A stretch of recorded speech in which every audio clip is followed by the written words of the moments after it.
มันก็มีตรงนี้ด้วยนะและในส่วนของทานด้วยคือการอนุโมทนาไมเนี่ยมันก็เป็นทานอย่างหนึ่งเพราะฉะนั้นคุณโยมก็น้อมตามอันนี้วางแล้วนะพวกอาหารพวกน้ำดื่มพวกทั้งหลายที่เบเกอรี่พอวางเสร็จปุ๊บพนมมือหลวงพี่จะตั้งนะโมก่อนพวกเราค่อยทำบุญกันต่อแต่ตอนนี้เดี๋ยวถวายเป็นภัตตาหารให้กับพระปั่นปอนให้กับทุกท่านก่อนนะโมตัสสะภะคะวะโตอะระหะโตสัมมาสัมพุทธัสสะนะโมตัสสะภะคะวะโตอะระหะโตสัมมาสัมพุทธัสสะนะโมตัสสะภะคะวะโตอะระหะโตสัมมาสัมพุทธัสสะต่อไปเป็นการถวายภัตตาหารเนาะโอโนชยามะสาธุโนพันเตภิกขุสังโฆอิมานิภัตตานิสัปปริวารานิปฏิคันหาตุอัมหากังทีฆรตังหิตายะสุขายะข้าแต่พระสงฆ์ผู้เจริญข้าพเจ้าทั้งหลายขอน้อมถวายภัตตาหารกับของบริวารทั้งหลายเหล่านี้แด่พระสงฆ์ขอพระสงฆ์จงรับภัตตาหารและถวายเป็นทานในการออกโรงทานครั้งนี้ของข้าพเจ้าทั้งหลายทั้งกับบริวารทั้งหลายของข้าพเจ้าทั้งหลายเพื่อประโยชน์เพื่อความสุขแก่ข้าพเจ้าทั้งหลายตลอดกาลและนานเทอญสาธุถ้าของกินก็ อันนั้นพระถือว่าเป็นข้าวก้นบาตรสละถ้าของดื่มก็อันไหนที่พระดื่มได้ฉันได้ก็ถวายไม่ได้ทั้งพระทั้งเนรเนาะ ในวันนี้เนี่ยคุณโยมก็วัดฝ่ายหินเราก็มีความยินดีที่จะดำเนินการในส่วนของการถวายทานพระกฐินทั้งเนรเนาะ ในวันนี้เนี่ยคุณโยมก็วัดฝ่ายหินเราก็มีความยินดีที่จะดำเนินการในส่วนของการถวายทานพระกฐินของคณะเจ้าภาพก็คือมหาวิทยาลัยเชียงใหม่ซึ่งณวันนี้เนี่ยก็รวมคณะทั้งหมดคุณโยมหลายๆท่านอาจจะเคยเห็นกฐินของมหาวิทยาลัยเชียงใหม่ตามคณะต่างๆไปวัดนั้นวัดนี้อันนี้เป็นธรรมดาเพราะว่าทุกที่เราสามารถกระจายบุญได้แต่ที่วัดฝายหินแห่งนี้ไม่ใช่เป็นการกระจายคณะแต่เป็นการรวมทุกคณะที่มีอยู่ในมหาวิทยาลัยเชียงใหม่นั้นนำเอาต้นกฐินของแต่ละคณะนั้นมาประกวดประชันกันนะว่าใครตกแต่งกฐินแบบไหนใครที่จะร่วมบุญอะไรยังไงเขาจะมีการแข่งขันกันเองแต่จริงๆแล้วหลวงพี่ก็ต้องบอกก่อนนะด้วยความที่เราเป็นพระภิกษุสงฆ์ในการกฐินนี้เองเนี่ยสิ่งสำคัญคุณโยมนั้นไปโฟกัสผิดจุดกันหมดเลยกฐินแล้วจริงๆนั้นเป็นการโฟกัสไปที่ผ้ากฐินนะคุณโยมปัจจุบันนี้เป็นการประกวดว่าโอ้โหปัจจัยเข้าวัดเรา18 ล้านของเรา100 ล้านหลวงพี่ถามมีประโยชน์ตรงไหนตายแล้วเราไปไม่ได้สักบาทสิ่งสำคัญก็คือผ้ากฐินเนาะคุณโยมเนาะเพราะฉะนั้นวัดสายหินจึงให้ความสำคัญกับพระวินัยมากกว่า ปัจจัยเป็นเรื่องรองแต่ว่าพระวินัยก็คือผ้าพระกฐินในวันนี้ที่เราคณาจารย์ทางสภาของคณาจารย์เนาะสาธิตอันนี้เป็นกฐินของวัดสายหินเนาะเอาละยังไม่มาอันนี้ยิบย่อยอ๋อสาธุได้ทุกร้านเขาออกเนี่ยอันนี้นำถวายให้กับวัดทั้งหมดคุณโยมได้เลยเนาะอายุวันโนสุขังพลังเนาะเอาละก็ทั้งหมดหลวงพี่นำให้ท่านเจ้าอาวาสท่านพระครูสมุวิศวะวรกิโจสำหรับใน Facebook ที่หลวงพี่เปิดเอาไว้สำหรับทำบุญกับวัดฝายหินนั้นเนี่ยเดี๋ยวอีกสักครู่หนึ่งสักประมาณเที่ยงครึ่งหลวงพี่จะขอปิดอย่างเป็นทางการ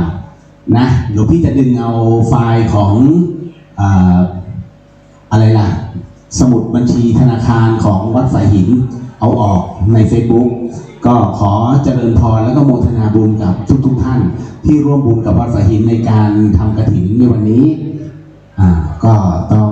ขออนุโมทนาบุญทั้งหมดทั้งมวลด้วยคุณโยมรู้ไหมว่าเมื่อกี้หลวงพี่พูดค้างเอาไว้ในส่วนของผ้ากฐินเนี่ย จริงๆกฐินมันก็แบ่งเป็นหลายแบบเนาะที่เรียกว่าเป็นบุญฉับพลันทันด่วนก็น่าจะเป็นในส่วนของจุลกฐินเพราะว่ามันต้องเร่งรีบให้เสร็จภายใน24ชั่วโมงแต่มันหายากถ้าจะต้องทำจุลกฐินจริงๆนั้น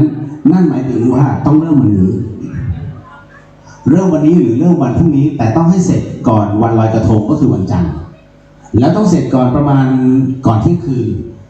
นั่นคือถวายเรียบร้อยนะก่อนเที่ยงคืนเพราะถ้าเลยไปกว่านั้นถือว่าเป็นพระป่านี่คือจุลกฐินเพราะมันเป็นกฐินที่เจาะจงและเฉพาะการมันมีเวลามาบีบ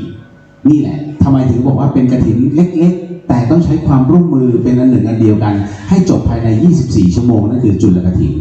แต่กฐินของเราในวันนี้เป็นกฐินเรียกว่ามหาวิทยาลัยเชียงใหม่เป็นกฐินสามัคคีนั่นคือรวมกันทั้งหมดทุกคณะวันนี้ก็ขอเชิญเราจะเริ่มกันจริงๆเนี่ยบ่าย 2เพราะว่าช่วงนี้ทางมหาวิทยาลัยท่านก็จะมีการจัดประชุมสภามหาวิทยาลัยคุณโยมสามารถขึ้นมาได้เลยนะตอนนี้ร่มนี่เลยก็ต้องยกประโยชน์ให้ทั้งท่านเจ้าอาวาสท่านพระครูสมุวิศวะวรกิโจแล้วก็มอบประโยชน์ตรงนี้ให้กับแม่ชีสมบูรณ์เนี่ยที่ท่านก็ร่วมกันเนี่ยเหมือนกับว่าบอกศรัทธาให้ต่อหลังคาเพื่อจะได้โยมจะได้มีร่มที่ไม่ร้อนจนเกินไปตรงนี้ที่สำคัญและลืมไม่ได้ก็คือเจ้าหน้าที่รวมถึงผู้บริหารของมหาวิทยาลัยเชียงใหม่ที่เอื้ออำนวยความสะดวกวัดฝายหินมาตลอดไม่ว่าจะเป็นเต็นท์ไม่ว่าจะเป็นเรื่องโต๊ะพิธีหรือว่าเก้าอี้ทุกคนเหนื่อยหมดแต่ทุกคนเต็มใจหนึ่งในนั้นอาจจะเป็นเพราะหน้าที่แต่ในขณะเดียวกันใจเป็นใหญ่เพราะฉะนั้นหลวงพี่ชื่นชมทุกท่านที่มาร่วมกันในวันนี้เพราะฉะนั้นเนี่ยสิ่งใดก็ตามที่คุณโยมทำประโยชน์ให้กับโลกจะคืนประโยชน์ตรงนั้นกลับไปให้คุณโยมสิ่งใดที่เราทำไม่ดีกับโลกก็จะคืนสิ่งนั้นกลับไปเท่าเทียมกันนี่คือกฎของสมดุลโลกดังนั้นแน่นอนที่สุดพระพุทธศาสนาของเราจึงไม่ปฏิเสธในเรื่องของกฎแห่งกรรมคุณโยมต้องจำไว้ให้ดีเพราะฉะนั้นหลายๆท่านสงสัยเนี่ยฉันก็ทำดีบ้างทำชั่วบ้างท่านก็ไม่เห็นต้องรับกรรมรวยเอาจริงเหรอของฟรีไม่มีในโลกหรอกโยมทุกสิ่งงานเวลามันมามันมีเป็นจังหวะคุณโยมทุกวันนี้เราอย่าใช้ชีวิตสิ้นเปลืองทุกลมหายใจอย่าประมาทสิ่งที่วัยรุ่นประมาทที่สุดก็คือการใช้ชีวิตที่เรียกว่าผาดโผนเกินไปเมื่อเดือนที่แล้วเรียกว่าเป็น FC หลวงพี่จะขี่มอเตอร์ไซค์จากนครสวรรค์มาเป็นแก๊งเลยนะเพื่อจะมาหาหลวงพี่ที่กุฏิบนวัดฝายหินปรากฏว่าโอ้โหโพสต์ภาพอย่างดีเตรียมนี่โน่นนั่นกะว่ามาเชียงใหม่มากราบหลวงพี่แป๊บนึงจะไปเที่ยวกันต่อซิ่งมอเตอร์ไซค์หลวงพี่มาเห็นใน Facebook ทีจอดำมืดหลวงพี่ก็เลยถามว่าเกิดอะไรขึ้นสุดท้ายโยมมาไม่ถึงไปประสานงานซะก่อนเห็นไหมชีวิตที่ประมาท ทุกวินาทีคุณโยมกำลังหัวเราะกันอยู่แต่ท้ายที่สุดอีกวันหนึ่งดับมืดเพราะฉะนั้นชีวิตอย่าใช้อะไรที่มันประมาทโอ้ยเนาะสาธุสาธุศิลาเจริญพรนี่แหละสิ่งที่คาดเดาไม่ได้เนาะก็คือชีวิตของเราลมหายใจของเราเพราะฉะนั้นเราทำทุกลมหายใจของเราให้มีค่าที่สุดคุณโยมอย่าหายใจทิ้งวันนี้ขอขอบคุณพี่น้องชาวบ้านพี่ป้าน้า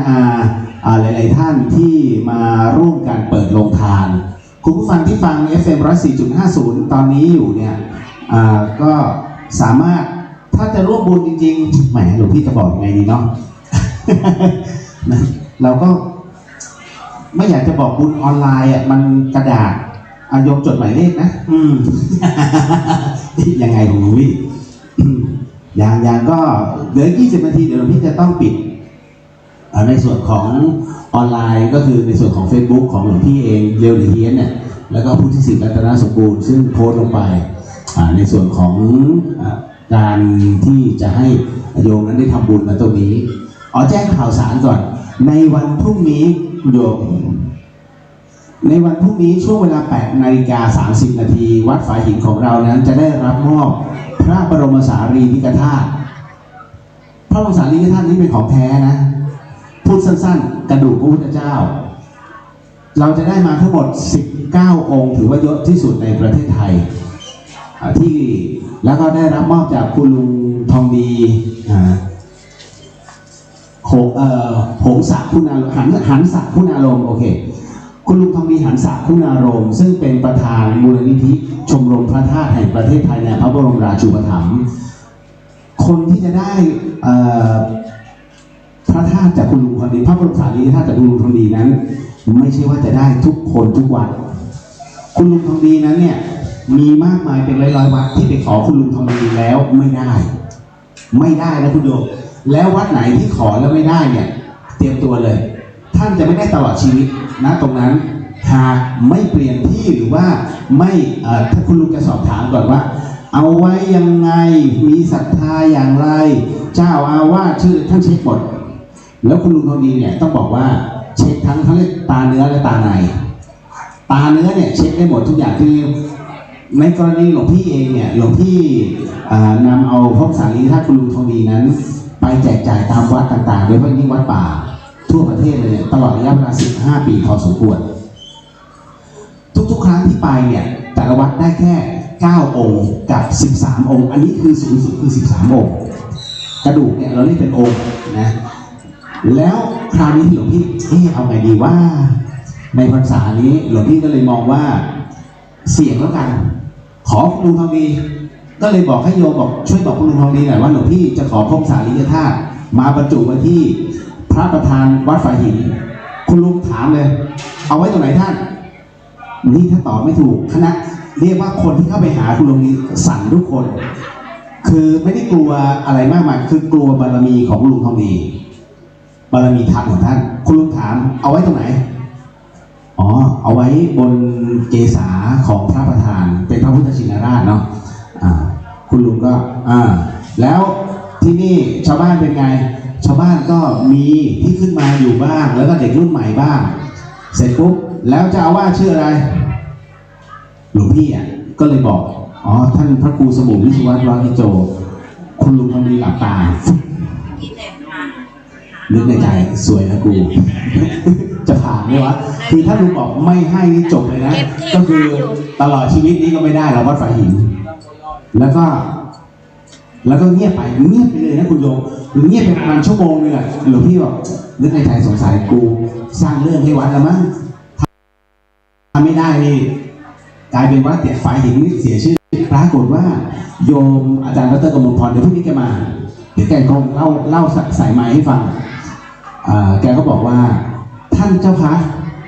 วัดฝายหินได้พระธาตุทั้งหมด19 องค์เยอะที่สุดในประเทศไทยเลยค่ะหลวงพี่ดีใจโอ้ลั่นกุฏิเลย คือท่านเช็คหมดแล้วไงทั้งตานอกและตาในนั่นแหละเพราะฉะนั้นวันพรุ่งนี้วัดฝายหินของเราก็จะได้พระบรมสารีริกธาตุจากคุณลุงทองดีมาใส่ไว้ที่พระประธานก็ หลวงพี่เองในนามคือชื่นใจเนาะในนามตัวแทนของคณะสงฆ์วัดฝายหินก็อยากจะขอพ่อแม่พี่น้องชาวบ้านฝายหินรวมไปถึงคณะศรัทธาที่อยากจะร่วมชมบารมีของพระสารีริกธาตุวันพรุ่งนี้เปิดก่อนที่บรรจุครั้งเดียวให้ถ่ายรูปกันจบจากนั้นโยมหมดสิทธิ์เพราะจะบรรจุแล้วปิดตายต้องบอกก่อนนี่คือพระสารีริกธาตุแท้ไม่แท้หลวงพี่จะเล่าให้ฟังแล้วกันครั้งหนึ่งที่ประเทศภูฏานโดยเจ้าพระราชาก็คือท่านจิกมี่นัมเกียววังชุกคุ้นใช่ไหมชื่อนี้ท่านจิกมี่นัมเกียววังชุกนั้นเป็นกษัตริย์แห่งภูฏานซึ่งทำนุบำรุงพระพุทธศาสนาก็มีพระราชดำรัสกับพระราชินีของท่านรวมถึงคณะสงฆ์พระสังฆราชของภูฏานบอกว่าอยากได้พระบรมสารีริกธาตุจังเพื่อที่จะมานำมาสักการะที่ประเทศภูฏานบ้างท่านพอจะมีตรงไหนบ้างไปหาที่อินเดียก็ไม่มีให้ไปหาที่จีนก็ไม่ให้เพราะฉะนั้นครั้งหนึ่งที่พระราชาจิกมี่เนี่ยท่านได้มาเรียนที่มอรังสิตแล้วก็คุ้นเคยกับประเทศไทยก็เลยแนะว่าลองถามที่ประเทศไทยดูดังนั้นจึงมาสอบถามที่ให้ทางสังฆราชของภูฏานมาก่อน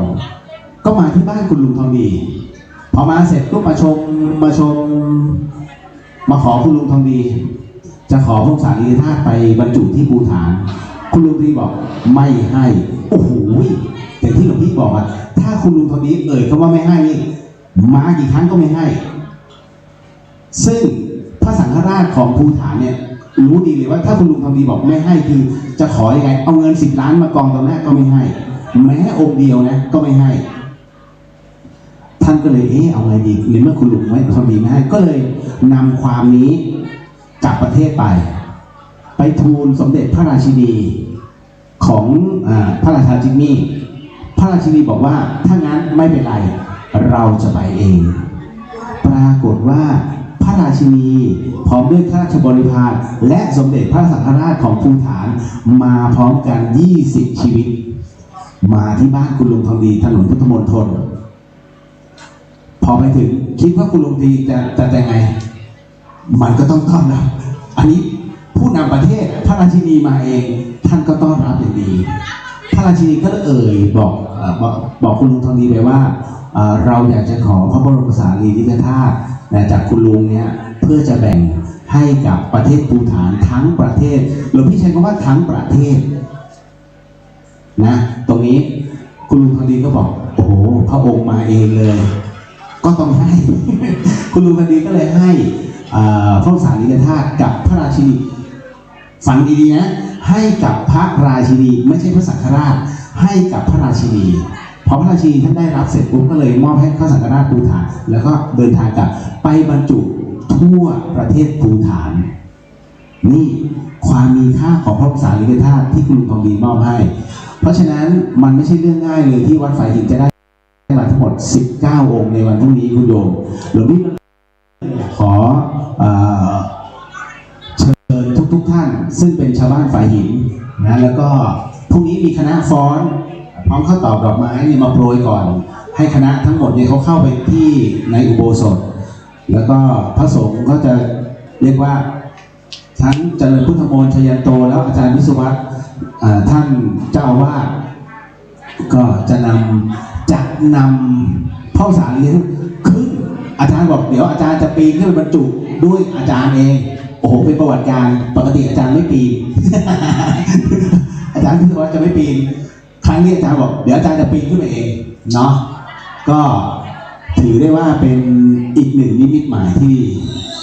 นะเดี๋ยวพี่ก็ทำให้ชาวบ้านได้เท่าที่ทำได้เนาะในพรรษานี้เพราะฉะนั้นก็ร่วมกันอยากให้สามัคคีกันแน่นอนที่สุดชาวบ้านฝายหินจับวักฟังไว้เนอะหลวงพี่เนี่ยได้เกริ่นเอาไว้ล่วงหน้าแล้วบอกกันไว้ก่อน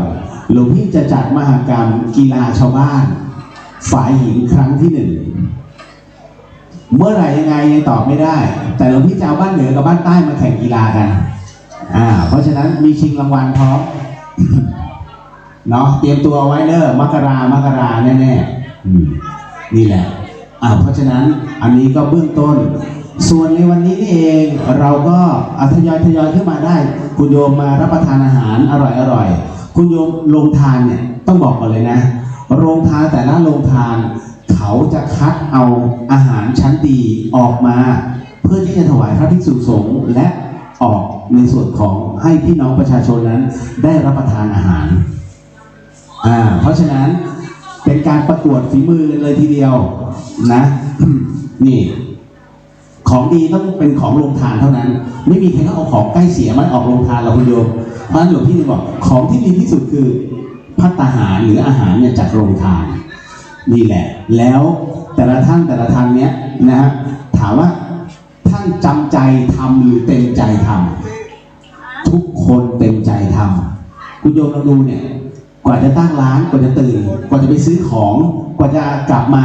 เพื่อทำออกมาเป็นอาหารให้เราได้รับประทานเนี่ยความอดทนทั้งนั้นเลยเนี่ยเห็นไหมทุกคนเนี่ยที่เขามาเอาโรงทานเขาถือขันติเป็นใหญ่นะงบประมาณเป็นรองมีเท่าไหร่ทำเท่านั้นบุญเนี่ยคุณโยมอย่าทำแล้วตัวเองเจ็บตัวมีแค่ไหนทำแค่นั้นมี100อยากทำ10 บาทสบายใจ10 บาทแห่งความสบายใจดีกว่า100 บาทแล้วคุณโยมต้องอดแล้วอดอีกกูทำไมว่าต้อง100 บาทหรือน่าจะเหลือไว้จิตที่คิดลบกับจิตที่สบายพอใจ10 บาทจบเลยนะ10 บาทนี่อันนี้สูงกว่าเพราะฉะนั้นในเรื่องของการทำบุญต้องเข้าใจไม่ใช่ว่าโอ้อยากทำบุญเอาหน้ากับทำบุญเอาบุญไม่เหมือนกันนะทำบุญเอาหน้าแม้ผลกระทบโลกจะเยอะก็จริงแต่ด้วยบุญนั้นอาจจะน้อยกว่าแต่ถ้าเมื่อไหร่ก็ตามที่กลับมาเกิดอีก1 ชาติไอ้บุญที่เคยทำขนาดใหญ่เนี่ยและมันกระทบโลกมันมีมากกว่าเพราะฉะนั้นเขากลับมารวยเหมือนเดิมแต่จะประพฤติดีประพฤติไม่ดีแล้วแต่เขาคราวนี้เขาเรียกเป็นการชดใช้เอาละเพราะฉะนั้นเนี่ยหลวงพี่ก็บรรยายไปเรื่อยๆเนาะเดี๋ยวมีใครบ้างเดี๋ยวหลวงพี่ค่อยเดินไปสัมภาษณ์แต่ละท่านว่าใครออกร้านอะไรยังไงแต่ตอนนี้ให้โยมได้อิ่มหนำสำราญกันก่อนชาวบ้านฝายหินนักศึกษาที่เก็บตัวอยู่ในห้องมากินมาขึ้นมาลูกเดินขึ้นบันไดหน้าไปนั่นน่ะรับประทานอาหารกันให้อิ่มหนำสำราญนั่นแหละเสร็จปุ๊บอากาศก็ใช้ได้วันนี้ใช้ได้ถือว่าเป็นอะไรที่นิมิตหมายที่ดีเนาะน้องเองเอามาแล้วนะปฏิทินโอเคเอาล่ะคุณโยมรู้ไหมวัดของเราเนี่ยนอกจากที่จะได้รับตรงนี้หลวงพี่คิดว่าไม่ใช่พระอาจารย์วิศวะรูปเดียวหรอกที่ครูท่านครูทองดีท่านจับยามแล้วก็นั่งที่นี่ดูน่าจะหนึ่งในนั้นก็น่าจะเป็นครูเรียกว่าบารมีของครูบาหลวงพระอภัยสารทะสังฆปาโมกข์ครูบาหลวงวัดสายหินด้วยเพราะฉะนั้นวัดเราเนี่ยถือได้ว่าเป็นวัดประวัติศาสตร์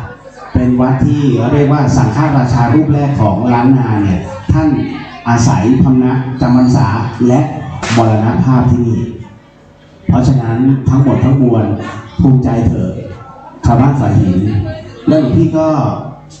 บอกกับชาวต่างชาติหลายๆท่านบอกว่าที่เนี่ยเราไม่ใช่วัดเที่ยวเราเป็นวัดธรรมก็คือธรรมะหลายๆท่านสงสัยว่าพระพรหมอะไรยังไงเนี่ยหลวงพี่อธิบายตลอดพรรษาเนี่ยเหนื่อยหลวงพี่บอกมันเป็นของโยมเข้ามาฝากไม่ใช่ของพระของเรามีพุทธเจ้าแล้วก็พระธรรมส่วนพระสงฆ์นั้นก็เราแยกกันภาวนาแล้วโยมก็เดินขึ้นมาตำหนิพระเลยวัดอะไรเนี่ยไม่เห็นมีพระสักรูปไม่มีพระสักคนไปไหนหมด โยมคือถ้ามีพระเดินเตะเขาไม่เรียกพระปฏิบัติเขาเรียกพระแอบเที่ยวพระปฏิบัตินะท่านก็จะอยู่ในกุฏิถ้าโยมไม่สงสัย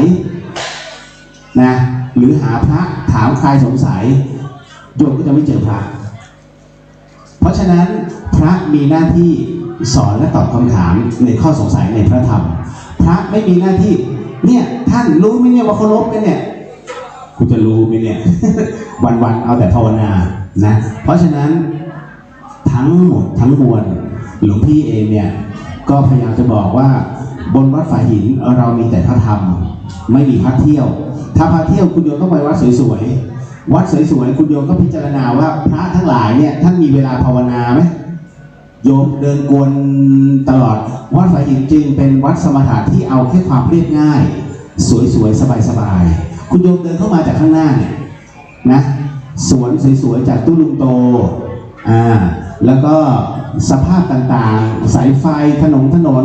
นี่ก็ต้องกับคณะสงฆ์เชียงใหม่ร่วมกันทำอุโบสถคุณโยมไปดูได้ตอนนี้ในอุโบสถเป็นภาพเขียนนะเป็นภาพเขียนซึ่งได้รับความอนุเคราะห์จากคณะจิตศิลป์มหาวิทยาลัยเชียงใหม่สวยงามมากผนังสีแดงสดสวยนี่ก็เป็นเพราะว่าพลังของพระพุทธศาสนานี่ในวันนี้หลวงพี่เนี่ยเวลานำปฏิบัติปุ๊บหลวงพี่จะบอกเลยคุณโยมถ้าคุณโยมไม่มีใจรักพระพุทธศาสนาอย่ามานั่งสมาธิเสียเวลาหายใจทำไมพระอาจารย์ถ้าคุณโยมลองได้นั่งสมาธิลองได้ปฏิบัติธรรมลองได้ถือศีลมีศีลเป็นตัวครองตัวแล้วเนี่ยคุณโยมจะติดใจและคุณโยมจะพบกับเหตุการณ์ที่คุณโยมคิดว่ามันไม่เคยเกิดขึ้นแน่ๆมันต้องไม่เกิดขึ้นกับฉันในชีวิตในเรื่องของต่างๆนานามากมายการเห็นโน่นเห็นนี่การเกิดอากัปกิริยาส่วนตัวซึ่งเราเรียกว่าเป็นการเชื่อมภพชาติไม่มีใครเชื่อหรอกคุณโยมเพราะว่าเป็นสิ่งที่วิทยาศาสตร์ไม่สามารถตามเจอกำลังตามอยู่แต่ยังตามไม่ทันเพราะฉะนั้นระหว่างวิทยาศาสตร์กับพุทธศาสตร์จึงนำวิทยาศาสตร์อยู่หลายช่วงตัววิทยาศาสตร์สอนให้เรารู้จักสงสัยถามตั้งสมมติฐานเมื่อสมมติฐานพิสูจน์แล้วให้ตั้งเป็นทฤษฎีนั่นคือวิทยาศาสตร์และเมื่อเรื่องหนึ่งสัมผัสแล้วจบไปพิสูจน์ได้เรื่องใหม่เข้ามาถามว่าทุกข์ไหมทุกข์เพราะมันสงสัยตลอดเวลาพระพุทธศาสนาสอนแค่2เรื่องคุณโยมพระพุทธศาสนาของพระพุทธเจ้าเรานั้นสอนเรื่องทุกข์และการดับทุกข์2เรื่องจบเลยไม่ต้องสอนอะไรแล้วเพราะเมื่อคุณโยมพ้นทุกข์ไม่ต้องสงสัยอะไรแล้วสิ้นสงสัยทุกประการนี่คุณโยมถูกต้องโมทนาสาธุเมื่อคุณโยมขึ้นมาแล้วคุณโยมจะเห็นเนาะตรงหัวมุมเสาจะมีผ้าเหลืองณตรงนั้นท่านพระครูสมุวิสุวัตรวรกิโจบอกว่าไหนๆก็ไหนๆในวันนี้คุณโยมสามารถเขียนชื่อตัวเองครอบครัวลงไปแล้วเดี๋ยวในช่วงเย็นนั้นพระภิกษุจะนำแล้วก็เอาไปร้องเจดีย์ธาตุเจดีย์ทองขององค์ครูบาหลวงวัดฝายหินนะเพื่อเป็นสิริมงคลครูบาหลวงของเราไม่ได้ให้หวยครูบาหลวงของเรานั้นเป็นพระผู้ทรงศึกษาไม่ว่าจะเป็นบาลีใหญ่คัมภีร์มูกัจจายนะหรือแม้แต่สัมภา8มารรู้ยังคำนกคำหนูเป็นพระผู้ทรงอภิญญาดังนั้นครูบาหลวงนั้นจะให้พรในส่วนของการศึกษาความรู้ตำแหน่งหน้าที่การค้าขายแต่ไม่เอาหวยเป็นเรื่องเดียวที่วัดฝายหินไม่สนับสนุนในเรื่องของหวยเพราะฉะนั้นคุณโยมก็เขียนซะปากกาก็เสียบอยู่ด้านล่างมี2ด้ามมั้งนั่นน่ะก็ถือว่ามาถามหลวงพี่เรื่องปัจจัยวัดฝายหินไม่ตั้งตู้ถ้าอยากจะทำบุญต้องใช้ใจลำบากนิดนึงก็ไปกดเอาหมายเลขอะไรล่ะหมายเลขธนาคารเอาหลวงพี่ก็ไม่รู้หรอกเพราะอาจารย์ชอบปิดเป็นความลับอาจารย์บอกไม่ตั้งตู้เพราะว่าการตั้งตู้มันเหมือนกับบังคับใจโยมหลวงพี่ก็เลยจริงพระพุทธศาสนาพระธรรมเนี่ยเป็นของพระพุทธเจ้าเป็นของโลกพระพุทธเจ้าไม่ได้สร้างโลกแต่โลกสร้างพระพุทธเจ้าดังนั้นพระพุทธเจ้าจึงสร้างกฎที่ดำรงอยู่ด้วยความเป็นไปและความเป็นจริงเท่านั้นและเป็นกฎธรรมชาติฟรีๆที่เรามองไม่เห็นเพราะฉะนั้นวัดฝายหินไม่สามารถจะบอกบุญให้โยมนั้นมาทำบุญเพราะเขียนตรงนี้แล้วก็เขาเรียกว่าเดี๋ยวปัจจัยไม่ใช่วัดฝายหินแจกพระธรรมเนาะคือให้มันอยู่ในสายตาบ้างตอนนี้ทุกคนไปวัดแต่ละวัดขยง ต้องทำบุญเหรอทุกพี่ต้องทำบุญเดี๋ยวโยมบุญมันทำได้หลายอย่าง ยิ้มเป็นทานก็เป็นบุญมีตาหวานเป็นทานก็เป็นบุญมีคำพูดอันหวานเป็นทานก็เป็นบุญเห็นไหมนี่คือบุญเพราะฉะนั้นเราทำบุญด้วยสิ่งนี้ก็ได้เรามีแรงทำความสะอาดกวาดปื้ดสองปื้ดให้มันดูสะอาดก็เป็นบุญเพราะฉะนั้นอะไรก็ตามที่ใจคุณโยมฟ้องว่าเฮ้ยเราทำดีนั่นคือบุญและกุศลสวรรค์ของจริงคุณโยมมันคือสวรรค์ในใจเพราะฉะนั้นไม่ต้องไปวิงวอนขออะไรเมื่อบุญนั้นมาถึงพร้อมมันจะส่งผลให้คุณโยมเกิดความเป็นกุศลกับตนเองเนาะอันนี้ก็เลยต้องบอกเนี่ยเมื่อเช้าโยมบังคับให้หลวงพี่ต้องกินนู่นกินนี่หลวงพี่ไม่กินจะมาบังคับพระไม่ใช่ตำรวจทหารเนี่ยจะต้องมานั่งฟังคำสั่งโยมถ้ามัวแต่มาฟังคำสั่งก็ไม่ต้องเผยแผ่พระศาสนาแล้วถูกไหมเพราะฉะนั้นพระกับโยมต้องไปด้วยกันแต่พระต้องอยู่นำหน้าโยมนิดหนึ่งเป็นผู้นำไม่ใช่เป็นผู้บังคับโยมเป็นผู้นำโยมนิดหนึ่งเพื่อชี้นำพระพุทธศาสนาไม่ใช่พระอย่างนี้มันไม่ถูกนะท่านต้องจัดแบบนั้นแบบนี้ถ้าจัดแบบนั้นไปสั่งที่บ้านออกจากวัดไปเพราะวัดเป็นของสงฆ์เพราะฉะนั้นสงฆ์ท่านปฏิบัติกันมามีพระวินัยครอบจบแล้วอันเนี้ยมันทำให้โยมนั้นเรารับรู้เลยว่าสภาพจิตของโยมนั้นโยมเป็นคนชอบสั่งมันจะมีทุกที่ทุกวัดทั่วประเทศไทยมันจะมีผู้รู้หนึ่งคนที่แบบสั่งโน่นสั่งนี่สั่งนั่นเป็นคนชอบสั่งแต่ทำไม่ได้เพราะนั้นพระเนี่ยเวลาท่านฟังแล้วท่านยิ้มท่านจะใช้โยมคนนี้เป็นครูเสมอเดี๋ยวเขาแสดงอีกแล้วเดี๋ยวเขาแสดงคุณโยมจะเห็นไหมทุกวัดเวลาครูบาอาจารย์ท่านนั่งเทศแสดงธรรมปุ๊บจะมีโยมกลุ่มหนึ่งนั่งด้านหน้ามีออปชั่นพร้อมแล้วนั่งสมาธินั่งเหมือนจะกูจะบรรลุ แต่กลับไปบ้านทะเลาะกับเมียคือหลวงพี่เข้าใจในเรื่องของความเป็นมายาที่มันเกิดขึ้นแต่มายาแล้วมันต้องเป็นของจริงด้วยถ้าทำแล้วต่อหน้ารับหลังเราต้องปฏิบัติเหมือนกันคุณโยมรู้ไหมหัวใจของการปฏิบัติพุทธศาสนาคืออะไรอะไรนิพพานเหรอถ้าพูดถึงพระนิพพานโยมจะถึงไหมจริงๆนะหัวใจหลักพุทธศาสนาเนี่ยสอนให้หนึ่งให้คนชั่วกลับตัวเป็นคนดีสองให้คนใจเย็นให้คนใจร้อนกลับเป็นคนใจเย็นสองอย่างแค่นั้นเองสองอย่างที่พุทธศาสนานั้นมีจิตที่จะต้องทำตรงนี้ส่วนเมื่อปรับตัวแล้วทั้งใจเย็นและเป็นคนดีแล้วข้อธรรมอื่นๆค่อยมาปฏิบัติกันต่อถ้าสองอย่างนี้ยังเป็นไม่ได้คุณโยมจะบรรลุยากเพราะฉะนั้นเนี่ยหลวงพี่ถึงได้บอกว่าการกำหนดอะไรก็แล้วแต่อย่าเอาตัวเราเป็นหลักหลวงพี่อยากเล่าเรื่องหนึ่งให้ฟังครั้งหนึ่งวัดสายหินนั้นมีผ้าป่าจากห้างหนึ่งใหญ่มากเป็นสมมติแล้วในเหตุการณ์นั้นเนี่ยท่านก็ขอท่านเจ้าอาวาสอดีตท่านเจ้าอาวาสบอกว่าผมจะมาทำบุญที่นี่ผ้าป่าห้ามมีผ้าป่าอื่นมาทำร่วมนะถ้าไม่งั้นผมไม่ทำนี่จำกัดท่านก็ยอมแล้ววันนั้นก็มีองค์กรเดียวที่เขามาเป็นบริษัทใหญ่เนี่ยเขามาหลวงพี่ก็เลยบอกว่าเนี่ยคนที่จำกัดบุญแบบเนี้ยไม่เข้าใจเรื่องการทำบุญแล้วยังทำกรรมอันยิ่งใหญ่ให้กับตัวเองด้วยองค์กรตัวเองด้วยทำไมจึงเป็นเช่นนั้นคนนี้ไม่รู้จักเรื่องของการกระจายเผยแผ่แสดงว่าคนนี้ไม่รู้จักคำว่าความรักคุณโยมจะจำกัดความรักได้ไหมไม่ให้เธอต้องรักฉันคนเดียวเธอห้ามไปรักคนอื่นอันนี้เขาเรียกไม่รู้จักความรักมันก็เหมือนกับบุญต้องให้ผมทำคนเดียวไม่ให้คนอื่นทำเหมือนกันมันไม่รู้จักการทำบุญเพราะฉะนั้นบุญเนี่ยมันกระจายทั่วไป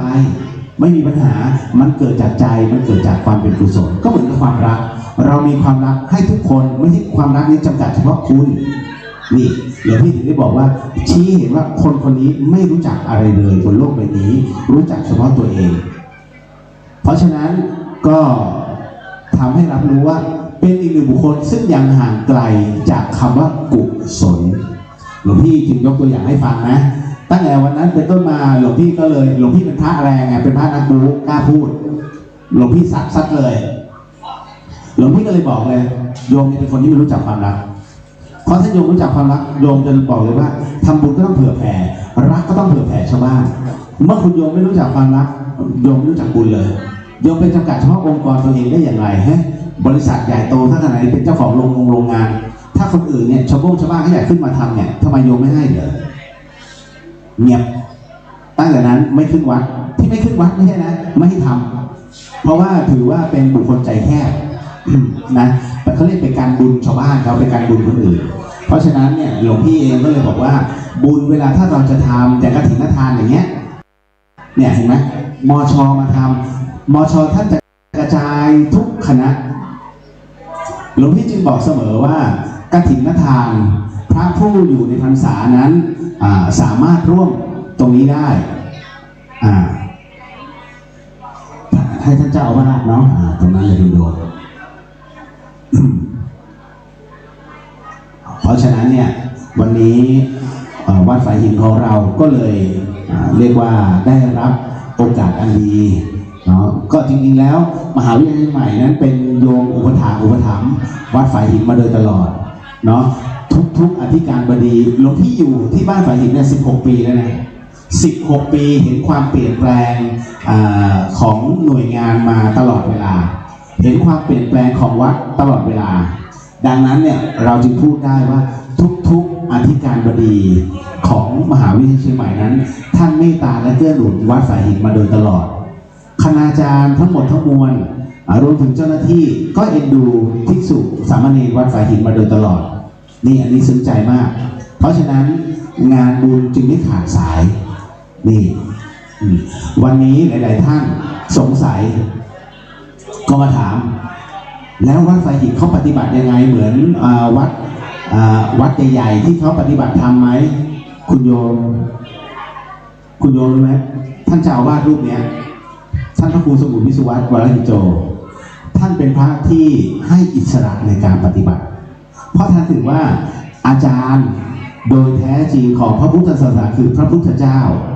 จะปฏิบัติแบบไหนก็แล้วแต่เป็นข้อธรรมของพระพุทธเจ้าจบเลยโอ้โหกินใจมากเพราะฉะนั้นพระที่อยู่บนวัดฝายหินเนี่ยแต่ละสายจึงมาอยู่ที่นี่กันหมดถ้าจะเอาสายพุทโธสายหลวงปู่มั่นหลวงพ่อชาหลวงพี่เนี่ยสายหลวงพ่อชาหลวงพี่กุฏิแรกเลยที่เหมือนหลวงปู่มั่นถ้าเป็นสายของหลวงพ่อพระเดชพระคุณพระราชพรหมยานหลวงพ่อฤาษีดูด้านบนเลยก็จะมีเป็น4-5 รูปด้านบนก็จะปฏิบัติในแนววัดท่าสูงส่วนจะปฏิบัติแนวเชียงแสนสติปัฏฐานพองยุบนี่เลยด้านล่างอาจารย์ท่านก็จะเป็นวิปัสสนาจารย์ด้วยนี่เป็นศิษย์ของหลวงปู่ทองถ้าสายหลวงพ่อวิริยังก็มีหมดที่นี่เพราะฉะนั้นถ้าต้องการแบบไหนได้หมดเพราะฉะนั้นที่นี่จึงเป็นสหแต่โยมไม่กล้าเพราะเห็นที่นู่นที่นี่เขาปฏิบัติเท่งคัดไปหมดหลวงพี่บอกเลยว่าเก่งที่วัดนะพังที่บ้าน เจอหลายรายแล้วเก่งที่วัดพังที่บ้านโยมมาปฏิบัติธรรมเป็นไงบ้างก้าวหน้าไหมปฏิบัติธรรมก็ได้เรื่อยๆแล้วกลับไปบ้านลูกกวนทะเลาะกับผัวทุกวันไหนปฏิบัติธรรมเห็นไหมบางทีโลกธรรมมันอัดเยอะพอมันอัดเยอะเนี่ยพระเนี่ยพูดได้พระในปากเก่งมันต้องปฏิบัตินี้แน่นอนท่านอยู่วัดไงท่านลองออกไปเผชิญกับโลกภายนอกที่เจอโลกธรรมอยู่ไปเหมือนกันเพราะฉะนั้นพระจึงต้องพูดกลางๆอย่างหลวงพี่จะพูดกลางๆเพราะหลวงพี่รู้ว่าโลกธรรมเวลากระทบใจโยมเนี่ยหนักเพราะฉะนั้นไม่ว่าจะทุกสภาวะอารมณ์ต่างๆนานาคุณโยมต้องเจออยู่แล้วคุณโยมจำไว้นะ4 อย่างที่พระพุทธเจ้าเราไม่สามารถช่วยใครได้เลยพระพุทธเจ้าไม่ใช่ผู้พิเศษนะหลวงพี่ไม่ได้ปรามาสด้วยแต่4 อย่างที่องค์พระสัมมาสัมพุทธเจ้าไม่สามารถช่วยทุกท่านได้คือ1ในเรื่องของกฎแห่งกรรมของใครที่ทำเอาไว้กรรมใครกรรมมันต้องรับผิดชอบกรรมนั้นลบล้างไม่ได้แต่กรรมนั้นบรรเทาได้ด้วยการกระทำกรรมดีที่ยิ่งใหญ่กว่าเพื่อลดทอนเพรสเชอร์ความรุนแรงของกรรมที่เราเคยทำไว้อย่างเช่น ในสมัยก่อนเราเป็นคนที่ล่าสัตว์ยิงกวางตัวใหญ่ตายแล้วมาแล่ในขณะที่มันยังมีลมหายใจอยู่จนกระทั่งมันตายด้วยความทรมานหรือเราฆ่าวัวหนึ่งตัวโดยที่ความหมั่นเคี้ยวเมามันอยากฆ่าอะไรสักอย่างหนึ่งนี่เป็นกรรมหนักนะหนึ่งชีวิตที่คุณโยมกระทำลงไปคือกรรมหนักมันไม่มีใครหรอกที่ต้องการเอาชีวิตกูไปฆ่าเล่นเลยกูยอมไม่มีเพราะฉะนั้นตัวเนี้ยก่อนที่เหล่านี้จะสิ้นลมมันสาปแช่งในภาษาของมันสาปแช่งด้วยดวงจิตที่อาฆาตของมันนี่แหละกรรมมันยิ่งใหญ่เพราะฉะนั้นในเมื่อเราสำนึกนะตรงนี้เสร็จปุ๊บเราก็ทำกรรมพยายามทำกรรมดีที่มันทดแทนได้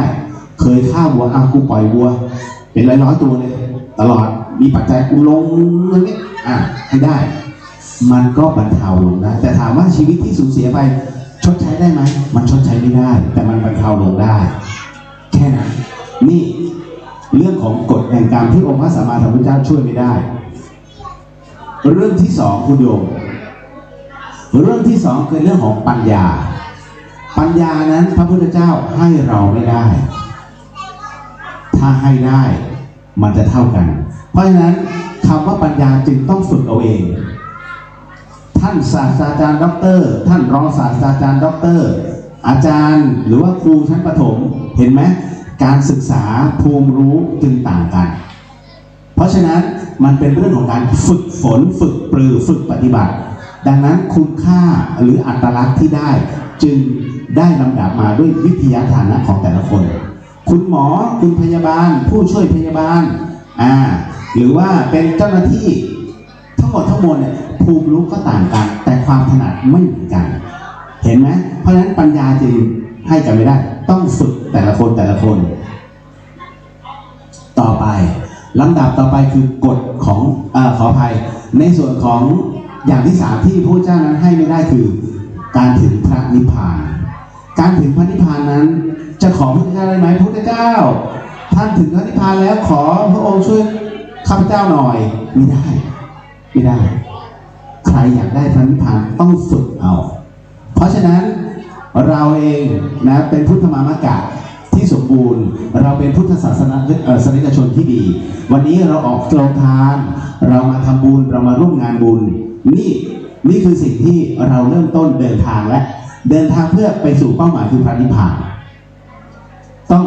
มีความอดทนพอสมควร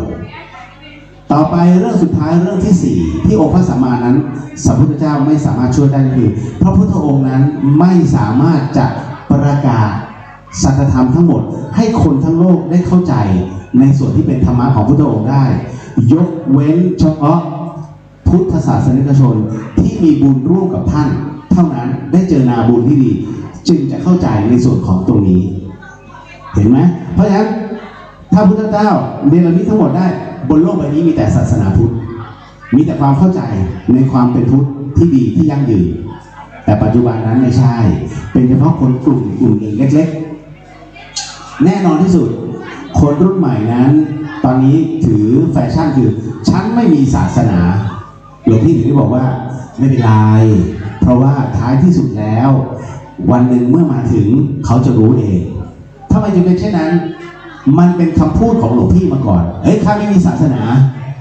กับพลทองพักเนี่ยเพื่อนหลวงพี่เนี่ยป๋องก็เป็นคนที่บอกเฮ้ย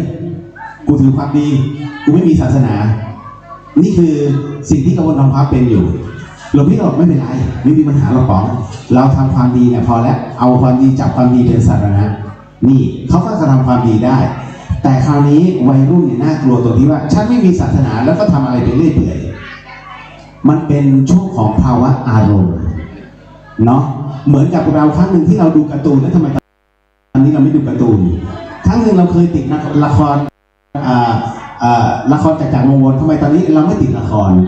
ครั้งหนึ่งเราติดในการบิวตี้ทำไมเดี๋ยวนี้เราไม่ติดรายการบิวตี้มันอิ่มแล้วไงช่วงเวลาชีวิตมันอิ่มมันพยายามเสกเรื่องอื่นนี่ก็ชี้ให้เห็นเนาะ4อย่างที่องค์พระสัมมาสัมพุทธเจ้าช่วยเราไม่ได้เพราะท่านไม่ใช่ผู้วิเศษแล้วก็การสอนของพระสัมมาสัมพุทธเจ้านั้นท่านสอนแบบครูสอนลูกศิษย์แท้จริงเอาล่ะ เอาขึ้นมาแล้วก็รับประทานอาหารกันได้เลยท่านใดที่จะเขียนชื่อลงในผ้าหุ้มเจดีย์ก็เขียนเนาะเนี่ยหลวงพี่ตั้งเอาไว้เนี่ยทั้งชื่อทั้งนามสกุลเพื่อความเป็นสิริมงคลวันนี้เนาะวัดฝายหินมีความยินดีมากปิติมากที่รับกฐินยิ่งใหญ่นะก็คือพระของเราเนี่ยก็พยายามตั้งหน้าตั้งตาที่จะรอดูว่าขบวนนักศึกษาปีนี้จะเป็นอย่างไรหรือว่าต่างคนต่างขึ้นมาเพราะทุกปีเนี่ยเขาเรียนเดินมาสวยมากน่ารักมากแต่ละคณะเนี่ยก็พยายามชื่นชมในความเป็นระเบียบเมื่อเช้าก็ไปคณะถาปัตย์มาโอ้โหอลังการมากสุดยอดคุณโยมสามารถเดินไปดูในอุโบสถได้อันนั้นฝีมือคณะจิตรกรรมเนาะขออภัยคณะวิจิตรศิลป์มช.มาอนุเคราะห์วัดฝายหินในเรื่องของการเรียกว่าวาดลวดลายศิลปะลงไปบนผนังปรับใหม่หมดเลยโฉมใหม่ของวัดฝายหินส่วนใหญ่ก็จะเป็นทุกๆคณะหยิบยื่นโปรเจกต์มาให้แล้ววัดฝายหินเหมือนเป็นที่รองงานเอาเลยโยม เต็มที่แต่ขอให้มานำเสนอเราจะเปลี่ยนแปลงตรงไหนเรายินดีเพราะว่าวัดเราทรุดโทรมมาตลอดระยะเวลา40 ปีหลวงพี่ถือว่าขออาจารย์มาเปิดโลกใหม่เลยพัฒนาใหม่หมดให้มันเป็นวัดห้ามหรูจนน่าเที่ยวเพราะถ้าหรูจนน่าเที่ยวมันจะไม่สงบเอาแค่พอประมาณดูเรียบง่ายนี่คือวัดฝายหินเพราะเราเป็นวัดปฏิบัติถ้าคุณโยมสงสัยข้อธรรมก็ถามได้หลวงพี่ตอบกระทู้ธรรมทุกวันและทุกคืนในรายการเพราะฉะนั้นเรื่องอจินไตยส่วนใหญ่คุณไปหาที่ไหนตอบไม่ได้แต่ว่าฝ่ายหญิงฉะหมดกล้าที่จะพูดมีศาสนาไหมมีศาสนาใดบ้างคุณโยมที่กล้าบอกว่านรกสวรรค์เป็นอย่างไรกล้าที่จะพูดถูกไหมมีตารางสามเหลี่ยมพระภูมิให้พร้อมศาสนาอื่นไม่กล้าพูดแต่มีก๊อดมีซาตานมีนรกทุกศาสนาเลยเห็นไหมคุณโยมศาสนาพุทธของเราเนี่ยนำหน้าศาสนาอื่นในเรื่องของการทำสมาธิเพราะเรามีวิปัสสนาคือการเมื่อมีสงสัยแล้วมันจะมีคำตอบที่เกิดขึ้นมาในตัวตรงนั้นจบในตัวศาสนาอื่นไม่มีเพราะการทำสมาธิคือการทำให้จิตนิ่งไม่ใช่ว่านะแต่มันจะนิ่งนักกีฬาเวลาจะแข่งก็ต้องทำสมาธิเพื่อจิตนิ่งไม่วอกแวกเห็นไหมเพราะฉะนั้นเหมือนกันแต่ของเราลึกกว่านั้นศาสนาพุทธจึงเป็นศาสนาที่ขึ้นชื่อว่าหลายๆคนอยากพิสูจน์แล้วพอพิสูจน์แล้วเปลี่ยนศาสนาเลยอันน่ากลัวมาก มันเป็นเรื่องที่น่ายินดีแต่ว่าที่บอกมันน่ากลัวคือถ้าอธิบายไปผิดๆมันจะเข้าใจผิดๆนี่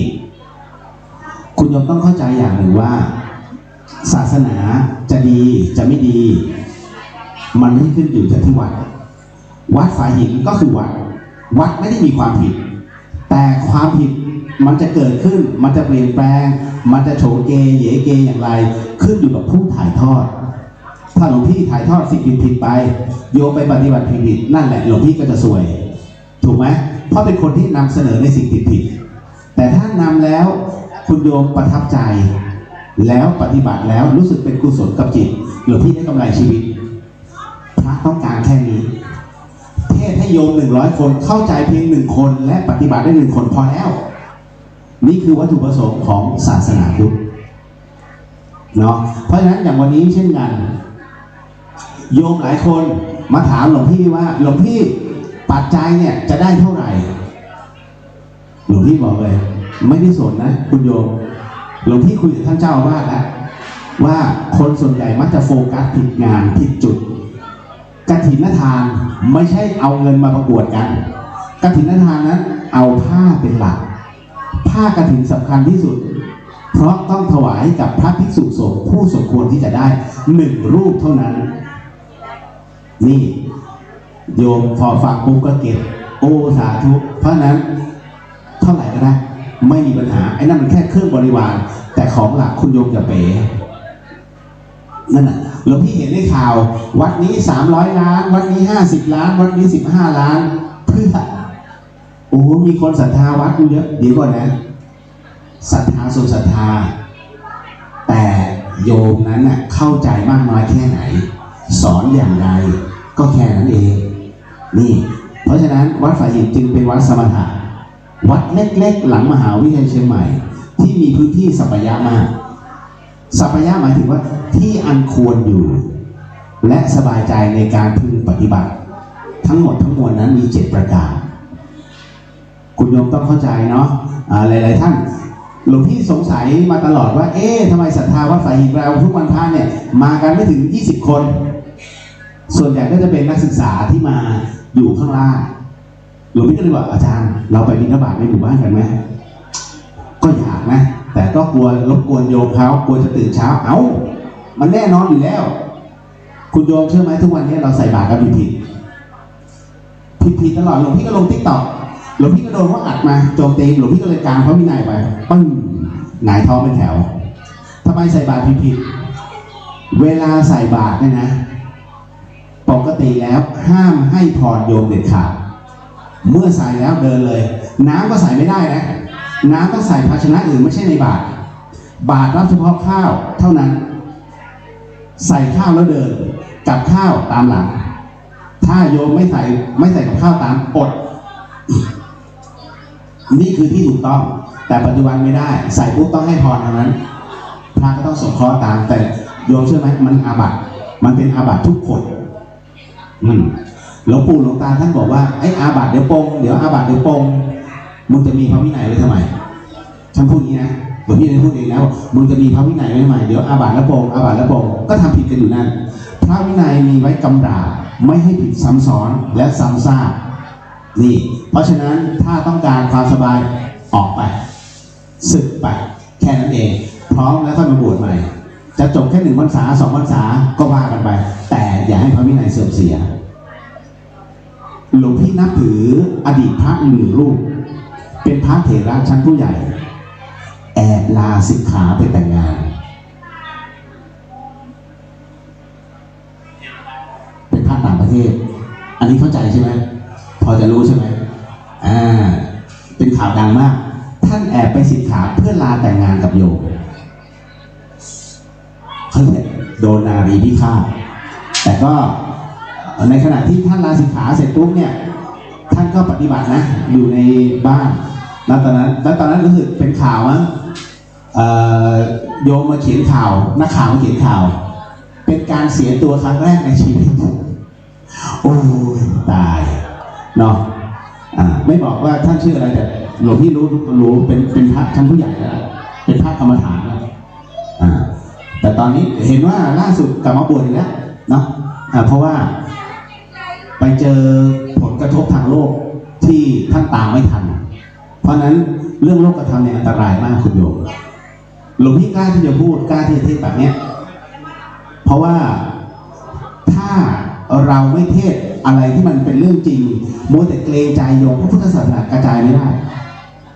เวลาพูดต้องพูดจริงๆพูดแรงๆพูดเพื่อกระแทกใจเพื่อเป็นการคัดตัวโยมถ้าโยมคิดปุ๊บเนี่ยไอ้ตัวจิตที่มันเป็นโทสะมันอึกขึ้นมาแสดงว่าโยมคนนี้รู้ตัวพร้อมที่จะปฏิบัติธรรมแต่ถ้าโยมด่าไปปุ๊บเนี่ยแล้วก็เดินหนีลงวัดแสดงว่าคนนี้ไม่พร้อมปฏิบัติธรรมเขามาเพื่อเขาเรียกว่าเดินตามกันมาหลวงพี่เล่าเรื่องหลวงพ่อชาให้ฟังเลยใช่ไหมครั้งหนึ่งที่คุณนายคนหนึ่งกราบหลวงพ่อชาที่วัดหนองปะพงก็กราบเนี่ยท่านเจ้าค่ะดิฉันเนี่ยศรัทธาในพระพุทธศาสนามากเหลือเกินดิฉันตามอุปถากครูบาอาจารย์มากมายเลยทีเดียวเจ้าค่ะเนี่ยเวลาไปตรงไหนเหลืองเห็นอารามชื่นใจดิฉันกราบหมดเลยค่ะหลวงพ่อชาแก้ตรงนี้ให้โยมเริ่มติดแล้วหลวงพ่อชาบอกว่าแล้วถ้าฉันเอาผ้าเหลืองไปคล้องหมาโยมจะกราบไหมคุณนายคนนั้นอึ้งเลยนะมันไม่ใช่มันหลวงพ่อชท่านกำลังพูดถึงในเรื่องคุณธรรมความเป็นจริงทุกสิ่งอย่างที่กระทบตาโยมนั้นมันบ่แน่หลวงพ่อชาใช้คำนี้ว่ามันบ่แน่โอ้ยคนนี้เขาคนดีเนี่ยเขามาเนี่ยเขาเป็นคนบุญตลอดเนี่ยเขาแนะนำนี่มันบ่แน่พรุ่งนี้มันอาจเป็นฆาตกรก็ได้ถูกไหมเพราะฉะนั้นเนี่ย รก็ตามที่เดินมาเราอย่าไปตีตราว่าเขาเป็นดีเหมือนกันพระที่คุณโยมพบเจอทุกวันเนี่ยเดี๋ยวหลวงพี่อ่ะเนี่ยหลวงพี่รูปนี้ดีนะจริงเหรอหลวงพี่ยังว่าหลวงพี่ยังไม่ดีพอเลยหลวงพี่ได้แค่พูดแต่ในขณะเดียวกันการปฏิบัติคุณโยมต้องดูว่าไอ้พระรูปนี้มันได้ปฏิบัติจริงหรือเปล่า ไม่ใช่แต่พูดนะเพราะฉะนั้นเวลาเราดูใครดูยาวๆแต่งงานกันมา15 ปีมาขอหย่ากันเพื่อที่จบตรงนี้ต่างคนต่างเดินเพื่อก็ไหนบอก8 ปีแรกเธอเป็นคนดีเหลือเกินสำหรับฉัน12 ปีเธอเป็นคนดีสำหรับฉันพอ15 ปีขอแลกฐานตอนนี้ไม่ดีแล้วเห็นไหมมันเกิดอะไรขึ้นเพราะฉะนั้นทุกขณะจิตต้องเตือนตัวเองเสมอว่าทุกสิ่งอันนั้นมันบ่แน่วันนี้เราทำความดีวันนี้เราประกอบอาชีพที่ดีแต่ในที่สุดแล้ววันหนึ่งมันบ่แน่นั่นแหละเพราะฉะนั้นความไม่จีรังยั่งยืนเกิดขึ้นทุกวินาทีคุณโยมเราจึงทำวินาทีนี้ทุกลมหายใจในขณะนี้ให้เกิดประโยชน์มากที่สุดโดยการทำบุญทำความดีมีความเอื้ออาทรเมตตาซึ่งกันและกันทุกสิ่งอันนั้นเป็นบุญนรกสวรรค์อยู่ตรงนี้คุณโยมนรกในปัจจุบันสวรรค์ในปัจจุบันอยู่ที่จิตคุณโยมต่อให้คุณโยมทำความดีโดยแกล้งทำมากน้อยแค่ไหนตัวจิตคุณโยมจะเป็นคนฟ้องว่ากูกำลังทำมายาอยู่แต่ถ้าเราทำด้วยความจริงใจเต็มใจปุ๊บอันนี้เกิดกุศลทันทีเพราะใจพร้อมกายพร้อม M150 ต้องเข้าแล้วเพราะฉะนั้นณตรงนี้หลวงพี่จึงชี้ให้เห็นเพราะฉะนั้นทุกครั้งเวลาเรากระทำตรงนี้คุณโยมอย่าลืมไปโมทนานะช่วงเย็นอย่างวันนี้หลวงพี่ก็เห็นโยมกรวดน้ำเวลากรวดน้ำเนี่ยยะถาให้ผีสัพพีให้คนแล้วเวลาโยมกรวดน้ำเนี่ยไปนู่นลูกไปรดน้ำต้นไม้เดี๋ยวหลวงพี่บอกเมื่อเช้าโยมกรวดน้ำเนี่ยนะ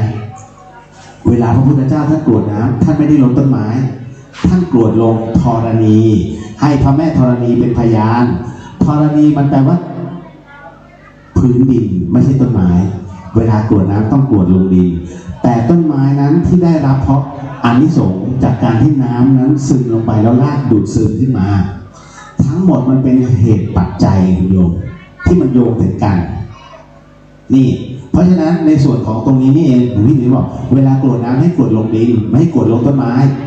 ถ้ากรวดลงต้นไม้ก็เรียบร้อยมีไม่เดือดทรีเป็นพยาน ก็เป็นเกร็ดเล็กๆเนาะอาหารหมดยังเนี่ยโอ้โหหลายๆท่านตอนนี้ขึ้นมาลูกๆเอ้ย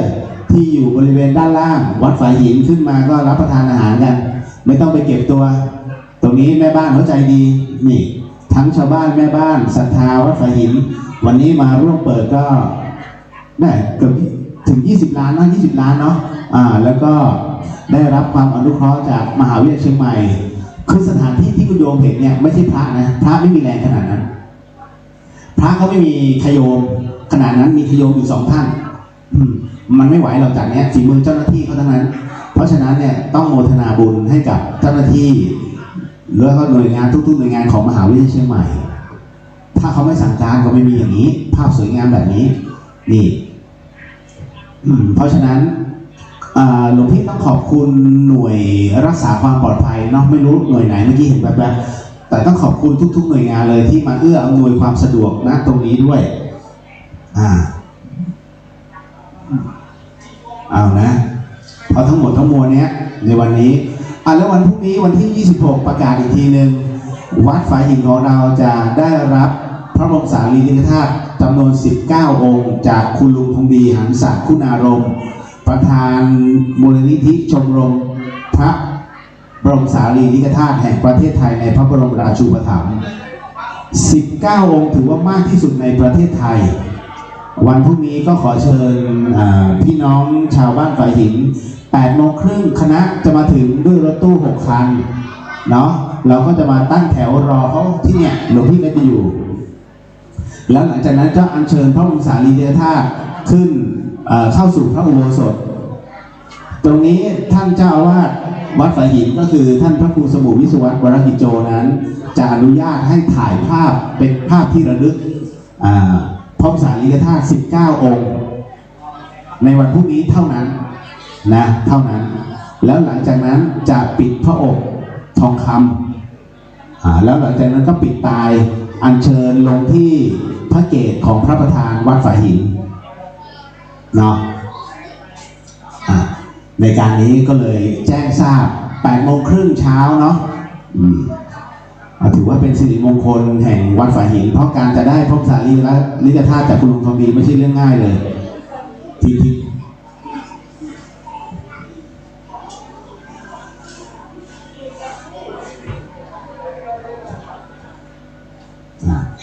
เพราะฉะนั้น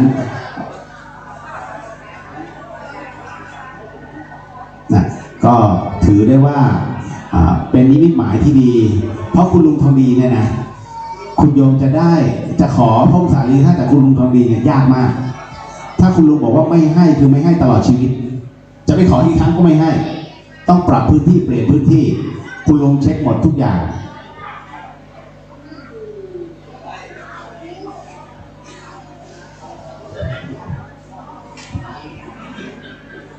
เนี่ยก็เลยต้องบอกก่อนว่าถ้าบอกแกบอกไม่ให้คือไม่ให้อันนี้หลวงพี่ก็เลยวัดดวงเลยว่า15 ปีที่มอบพระพุทธสารีริกธาตุให้กับทุกวัดทั้งวัดป่าต่างๆเนี่ยทั่วไปนะวัดป่าภูสังโฆก็ลืมไปสาธุครูบาลืมไปเมื่อวานนี้อีกหนึ่งครูบาอาจารย์รุ่นใหญ่ท่านมรณภาพละสังขารคือหลวงปู่หาหรือหลวงปู่ไดโนเสาร์เป็นอีกหนึ่งรูปที่หลวงพี่ไปกราบและท่านเมตตาอยู่กาฬสินธุ์นี้ท่านมรณภาพด้วยอาการสงบอายุท่าน98 พรรษาที่โรงพยาบาลวิชัยยุทธเนาะก็เลยเป็นอีกหนึ่งใจหายคือพอได้ทราบข่าวก่อนหน้านั้นหลวงพ่อพัดวัดห้วยด้วนนะหลวงพ่อพัดท่านก็ละสังขารหลวงพ่อพัดนี่101 ปี102 ปีปีนี้102 ปีท่านก็ละสังขารโอ้ใจหายครูบาอาจารย์ท่านแต่ละรูปก็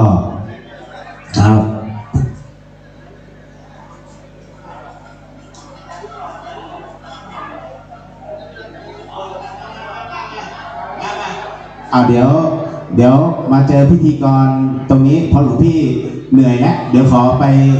ทำธุระส่วนตัวหน่อยขอมอบไมค์ตรงนี้ให้กับคุณโยมนะ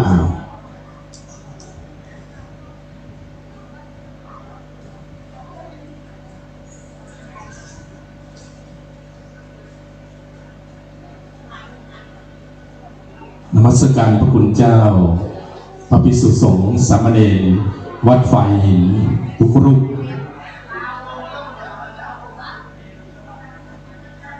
เรียนแก่ผู้มีเกียรติทุกท่านนะครับวันนี้เป็นวันบุญใหญ่นะครับของมหาวิทยาลัยเชียงใหม่นะฮะเป็นการทำบุญทอดกฐินมหาวิทยาลัยเชียงใหม่ประจำปี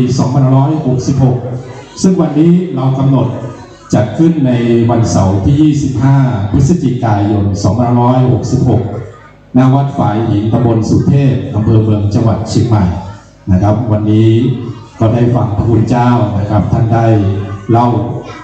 สิ่งต่างๆเกี่ยวกับวัดฝายหินและมหาวิทยาลัยเชียงใหม่นะครับมหาวิทยาลัยเชียงใหม่ของเราก็ถือว่าเป็น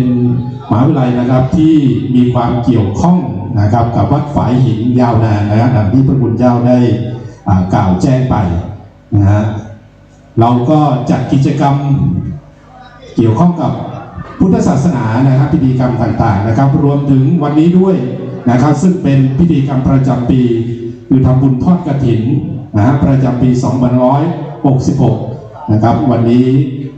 สำนักส่งเสริมศิลปวัฒนธรรมมหาวิทยาลัยเชียงใหม่นะครับร่วมกับหน่วยงานต่างๆนะครับซึ่งวันนี้ก็จะมีท่านอธิการบดีมหาวิทยาลัยเชียงใหม่กรรมการสภามหาวิทยาลัยเชียงใหม่รวมถึงข้าราชการบุคลากรมหาวิทยาลัยเชียงใหม่นะครับทุกหน่วยงานนะครับก็ได้ร่วมกันเป็นเจ้าภาพนะตั้งองค์กฐินนะครับที่จะมาร่วมถวายแก่พระภิกษุสงฆ์วัดฝายหินณแห่งนี้นะครับช่วง กำหนดการนะครับ เราก็จะมีกำหนดการนะครับในการตั้งขบวนตั้งขบวนบริเวณขวงวัฒนธรรมมหาวิทยาลัยเชียงใหม่นะครับ ก็จะมีการแห่องค์กฐินนะครับ ซึ่งวันนี้เราก็แห่องค์กฐินนะครับรอบเมืองเชียงใหม่และบริวารกฐินนะครับจากนั้นก็นำขบวนนะครับองค์กฐินและบริวารกฐินนะครับจากทุกคณะนะครับที่ได้เข้ามาร่วมบุญในครั้งนี้สถาบันสำนักศูนย์และส่วนงานต่างๆก็พร้อมกันที่ขวงวัฒนธรรมนะครับซึ่งตอนนี้หลายคณะก็เดินทางมาถึงแล้วนะครับเราก็จะเริ่มเคลื่อนขบวนนะครับประมาณ 14 นาฬิกานะครับก็จะเคลื่อนขบวนแห่องค์กฐินและบริวารกฐินเข้าสู่วัดฝายหินมหาวิทยาลัยเชียงใหม่นะครับจากนั้นก็เข้าสู่ทางพิธีกรรมทางศาสนานะครับก็ขออนุโมทนาบุญทุกส่วนงานนะครับที่ได้เข้ามาร่วมมหากุศลอันยิ่งใหญ่ในวันนี้นะครับอย่างที่พระคุณเจ้าได้กล่าวแจ้งไว้นะครับว่าเป็นบุญอันยิ่งใหญ่เพราะว่าเป็นการละทานเนาะทำได้ครั้งเดียวในรอบปีนะครับก็ถือว่าเป็นบุญใหญ่ของมหาวิทยาลัยเชียงใหม่เราอีกครั้งหนึ่งนะครับที่ทุกส่วนงานนะครับได้มีกุศลจิตนะครับที่ตั้งองค์กฐินและบริวารกฐินเข้าร่วมนะครับเพื่อจะมาทอดยังวัดฝายหินนะครับแด่พระภิกษุสงฆ์วัดฝายหินแห่งนี้นะครับตอนนี้สถานที่ก็มีความพร้อมนะครับได้จัดเตรียมสถานที่ไว้นะครับมีนะครับโรงทานจากส่วนต่างๆนะครับญาติโยมต่างๆนะครับที่เข้ามาร่วมนะครับตั้งเป็นโรงทานก็ขออนุโมทนาบุญเป็นอย่างยิ่งนะครับที่ได้มาตั้งโรงทานเพื่อให้ทุกท่านนะครับที่มาร่วมงานนะครับได้รับประทานนะครับไม่ว่าจะเป็นอาหารเครื่องดื่มต่างๆนะครับก็ขออนุโมทนาบุญเป็นอย่างยิ่งนะครับช่วงรอเวลาที่จะถึงนะครับกำหนดการนะครับในช่วงก่อนจะถึงกำหนดการนะครับตามที่เราแจ้งไว้ประมาณ 14 นาฬิกานะครับช่วงนี้ก็จะได้ฟังนะครับคณะกรรมการฝ่ายส่งเสริมศาสนามหาวิทยาลัยเชียงใหม่นะครับก็มีหลายท่านด้วยกันนะครับที่มาเป็นแรงสำคัญในการจัดงานกิจกรรมทางศาสนานะครับก็นำโดยท่านรองอธิการบดีนะครับศาสตราจารย์ปฏิบัติดร.ชรินทร์เตชะพันธ์นะครับผู้อำนวยการสำนักส่งเสริมศิลปวัฒนธรรมล้านนาสร้างสรรค์นะครับผู้อำนวยการศูนย์สื่อสารองค์กรและนักศึกษาสัมพันธ์นะครับรวมถึงคณะกรรมการทุกท่านนะครับที่เป็นคณะกรรมการฝ่ายอำนวยการนะฮะที่เราได้จัดกิจกรรมนี้ก็มีส่วนร่วมกันทุกส่วนทุกฝ่ายนะครับที่ได้จัดทำขึ้นในครั้งนี้ก็ถือว่าเป็นงานใหญ่นะฮะเป็นบุญใหญ่ก็แล้วกันนะครับที่เราได้มาร่วมนะครับช่วงก่อนจะถึงเวลานะครับก็จะได้เรียนเชิญอาจารย์ดร.ส่งเสริมแสงทองนะครับได้มาเล่าประวัติความเป็นมาของกฐินนะครับได้พูดคุยก่อนจะถึงกำหนดการที่เราจะเริ่มในการทอดกฐินนะครับณอารามวัดฝายแห่งนี้นะครับก็ขอเรียนเชิญท่านอาจารย์ส่งเสริมแสงทองได้มาพูดคุยเป็นเบื้องต้นก่อนนะครับขอเรียนเชิญครับ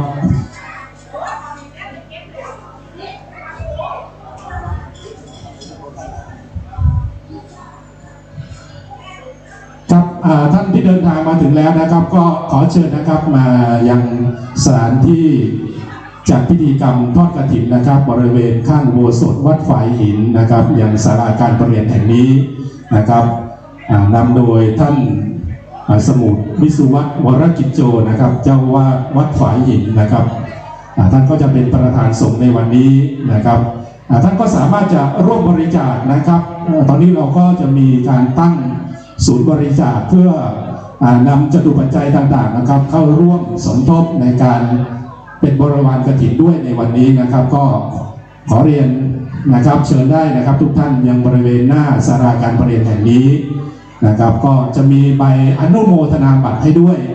นะครับใบอนุโมทนาบัตรให้ด้วยนะครับก็ขอเชิญทุกท่านนะครับ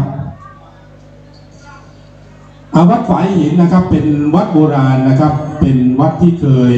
เป็นที่พำนักสถิตของพระอภัยสารทัตนะครับท่านเคยเป็นอดีตเจ้าคณะจังหวัดเชียงใหม่นะครับองค์แรกในสมัยรัตนโกสินทร์นะครับก็ถือว่าเป็นวัดเก่าแก่นะเป็นวัดเก่าแก่โบราณนะครับที่ตั้งอยู่ ใกล้กับมหาวิทยาลัยเชียงใหม่นะครับมหาวิทยาลัยเชียงใหม่เราก็ได้ถือเอาวัดฝ่ายหินนะฮะเป็นวัดในความอุปถัมภ์ของมหาวิทยาลัยเชียงใหม่นะครับตลอดระยะเวลาอันยาวนานนะครับนั้นก็เป็นวัดที่เก่าแก่ติดกับมหาวิทยาลัยเชียงใหม่นะครับก็ถือว่าเป็นวัดที่มีความสำคัญทางพุทธศาสนาอีกวัดหนึ่งนะครับอันมหาวิทยาลัยเชียงใหม่ของเรานะครับก็ได้ปฏิบัติภารกิจในฝ่ายส่งเสริมศิลปะวัฒนธรรมนะครับทำนุบำรุงศาสนานะครับเราก็ได้จัดกิจกรรมเกี่ยวข้องกับศาสนาตลอดระยะเวลาที่ยาวนานนะครับไม่ว่าจะเป็นวันสำคัญทางศาสนานะฮะตั้งแต่ต้นปีเป็นต้นมานะครับตั้งแต่วันมาฆบูชานะครับยาวมาถึงวันวิสาขวันอาสาฬหะนะครับออกพรรษาก็จะมีอีกกิจกรรมหนึ่งทางศาสนานั้นก็คือวันเทโวโรหณะนะครับเราก็ได้จัดตรงบริเวณขวงวัฒนธรรมนะฮะวันนี้ก็มาบรรจบครบอีกครั้งหนึ่งนะครับที่เราได้กำหนดขึ้นนะฮะคือวันเสาร์ที่ 25 พฤศจิกายน 2566 นะครับเป็นวันดีเป็นวันมงคลนะครับที่พวกเราชาวมช.ทุกท่านนะครับรวมถึงประชาชนสาธุชนที่อยู่ใกล้เคียงนะครับเป็นสาธุชนวัดฝายหินนะครับอยู่ใกล้เคียงมหาวิทยาลัยเชียงใหม่นะครับจะได้มาร่วม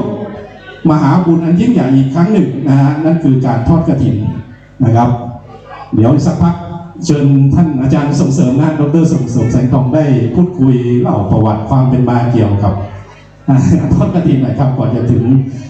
กำหนดการนะครับต่อไปครับเรียนเชิญครับ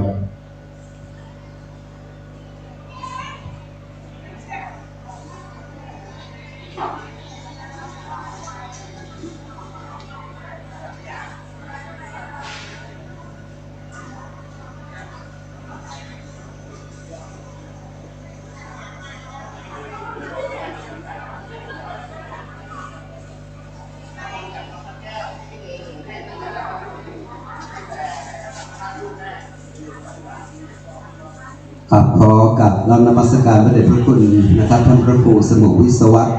วรกิจโจนะครับเจ้าอาวาสวัดฝายหินที่เคารพอย่างสูงนมัสการพระมหาเถรานุเถระคณะสงฆ์นะครับและก็พระภิกษุสามเณรทุกรูปนะครับกราบเรียนคณะสัตยาพ่อแม่พี่น้องประชาชนแขกผู้มีเกียรติทุกท่านที่ได้เดินทางมาร่วมในการอนุโมทนาบุญร่วมถวายกฐินสามัคคีมหากุศลนะครับของมหาวิทยาลัยเชียงใหม่และคณะสัตยาสาธุชนทุกท่านในวันนี้นะครับซึ่งเป็นฤกษ์ดียามดีนะครับในวันที่ 25 พฤศจิกายน พุทธศักราช 2566 ณ วัดฝายหิน ตำบลสุเทพ อำเภอเมือง จังหวัดเชียงใหม่ซึ่งเป็นพุทธประเพณีนะครับที่เราได้สืบสานนะครับขนบธรรมเนียมประเพณีวัฒนธรรมนะครับของจังหวัดเชียงใหม่มาโดยตลอดเวลานะครับที่ท่านได้เดินทางมาร่วมเพื่อที่จะเป็นส่วนหนึ่งของการบันทึกในประวัติศาสตร์ของการบันทึกนะครับการทำบุญทอดกฐินที่วัดฝายหินซึ่งเป็นวัดประวัติศาสตร์ของล้านนาวัดหนึ่งเคยเป็นวัดที่จำพรรษาของปฐมสังฆราชล้านนาสมัยยุคก่อนนะครับที่ว่าท่านพระอภัยสารทะสังฆปาโมกข์แห่งวัดฝายหินเป็นสังฆราชในล้านนายุคก่อนที่จะมีการเปลี่ยนแปลงการปกครองนะครับแต่ถือว่าเป็นยุคที่มีความสำคัญอย่างยิ่งในวันนี้มหาวิทยาลัยเชียงใหม่นะครับนำโดยท่านอธิการบดีมหาวิทยาลัยเชียงใหม่รองอธิการบดีผู้ช่วยอธิการบดีคณบดีทุกคณะนะครับรองคณบดีนะครับแล้วก็ผู้ช่วยคณบดีรวมถึงผู้อำนวยการสำนักนะครับและก็ส่วนราชการต่างๆของมหาวิทยาลัยพนักงานเจ้าหน้าที่นิสิตนักศึกษาของมหาวิทยาลัยเชียงใหม่พร้อมกับด้วยนะครับคณะสัตยาสาธุชนพุทธบริษัทศรัทธาวัดฝายหินและที่เดินทางมาจากที่ต่างๆนะครับเมื่อทราบข่าวบุญกุศลจากทางสถานีวิทยุซึ่งวัดฝายหินก็ดีนะครับท่านก็ต่างมีจิตศรัทธาน้อมนำเดินทางมาเพื่อจะมีส่วนหนึ่งในการร่วมทำบุญบำเพ็ญมหากุศลเนื่องในวันทำบุญกฐินสามัคคีมหากุศลประจำปีนะครับพุทธศักราช 2566 นะครับในปีนี้ถือว่าเป็นจุดนัดหมายสำคัญนะครับเป็นพิธีการทำบุญกฐินของมหาวิทยาลัยเชียงใหม่นะครับแล้วก็มีคณะสงฆ์นะครับจำนวนมากที่มีส่วนร่วมในการอนุโมทนาบุญกับงานบุญใหญ่ในวันนี้ ราะฉะนั้นดังที่ท่านอาจารย์นะครับผู้ช่วยศาสตราจารย์ดร.สยามราชวัฒน์นะครับที่ท่านได้กล่าวปรารภถึงเหตุการณ์สำคัญนะครับในวันนี้ก็จะเป็นงานบุญใหญ่อย่างยิ่งที่เราต่างได้มีส่วนร่วมในการมาสืบทอดสายฐานวัฒนธรรมนะครับของล้านนาและของประเทศไทยในการสืบสานบุญประเพณีซึ่งเป็นพระบรมพุทธานุญาตเป็นประเพณีเก่าแก่โบราณที่สืบทอดมาตั้งแต่สมเด็จพระสัมมาสัมพุทธเจ้ายังทรงพระชนชีพอยู่นะครับพระองค์ได้ทรงมีพระบรมพุทธานุญาตให้คณะสงฆ์สามารถทำกฐินและจัดเย็บจีวรในการที่จะน้อมนำและก็กรานกฐินเป็นจุดเริ่มต้นของการออกแบบนะครับจีวรของพระอานนท์มหาเถระจากการสแกนภาพจากภูเขานะครับเห็นท้องนาของชาวมคธแล้วก็นำไปสู่การออกแบบจีวรซึ่งเป็นเรียกว่า the best designer of the world ก็ได้นะครับไม่ว่าท่านพระอานนท์เป็นนักการออกแบบที่ยอดเยี่ยมที่สุดในโลกด้วยเหตุผลว่าออกแบบจีวรครั้งเดียวใช้มาจนถึง 2,600 กว่าปีจนถึงปัจจุบันถือว่าเป็นประวัติศาสตร์ที่สำคัญวันนี้ผ้ากฐินทานทั้งปวงนะครับที่เกิดขึ้นจากความศรัทธาเลื่อมใสอันเป็นไปเพื่อสามัคคีธรรมของคณะสงฆ์และคณะศรัทธาสาธุชนผู้มีจิตศรัทธาเลื่อมใสเป็นผ้ากฐินอันเป็นไปเพื่อยังประโยชน์อันสูงสุดเพราะเป็นผ้ากาสาวพัสผ้าเปื้อนฝุ่นผ้าย้อมน้ำฝาดอันเป็นผ้าที่เป็นธงชัยแห่งพระอรหันต์นะครับที่พวกเราทุกท่านได้มีโอกาสมองเห็นพระเวลาทุกครองผ้ากาสาวพัสผ้ากฐินทานหมายถึงท่านเป็นบุคคลผู้บำเพ็ญโลกุตตรธรรมเพื่อจะนำไปสู่ความหลุดพ้นจากความทุกข์เพื่อสร้างสันติสุขให้เกิดขึ้นบนโลกใบนี้อนุเคราะห์ทั้งโลกิยะและโลกุตตระดังนั้นการมีโอกาสเป็นส่วนหนึ่งของการทำบุญถวายผ้ากฐินทาน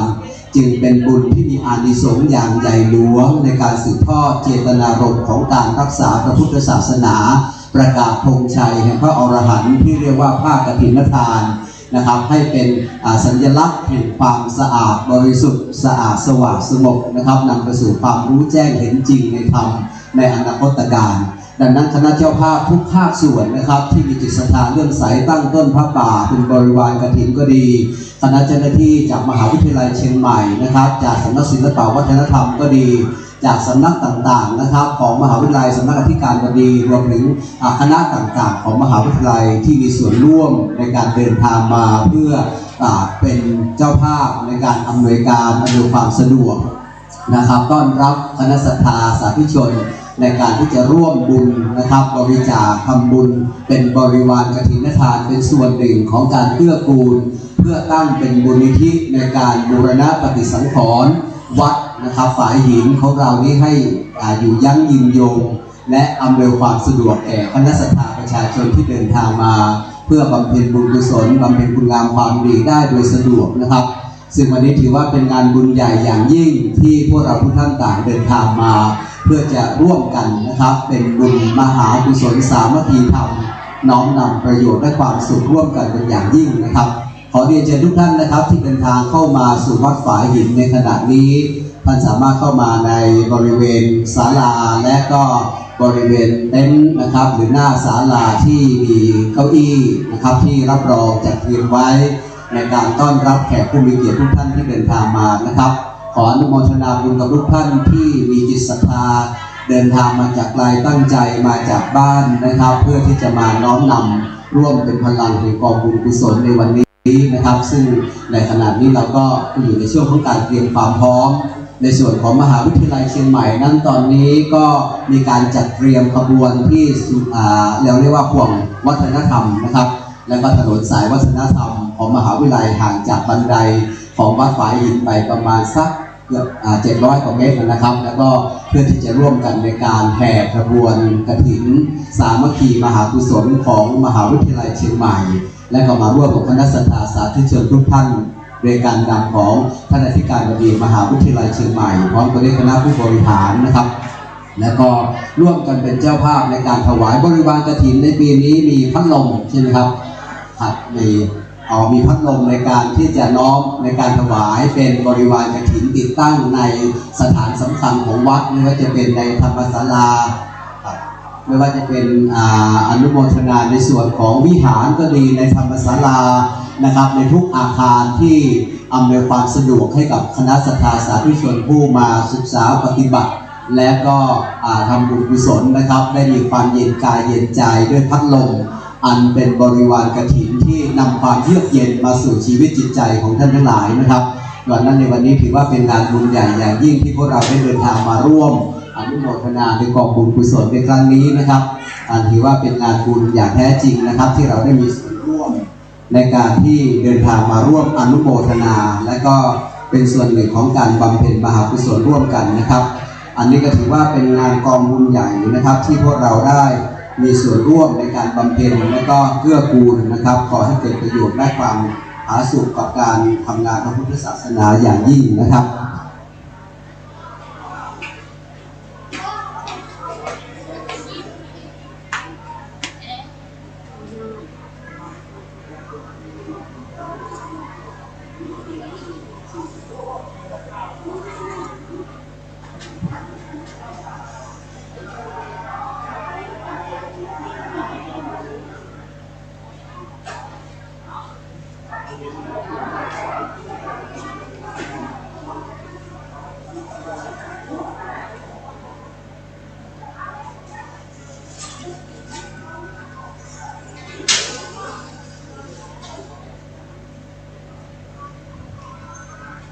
ครับก็ได้ฟัง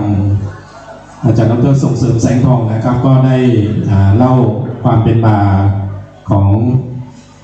พิธีกรรมนะครับความเป็นมาของกฐินนะในพุทธศาสนานะครับก็คงจะได้ทราบความสำคัญนะฮะว่าทำไมต้องทอดกฐินนะฮะทำไมต้องทอดกฐินตามพุทธกาลนะในสมัยพุทธกาลนะครับตามหลักฐานที่ปรากฏในพระไตรปิฎกนะฮะก็มีเรื่องเล่าว่าสมัยนั้นนะมีภิกษุนะครับจากเมืองปาฐายะนะครับประมาณ30รูปนะฮะได้เดินทางมาเฝ้าพระพุทธเจ้านะฮะณวัดเชตวันมหาวิหารนะครับเมืองสาวัตถีแต่ยังไม่ถึงเมืองสาวัตถีนะฮะมันก็ถึงวันเข้าพรรษาพอดีนะครับก็ไม่สามารถจะเดินทางต่อได้นะครับอันนี้คือประวัติเรื่องเล่านะครับภิกษุ30รูปก็เลยต้องจำพรรษาที่เมืองสาเกตนะในระหว่างทางนะครับพอออกพรรษาภิกษุเหล่านั้นนะก็ได้เดินทางมาเฝ้าพระพุทธเจ้านะครับด้วยความยากลำบากนะครับพอมาถึงวัดเชตวันนะครับพระพุทธเจ้าท่านก็ทรงตรัสถามความเป็นอยู่และการเดินทางว่าเป็นอย่างไรบ้างนะครับในการเดินทางกว่าจะมาถึงเชตวันนี่นะครับภิกษุก็ได้เล่าเหตุการณ์นะครับความยากลำบากในการเดินทางนะครับว่ามันนะครับเวลานะครับกับสถานที่อะไรต่างๆนะครับในการเดินทางอะไรต่างๆนี่นะครับมันมีความยากลำบากในช่วงเข้าพรรษานะฮะพระองค์ก็ทราบปัญหาอุปสรรคเหล่านี้นะครับถือว่าพิธีกรรมทอดกฐินเนี่ยถือว่าเป็นสิ่งที่พระพุทธเจ้าท่านทรงกำหนดขึ้นนะไม่ได้เป็นสิ่งที่มีใครมาทูลขอเป็นสิ่งที่พระพุทธเจ้าเนี่ยทรงบัญญัติขึ้นนะครับเพื่อให้ภิกษุที่อยู่จำพรรษานะครับครบถ้วนไตรมาสนะครับสามารถที่จะได้รับอานิสงส์นะจะได้รับอานิสงส์ว่าอยู่จำพรรษาแล้วได้อานิสงส์อะไรนะครับถ้าไปดูตามพระธรรมวินัยเนี่ยก็มีอยู่5อย่างด้วยกันนะครับ5อย่างนั้นประกอบไปด้วยคือภิกษุถ้าอยู่จำพรรษาแล้วนะครับก็สามารถจะได้รับอานิสงส์คือเดินทางไปไหนเนี่ยไม่ต้องบอกลาก็ได้นะครับ2ไม่ต้องถือไตรจีวรไตรครบสำหรับครบ3ผืนนะครับอันนี้ก็ลดความยุ่งยากลงมาได้นะครับประการที่3นะครับก็สามารถจะรับกิจนิมนต์นะครับที่เป็นออกชื่อโภชนะได้นะอย่างที่4ก็สามารถที่จะเก็บจีวรนะครับอดิเรกจีวรที่ได้รับเนี่ยไม่ต้องอธิษฐานเพราะว่าตามหลักพระวินัยนั้นต้องอธิษฐานต้องวิกัปถึงจะไม่เป็นอาบัตินะครับและอย่างที่5นะครับก็สามารถที่จะได้รับอานิสงส์นะครับโดยเฉพาะ การได้รับจีวรนะครับแก่ภิกษุที่คณะสงฆ์ได้กำหนดให้เป็นผู้กลางกฐินอันนี้ก็ถือว่าเป็นอานิสงส์ในสมัยพุทธกาลนะครับในสมัยพุทธกาลที่ผ่านมานะครับมันก็เลยเป็นที่มาของพิธีกรรมการทอดกฐินที่เป็นพุทธบัญญัตินะฮะเป็นพุทธประสงค์ของพระพุทธเจ้าที่พระองค์ทรงจัดให้มีขึ้นเพื่อเป็นประโยชน์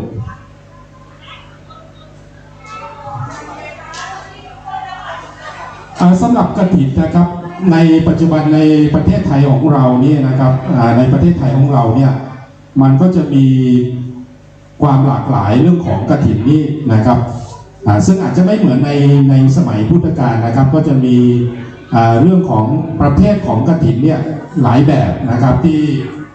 อาจจะทำขึ้นในประเทศไทยของเรานะครับอาจจะมีเป็นแบบจุลกฐินนะครับเป็นแบบจุลกฐินเป็นแบบมหากฐินนะครับอันนี้ก็แต่ละที่ก็อาจจะไม่เหมือนกันนะครับแต่ละที่ก็อาจไม่เหมือนกันนะครับก็อาจจะมีเป็นแบบจุลกฐินเป็นแบบมหากฐินเป็นแบบกฐินหลวงเป็นแบบกฐินต้นเป็นแบบกฐินสามัคคีแล้วก็กฐินราชนะครับสำหรับมหาวิทยาลัยเชียงใหม่ของเราเนี่ยก็ถือว่าอาจจะจัดเข้าในกฐินราชก็ได้ใช่ไหมฮะนะครับกฐินราชเนาะเพราะว่าหน่วยงานทุกหน่วยงานเนาะอย่างที่คุณสราวุฒิชัยนินนะครับได้พูดคุยมาบ้างนะครับเดี๋ยววันนี้จะให้พูดคุยเพิ่มเติม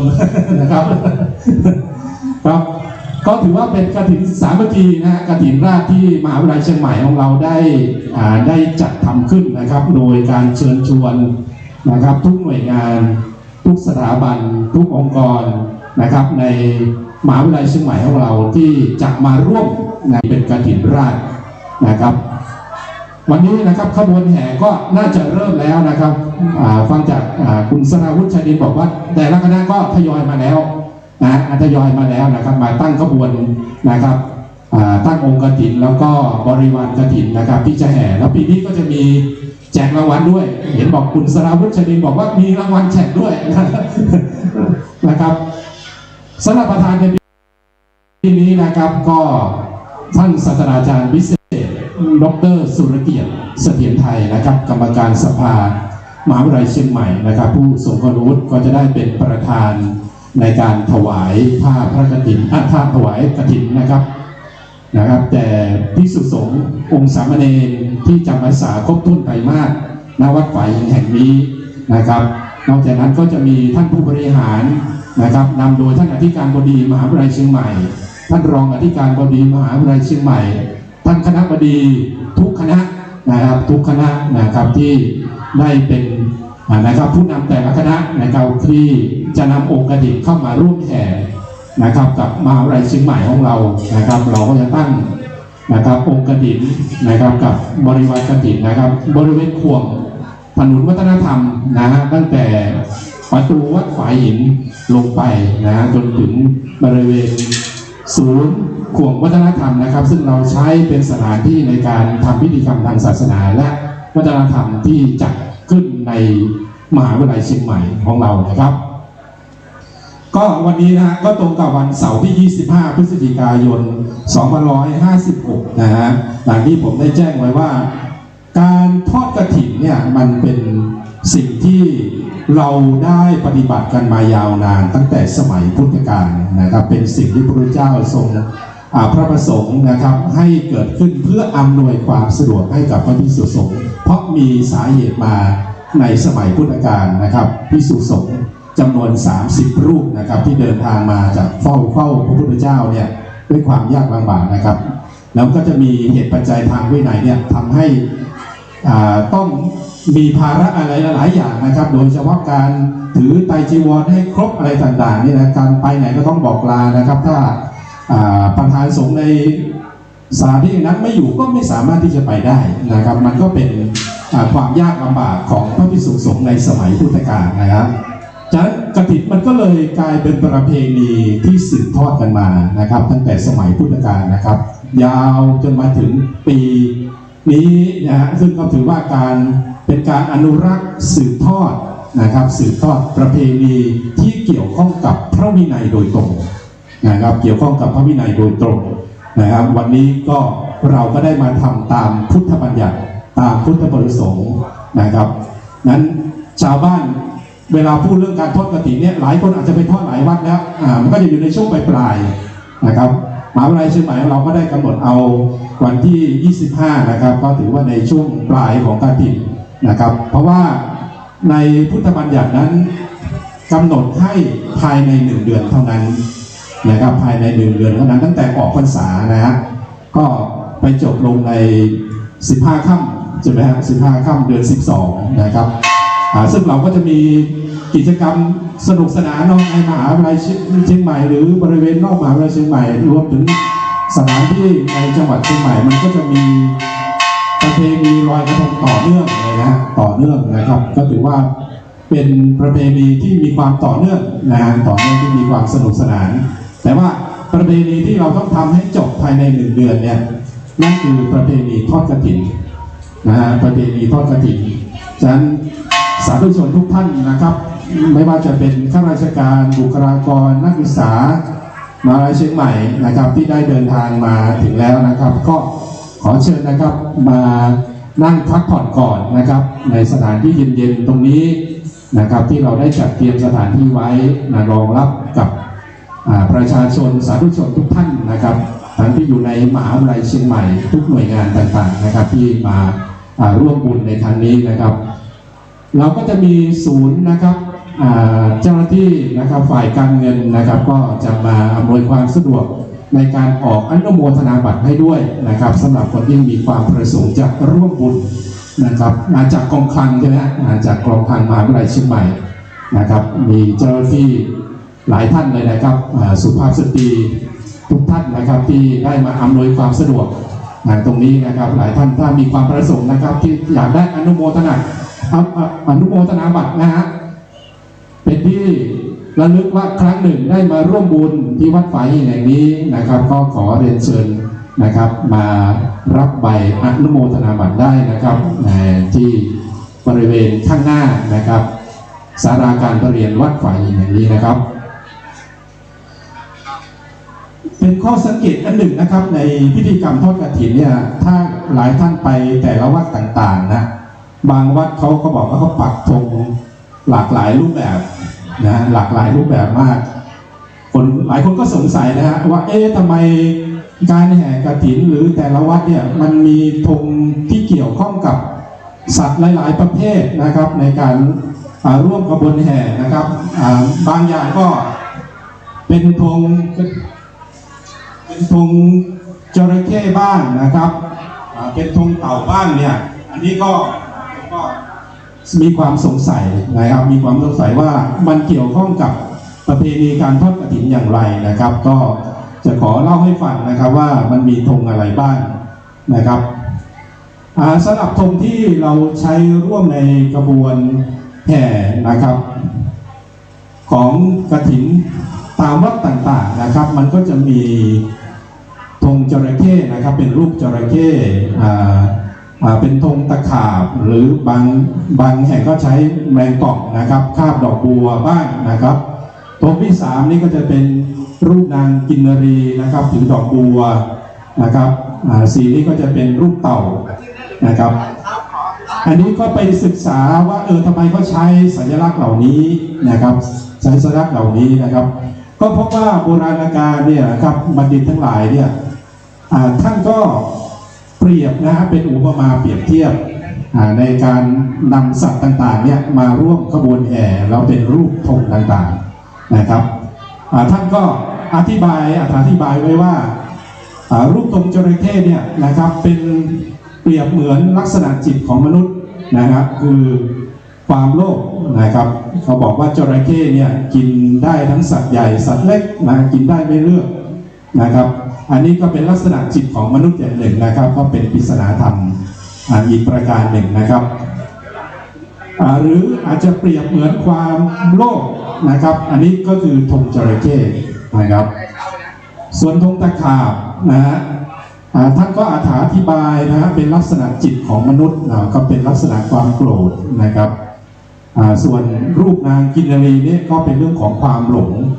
นะครับรูปเต่านี่ก็เป็นเรื่องของการมีสติ อันนี้ก็ถือว่าเป็นปริศนาธรรมนะครับที่โบราณอาจารย์ได้คิดค้นนะครับสัญลักษณ์นะครับเพื่ออธิบายหลักธรรมที่จะใช้ในพิธีกรรมการทอดกฐินนะฮะแต่บางแห่งก็มีเรื่องเล่านะครับมีเรื่องเล่า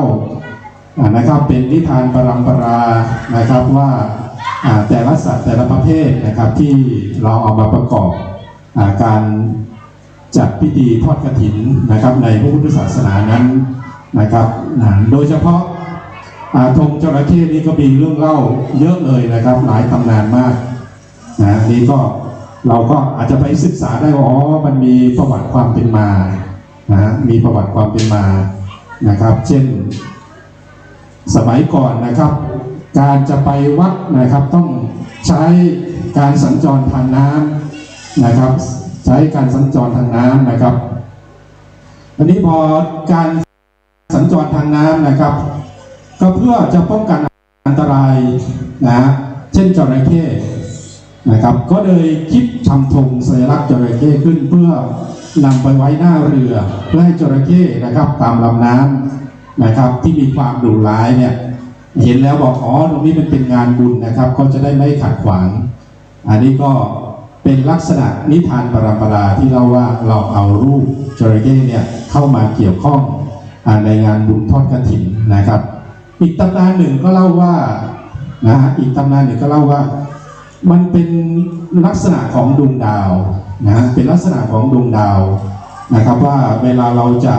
ไปในสถานที่ไกลๆนะครับตกกลางค่ำกลางคืนนะครับก็จะมีการมองนะครับขึ้นไปบนท้องฟ้านะครับก็จะเห็นดาวจระเข้นะครับสว่างไสวนะฮะอันนี้ก็เลยเอาสัญลักษณ์ตรงนี้เข้ามาเกี่ยวข้องนะก็มีอีกหลายตำนานนะครับบางตำนานก็กล่าวว่ามีอุบาสกคนหนึ่งนะครับได้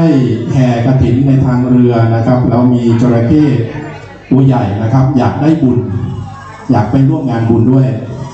นะครับก็ว่ายน้ำนะครับตามเรือของอุบาสกคนนั้นไปนะครับแต่ว่ายไปไกลมากนะจนเหนื่อยแล้วก็นะครับได้ตายลงในระหว่างทางนะครับแต่ก่อนจะตายนะครับก็ได้บอกว่าขอร่วมบุญไปได้ไหมต่อไปในอนาคตการเนี่ยขอให้มีเราอยู่ร่วมพิธีทอดกฐินด้วยได้ไหมโดยเอาสัญลักษณ์ของเรานี่ก็คือจระเข้นะครับอันนี้ก็เป็นที่มาอีกตำนานหนึ่งนะครับอันนี้ก็มีหลายๆตำนานนะครับที่มีความเกี่ยวข้องนะฮะมีความเกี่ยวข้องคุณสราวุฒิชัยนินมีอะไรพูดคุยไหมฮะอาจารย์ส่งเสริมแสงทองนะ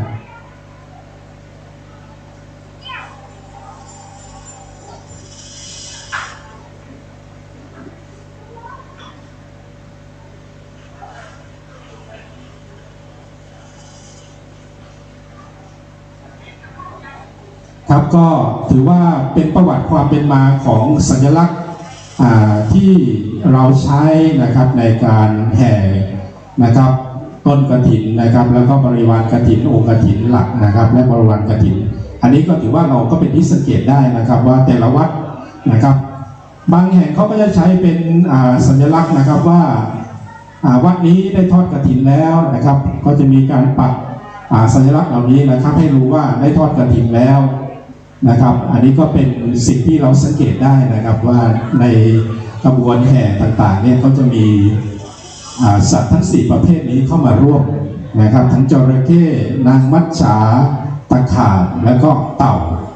นะครับฉะนั้นมันก็สามารถที่จะตีความได้ทั้งปริศนาธรรมนะครับหรือจะเป็นนิทานปรัมปรานะครับที่เล่าต่อๆกันมานะครับไม่ว่าจะเป็นยังไงนะครับสิ่งเหล่านั้นมันก็ปรากฏอยู่ในปัจจุบันนะครับที่เราเห็นนะแต่เหนืออื่นใดเลยนะครับแต่เหนืออื่นใดสิ่งที่เราได้มาร่วมประเพณีทอดกฐินในแต่ละวัดนะรวมถึงวันนี้ด้วยนะครับที่เราได้มาร่วมกับมหาวิทยาลัยเชียงใหม่ของเรานะครับที่ได้กำหนดกิจกรรมนี้ขึ้นมานะครับประจำปี 2566 นะครับณอารามวัดฝายหินแห่งนี้นะครับซึ่งวันนี้ก็ตรงกับวันเสาร์ที่ 25 พฤศจิกายน 2566 นะครับเราก็จะได้มาทอด นะครับมาทอดกฐินแด่พระภิกษุสงฆ์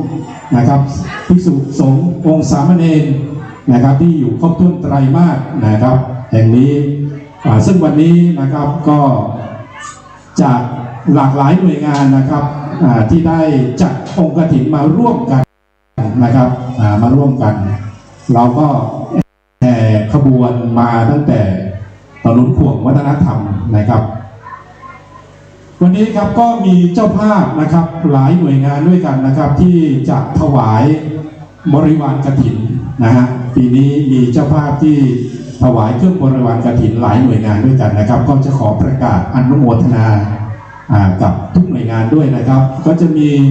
สำนักงานมหาวิทยาลัยเชียงใหม่นะครับสำนักงานมหาวิทยาลัยเชียงใหม่นะครับก็ได้ถวายพัดลมตั้งพื้นจำนวน 2,000 บาทนะครับสำนักงานสภามหาวิทยาลัยเชียงใหม่นะครับก็ถวายพัดลมตั้งพื้นนะครับสถาบันภาษานะครับถวายพัดลมตั้งพื้นนะครับคณะวิทยาศาสตร์ถวายพัดลมตั้งพื้นนะครับคณะพยาบาลศาสตร์นะครับถวายพัดลมตั้งพื้นนะครับกองวิเทศสัมพันธ์นะครับก็ถวายพัดลมอันนี้มันตอบผิดนะครับสำนักงานบริหารจัดการทรัพย์สินมหาวิทยาลัยเชียงใหม่นะครับถวายพัดลมติดผนังสำนักงานสภามหาวิทยาลัยเชียงใหม่นะฮะสภาพนักงานนะครับถวายพัดลมตั้งพื้นศูนย์อุทยานวิทยาศาสตร์และเทคโนโลยีนะครับถวายพัดลมตั้งพื้นนะครับคณะอุตสาหกรรมการเกษตรถวายพัดลมตั้งพื้นนะครับคณะรัฐศาสตร์และรัฐประศาสนศาสตร์ถวายพัดลมตั้งพื้นวิทยาลัยนานาชาตินวัตกรรมดิจิทัลนะครับถวายพัดลมตั้งพื้นนะครับรองศาสตราจารย์ดร.ชมพูนุชนะครับเกษมเศรษฐ์นะครับภาควิชาวิศวะอุตสาหการคณะวิศวกรรมศาสตร์นะครับก็ร่วมถวายพัดลมติดผนังด้วยนะครับคณะเภสัชศาสตร์นะครับถวายพัดลมตั้งพื้นสถาบันวิจัยวิทยาศาสตร์สุขภาพนะครับก็ร่วมถวายพัดลมตั้งพื้นนะครับคณะแพทยศาสตร์นะครับถวายพัดลมติดผนังและสหกรณ์ออมทรัพย์มหาวิทยาลัยเชียงใหม่นะครับก็ร่วมถวายพัดลมตั้งพื้นนะครับก็อนุโมทนาบุญกับทุกหน่วยงานด้วยนะครับที่ประกาศนะครับถือว่าท่านได้ร่วมเป็นเจ้าภาพถวายเครื่องบริวารกฐินนะครับประกอบไปด้วยพัดลมตั้งพื้นและพัดลมติดผนังนะครับเพื่อน้อมถวายนะครับแก่วัดฝายหินที่จะใช้ในกิจกรรมทางคณะสงฆ์และกิจกรรมต่างๆภายในวัดนะครับซึ่งเราก็จะใช้บริเวณศาลาการประเรียนแห่งนี้นะครับก็ถือว่าเป็นประโยชน์นะเป็นประโยชน์ก็ขออนุโมทนาบุญกับทุกท่านนะครับรวมถึงท่านอื่นด้วยนะครับที่มาตั้งโรงทานนะครับหลายส่วนด้วยกันนะครับมาตั้งโรงทานจากชาวบ้านวัดฝายหินนะครับบริเวณใกล้เคียงบริเวณต่างๆที่ได้มาร่วมนะครับมาร่วมตั้งโรงทานแห่งนี้นะครับไม่ว่าจะเป็นน้ำปานะนะครับเครื่องดื่มต่างๆขนมต่างๆนะครับก็ขออนุโมทนาบุญกับทุกท่านด้วยนะครับก็อีกสักพักหนึ่งนะครับตอนนี้ก็เวลา 13:40 นาทีแล้วนะครับก็คิดว่าขบวนก็ใกล้จะเริ่มแล้วเราก็จะตั้งขบวนประมาณ 14 นาฬิกานะครับตอนนี้ขบวนก็บางขบวนก็เริ่มขึ้นมาแล้วครับเพื่อจะนำบริวารกฐินต่างๆนะครับที่เข้ามาร่วมบุญมหากุศลอันยิ่งใหญ่ของมหาวิทยาลัยเชียงใหม่นะครับที่เราจะได้ร่วมกัน1 ปี1 ครั้ง1 ปีนะครับในวันนี้นะครับก็เราก็จะเห็นขบวนแห่นะครับเริ่มทยอยขึ้นมานะครับตั้งแต่บริเวณขวงวัฒนธรรมนะครับของมหาวิทยาลัยเชียงใหม่นะครับ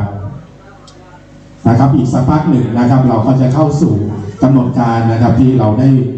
วางไว้นะครับที่จะกำหนดการพิธี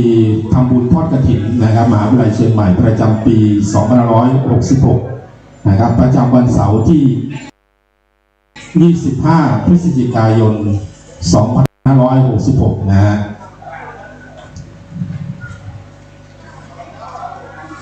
สำหรับวันนี้นะครับก็มีคณะกรรมการหลายหน่วยงานด้วยกันนะครับ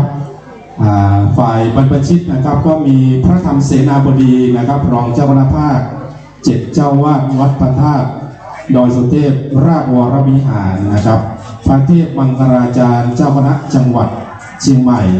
พระเทพศรีหวราจารย์รองเจ้าคณะจังหวัดเชียงใหม่พระภาวนาธรรมาภิรัตน์วิเจ้าคณะอำเภอเมืองเชียงใหม่และท่านสำคัญนะครับพระครูสมุขวิสุวัตรวรกิจโจเจ้าวาดวัดฝายหินนะครับเป็นที่ปรึกษาฝ่ายบรรพชิตนะครับนอกจากนั้นก็จะมีคณะกรรมการอีกหลายหน่วยงานด้วยกันนะครับก็จะมีที่ปรึกษาฝ่ายคฤหัสถ์นะครับก็จะมีปลัดกระทรวงอุดมศึกษาวิทยาศาสตร์วิจัยและนวัตกรรมนะครับผู้ว่าราชการจังหวัดเชียงใหม่นายกเทศมนตรีนครเชียงใหม่นายกสภามหาวิทยาลัยเชียงใหม่นะครับอุปนายกสภามหาวิทยาลัยเชียงใหม่กรรมการสภามหาวิทยาลัยเชียงใหม่นะครับประธานกรรมการส่งเสริมมหาวิทยาลัยเชียงใหม่กรรมการส่งเสริมมหาวิทยาลัยเชียงใหม่นะครับ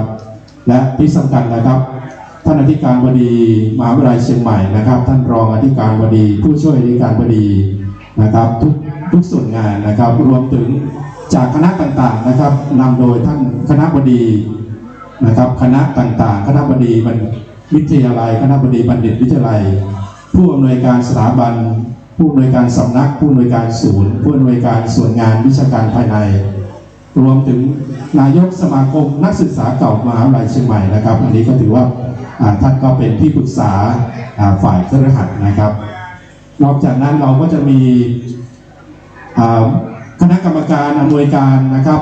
จากหลากหลายหน่วยงานนะครับนำโดยท่านรองอธิการบดีศาสตราจารย์ปฏิบัติดร.ชรินทร์เตชะพันธ์นะก็เป็นประธานกรรมการผู้อำนวยการสำนักส่งเสริมศิลปะวัฒนธรรมและล้านนาสร้างสรรค์นะครับผู้อำนวยการศูนย์สื่อสารองค์กรและนักศึกษาเก่าสัมพันธ์นะครับก็รวมถึงหน่วยงานที่ได้จัดสถานที่ต่างๆนะครับก็คือผู้อำนวยการกองอาคารสถานที่และสาธารณูปโภคนะครับผู้อำนวยการกองคลังผู้อำนวยการกองพัฒนานักศึกษาผู้อำนวยการศูนย์บริหารจัดการเมืองอัจฉริยะมช.นะครับรวมถึงท่านประธานสภาพนักงานมหาวิทยาลัยเชียงใหม่นะครับและคณะกรรมการอีกทุกท่านนะครับที่ได้ร่วมจัดงานนี้ขึ้นมานะครับเป็นงานพิธีกรรมทางพุทธศาสนาที่สำคัญในวันนี้ก็ขออนุโมทนากับทุกท่านนะครับที่ได้มาร่วมทำบุญนะครับครั้งสำคัญ1 ปี 1 ครั้งนะครับซึ่งอีกสักพักหนึ่งนะครับก็คงจะเข้าสู่พิธีการทางศาสนาในระดับต่อไปนะครับตอนนี้ถ้าเราไปดูบริเวณนะครับหน้าวัดฝายหินนะครับยาวลงไปถึงขวงวัฒนธรรมนะครับตอนนี้เราก็จะเห็นขบวนแห่มาแล้วนะครับขบวนแห่นะครับบริวารกฐินต่างๆนะครับสำหรับบริเวณตรงนี้นะครับก็เป็นบริเวณศาลาการประเรียนวัดฝายหินนะตอนนี้พระภิกษุสงฆ์องค์สามเณรนะครับที่อยู่จำพรรษาครบถ้วนไตรมาสนะครับหน้าวัดฝายหินนะครับท่านก็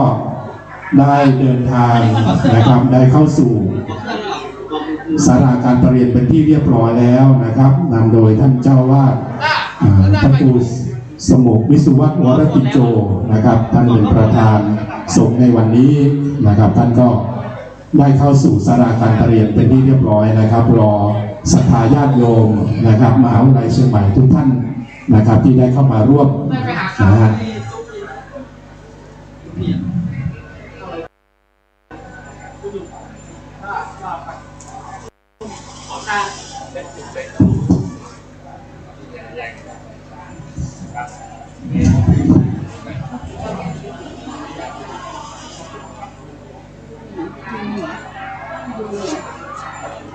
เย็นพี่เย็นได้แล้วไม่เก็บด้วยเสร็จแล้วที่จะดูเครื่องเสียงขึ้นหมดแล้วเนาะครับคณะกรรมการศาสนานะครับหลายๆท่านก็เดินทางมาถึงแล้วนะครับได้ยินเสียงนะครับผู้ช่วยศาสตราจารย์ดร.สมหวังแก้วสุวรรณครับขอเรียนเชิญที่บริเวณศาลาการประเรียนได้เลยครับนะครับได้มาเล่านะครับก่อนจะถึงกำหนดการนะครับทางศาสนาได้มาพูดคุยเกี่ยวกับประเพณีทอดกฐินนะครับก็ขอเรียนเชิญนะครับที่ศาลาการประเรียนแห่งนี้นะครับ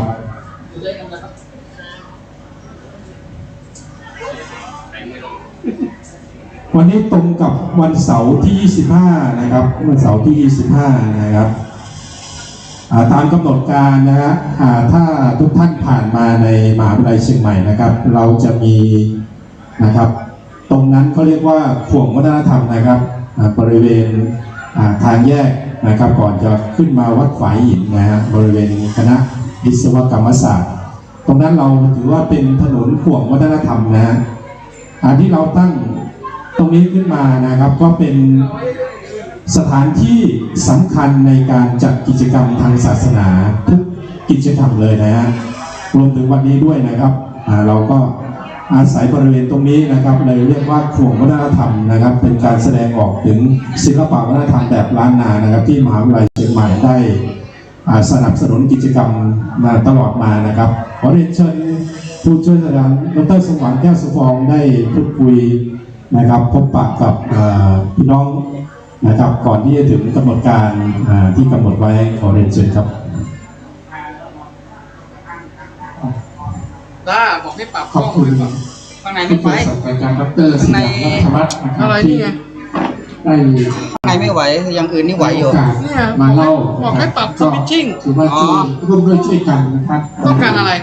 ข้างในนี่ไม่ไป กรรมการ จะให้ปรับสวิตชิ่ง ศาสนาของมหาวิทยาลัยเชียงใหม่นะครับ ก็มีกับไป วันนี้ ต่อสาย ก็เป็น สายมันลาง ครั้งหนึ่งในรอบปีนะครับที่เป็นงานบุญกฐินอาจารย์สยามขอให้เอาในเรื่องว่าบุญกฐินนะครับความจริงแล้วบรรดาพิธีกรรมพิธีการพิธีในทางพระพุทธศาสนาทั้งหลายทั้งปวงนะครับถ้าจะพูดถึงความศักดิ์สิทธิ์นะครับก็จะไม่มีอะไรจะมาศักดิ์สิทธิ์เท่ากับพิธีกฐินดังที่จะเกิดขึ้นในอีกไม่กี่ชั่วโมงข้างหน้านะครับทำไมพิธีการทอดกฐินถึงได้ชื่อว่าศักดิ์สิทธิ์นะครับเพราะว่ามันแตกต่างจากพิธีกรรมอื่นตรงที่พิธีอื่นนะครับไม่ว่าจะเป็นผ้าป่าไม่ว่าจะเป็นอะไรก็ตามทำได้หลายครั้งตลอดปีนะฮะแต่พิธีกฐินนั้นจะทำได้ปีหนึ่งในช่วงเวลาที่จำกัดนะครับก็อาจจะหลังออกพรรษาแล้วประมาณเดือนหนึ่งนะครับ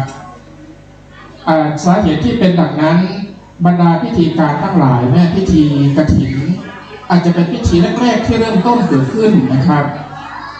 แล้วเวลาความศักดิ์สิทธิ์เนี่ยถ้าเทียบกฐินกับผ้าป่านะครับกฐินนี้เป็นเรื่องของพระวินัยปิฎกนะครับเป็นหลักฐานตำราชั้นต้นนะครับผ้าป่าหรือการทำบุญอุทิศต่างๆเป็นหลักฐานชั้นรองเรียกว่าเป็นชั้นอัตถกถานะครับเป็นชั้นที่แต่เกิดขึ้นตามความรู้สึกนึกคิดเพื่อที่จะรักษาศรัทธาแต่พิธีผ้าป่าอาจจะเป็นเรื่องหนึ่งที่เราทำได้ปกติไม่จำกัดการนะเพราะฉะนั้นความที่พิธีกฐินนี้เป็นเรื่องของการเวลาเนี่ยอันนี้ผมก็อนุญาตกราบเรียนนะครับญาติโยมทั้งหลายที่ได้มาร่วมกันอนุโมทนาบุญที่การกล่าวนี้นะครับเพื่อที่จะเฉลิมฉลองศรัทธานั้นกันนะฮะความที่พิธีกฐินนี้เป็นพิธีจำกัดการนะผู้ที่ได้มีโอกาสเข้ามาบวชนะครับไม่ว่าจะกี่พรรษาเป็นเถระเป็นมัชฌิมะหรือเป็นนวากานะครับโดยเฉพาะอย่างยิ่งผู้ที่เป็นนวากาเนี่ยท่องอะไรไม่ได้แต่ว่าก่อนที่จะรับกฐินเนี่ยหลวงพ่อเจ้าวาดจะสอนให้องค์ที่เป็นนวากานั้นท่องบทอนุโมทนานะฮะเรียกว่ากาลีนะเพราะฉะนั้นอันนี้เป็นบทอนุโมทนากาลีนี้เราจะไม่สวดเฉพาะการอื่นแต่ว่าจะสวดหลังจากที่ทอดกฐินแล้วเท่านั้นนะฮะอันนี้จึงเป็นความเฉพาะอย่างยิ่งนะครับอันนี้ที่ผมกล่าวเองเนี่ยเพื่อที่จะให้เห็นความสำคัญว่าทำได้ปีละครั้งแล้วพระสงฆ์ทั้งหลายก็มีความรู้สึกนะครับตื่นโดยเฉพาะอย่างยิ่งตามประเพณีของชาวพุทธไทยนะฮะก็จะมีการบวชนะโดยเฉพาะเราเชื่อกันว่าผู้ชายทุกคนนี่จะต้องบวชจะบวชมากบ้างน้อยบ้างก็ตามแต่สำหรับผู้ที่บวช เอาพรรษานะฮะดั้งเดิมเนี่ยบวชสั้นๆจะไม่ค่อยนิยมกันนะฮะถ้าบวชทีต้องเอาพรรษานะทีนี้เอาพรรษาเนี่ยก็จะมาผูกพันอยู่กับการเรียนนวากาศนะสอบนวากาศแล้วก็ไม่แล้วถ้าจะสึกก็ต้องทอดรับกฐินก่อน เพราะว่าการรับกฐินก็ถือว่าเป็นประวัติชีวิตของบุคคลผู้หนึ่งที่เกิดมาได้รับใช้พระพุทธศาสนาแล้วก็ได้ทำพิธีกรรมขั้นตอนทุกอย่างอย่างนี้เป็นต้นนะครับเห็นไหมครับว่ามันน่าภาคภูมิใจเพียงใดนะฮะผมกล่าวว่าพิธีกรรมกฐินนี้เป็นสิ่งที่มีมาในเรียกว่าในระดับพระไตรปิฎกนะครับความจริงเวลาเราศึกษาพระไตรปิฎกเนี่ยโดยเฉพาะอย่างยิ่งนะครับพระไตรปิฎกจะมี3ส่วนนะครับก็คือพระวินัยปิฎกนะครับพระสุตตันตปิฎกก็คือคำสอนทั่วไปนะครับแล้วก็พระอภิธรรมปิฎกนะครับทีนี้กฐินนี้เป็นส่วนหนึ่งของพระวินัยปิฎกนะครับแต่พระวินัยปิฎกจะสอนเรื่องสิกขาบททั้งหลายที่มาในพระปาติโมกข์นะครับก็คือยกตัวอย่างเช่นปาราชิก4สังฆาทิเศษ13เป็นต้นนะครับรวมทั้งสิ่งที่มานอกพระปาติโมกข์เรียกว่าอภิจารอัปสนาจารนี้เป็นต้นนะฮะทีนี้วินัยเนี่ยมันจะเกี่ยวข้องกับอะไรมันจะเกี่ยวข้องกับอาการอุปสมบทนะครับเพราะฉะนั้นหัวข้อต่อไปก็จะเป็นเรื่องการอุปสมบทหลังจากเรื่องการอุปสมบทก็จะเป็นเรื่องการกฐินเพราะฉะนั้นเราจะเห็นว่าที่เราพูดมาเนี่ยที่โยมให้เห็นความ ไอเบียร์ลูกน้องแม่ไม่รู้อ่ะแม่นี่ลูกพี่ใหญ่ในพระพุทธศาสนาเนี่ย แม่ให้มาทำข่าว ธงชัยหรือผ้ากายสาวพัดเป็นสิ่งหนึ่งที่เราใช้คำพูดว่าเป็นธงชัยแห่งพระอรหันต์นะครับหลังจากที่พระพุทธเจ้าออกบวชนะครับแล้วก็ตั้งฐานนะครับตั้งฐานก็คือให้มีสถาบันพระภิกษุสงฆ์เกิดขึ้นนะครับพระสงฆ์กลุ่มแรกก็คือปัญจวัคคีย์อันนี้เราได้ทราบนะฮะแต่พระสงฆ์ที่พระพุทธเจ้าตั้งขึ้นนี้นะครับมันจะแสดงผ่านธงชัยของพระอรหันต์นั่นก็คือผ้าไตรจีวรนะครับเพราะฉะนั้นสิ่งเหล่านี้ก็จะมีความสำคัญผ้าจีวรจะมีความสำคัญกับการอุปสมบทนะครับการอุปสมบทก็มีความสำคัญกับการกฐินผมเข้ามาผมได้ยินผู้ช่วยศาสตราจารย์ดร.สยามราชวัฒน์เล่านะครับว่าความเป็นมาของกฐินเนี่ยเวลาพระภิกษุจำพรรษานะครับแล้วก็จะมากราบพระพุทธเจ้านะครับก็มาด้วยความโดนฝนบ้างอะไรบ้างผ้าจีวรขาดนะครับเพราะฉะนั้นพระพุทธเจ้าจึงอนุญาตให้มีการทอดกฐินนะฮะทอดกฐินในเบื้องต้นเนี่ยก็คือการที่ภิกษุทั้งหลายช่วยกันทำนะฮะช่วยกันทำจีวรพื้นหนึ่งเสร็จแล้วก็สะท้อนถึงว่าเมื่อทำเสร็จแล้วนะครับก็ไม่จำเพาะเจาะจงนะครับไม่จำเพาะเจาะจงแก่ภิกษุรูปใดรูปหนึ่งซึ่งวลีอันนี้ก็จะมาปรากฏนะครับอันนี้ก็เป็นความภาคภูมิใจมากนะฮะว่าญาติโยมที่ได้มาร่วมกันนะครับคือผมกล่าวว่าพิธีกรรมอื่นเนี่ยเป็นพิธีกรรมที่สำคัญแต่พิธีกรรมกฐินที่สำคัญอย่างยิ่งเพราะเป็นพิธีที่แยกไม่ออกระหว่างพระสงฆ์กับฆราวาสนะครับแน่นอนนะครับวันนี้เราจะเห็นว่าสิ่งที่จะเกิดขึ้นนะครับก็คือมีคณะโดยเฉพาะอย่างยิ่งนะครับมหาวิทยาลัยเชียงใหม่นะครับจะเป็นตัวจะเป็นการรวบรวมเรียกว่ากฐินสามัคคีนะคำว่าสามัคคีในที่นี้ก็คือความที่มหาวิทยาลัยเชียงใหม่เนี่ยเป็นองค์การพยพอันกว้างใหญ่ไพศาลนะครับมีสาขามีแผนกต่างๆนะครับมีคณะต่างๆมีภาควิชาต่างๆอะไรอย่างนี้เป็นต้นนะครับเป็นเหมือนแต่ว่าแต่ละส่วนเนี่ยก็เป็นเหมือนกับสายเลือดสำคัญของร่างกายคือมหาวิทยาลัยเชียงใหม่นะครับบรรดาส่วนของมหาวิทยาลัยเชียงใหม่เองนะครับก็มีส่วนที่เรามีกิจกรรมร่วมกันตลอดนะครับไม่ใช่เฉพาะการกฐิน แต่เมื่อว่ารวมโดยเฉพาะอย่างยิ่งบทบาทของมหาวิทยาลัยบทบาทหนึ่งก็คือการทนุบำรุงศิลปวัฒนธรรมนะฮะคือ1 ใน 4หรือ1 ใน 6ของหน้าที่ของมหาวิทยาลัยนะมหาวิทยาลัยเชียงใหม่ก็ได้ทำหน้าที่นี้โดยตลอดนะครับโดยเฉพาะอย่างยิ่งอาจจะกล่าวได้ว่าเป็นมหาวิทยาลัยผมไม่แน่ใจนะครับว่าแต่เท่าที่รับทราบเนี่ยเป็นมหาวิทยาลัยเดียวที่มีเหมือนกับว่าวัดเป็นส่วนหนึ่งของเป็นส่วนหนึ่งที่มหาวิทยาลัยอุปถัมภ์คือวัดฝ่ายหินเพราะฉะนั้นเวลาพูดถึงวัดฝ่ายหินก็บอกว่าในความอุปถัมภ์ของมหาวิทยาลัยเชียงใหม่นะฮะทีนี้งานวันนี้นี่นะครับก็คือมหาวิทยาลัยเชียงใหม่อาจจะเบื้องต้นตั้งแต่บุคคลทั้งหลายประเภทที่ผู้ช่วยศาสตราจารย์ดร.สยามราชวัฒน์ได้กล่าวนะฮะอาจจะเป็นองค์อธิการอาจจะเป็นประธานฝ่ายโน้นฝ่ายนี้รวมไปถึงชั้นล่างสุดนะครับถ้าเราจะเทียบชั้นนะฮะก็คือเจ้าหน้าที่นักการพนักงานทุกคนทุกส่วนก็ต่างได้ร่วมเสียสละจตุปัจจัยคนละนิดละหน่อยเพื่อที่จะมารวบรวมเป็นบริวารกฐินในวันนี้นะฮะทั้งหลายทั้งปวงนี้เราทั้งหมดนี่เป็นบริวารนะครับแต่ว่ากลับคืนมาที่สาระของกฐินก็คือผ้าไตรจีวรนะครับดังที่ผมได้กล่าวแล้วว่าเป็นสิ่งที่พระภิกษุได้ช่วยกันทำขึ้นในเบื้องต้นนะครับดังนั้นกฐินนี้จึงแปลว่าไม้สะดึงนะฮะไม้สะดึงในที่นี้ก็คือไม้ที่ต่ำหมู่นะฮะก็ต่ำกันเสร็จแล้วก็ทำเสร็จแล้วก็เกิดขึ้นจากความสามัคคีนะฮะทีนี้ก็จะพิจารณานะฮะผมอาจจะกล่าวจริงๆพระคุณเจ้าก็จะรู้จักดีนะฮะว่าประเพณีทอดกฐินเนี่ยนะครับเพราะฉะนั้นก็จะเป็นกฐินสามัคคีนะครับเสร็จแล้วก็เป็นประดุจของบริสุทธิ์ที่ลอยมาทางนภาอากาศนะครับก็ลอยมาตกในท่ามกลางสงฆ์นะครับเพราะฉะนั้นตรงนี้เนี่ยมันก็เป็นความเชื่อมโยงระหว่างฆราวาสกับพระสงฆ์นะฮะบทบาทหนึ่งของพระพุทธศาสนาที่เราเริ่มต้นกันมาตั้งแต่ไหนแต่ไรนะครับตั้งแต่มีพระพุทธศาสนาเกิดขึ้นในโลกนี้นะครับพระพุทธเจ้าเป็นพระสงฆ์เป็นพระนะครับแล้วก็มีพระสงฆ์สถาบันสงฆ์เกิดขึ้นพระพุทธศาสนาเกิดขึ้นก็มีการเขาเรียกว่าปฏิสัมพันธ์กันนะฮะบรรดาฆราวาสก็มีบุคคลสำคัญในพุทธประวัติจากที่เราทราบยกตัวอย่างเช่น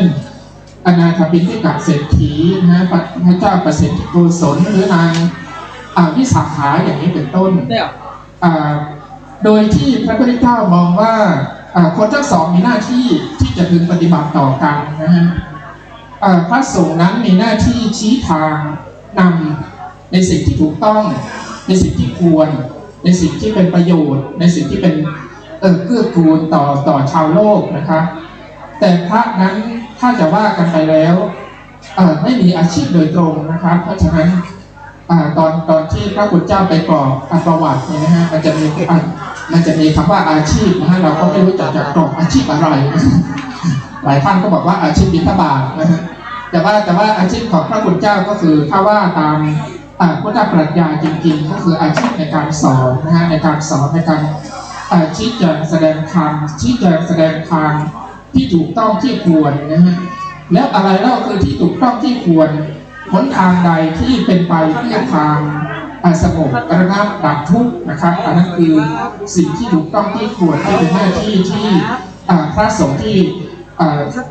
เขาเรียกว่ามีปฏิการนะฮะคำว่าปฏิการนี่หมายความว่าตอบแทนนะฮะตอบแทนใครนะครับตอบแทนชาวบ้านนะฮะทำไมเราต้องปฏิการชาวบ้านก็เป็นคำถามต่อไปนะฮะเพราะว่าชาวบ้านนั้นเป็นผู้อุปถัมภ์ด้วยปัจจัย4นะฮะผมคิดว่าจริงๆเอาเรื่องพวกนี้เอามาเล่าแต่ว่าก็ควรเล่านะครับก็ถามต่อไปว่าปัจจัย4คืออะไรบ้างนะครับปัจจัย4ก็อย่างที่บอกนะครับว่าปัจจัย4คืออะไรคือปฏิสังขารโยนะครับและปฏิสังขารโยนี่คืออะไรนะครับ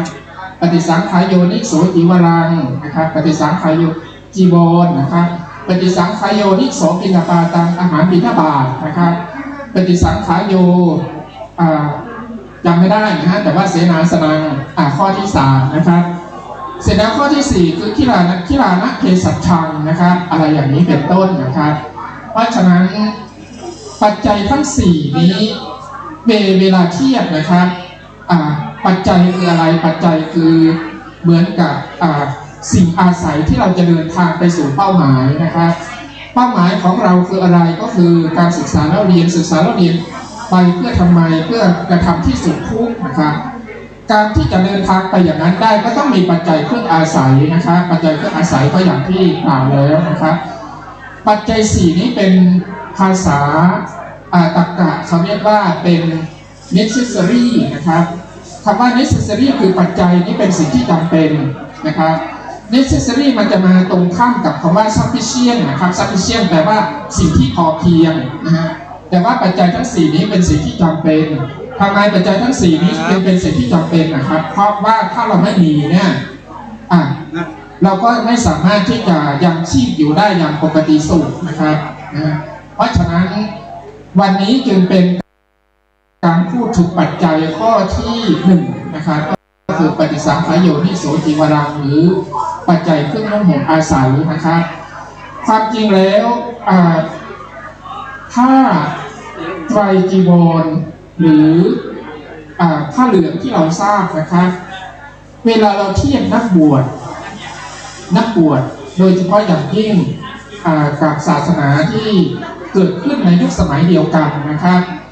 เวลาเราเทียบยกตัวอย่างเช่นเราเทียบกับศาสนาเชนนะครับศาสนาเชนเนี่ย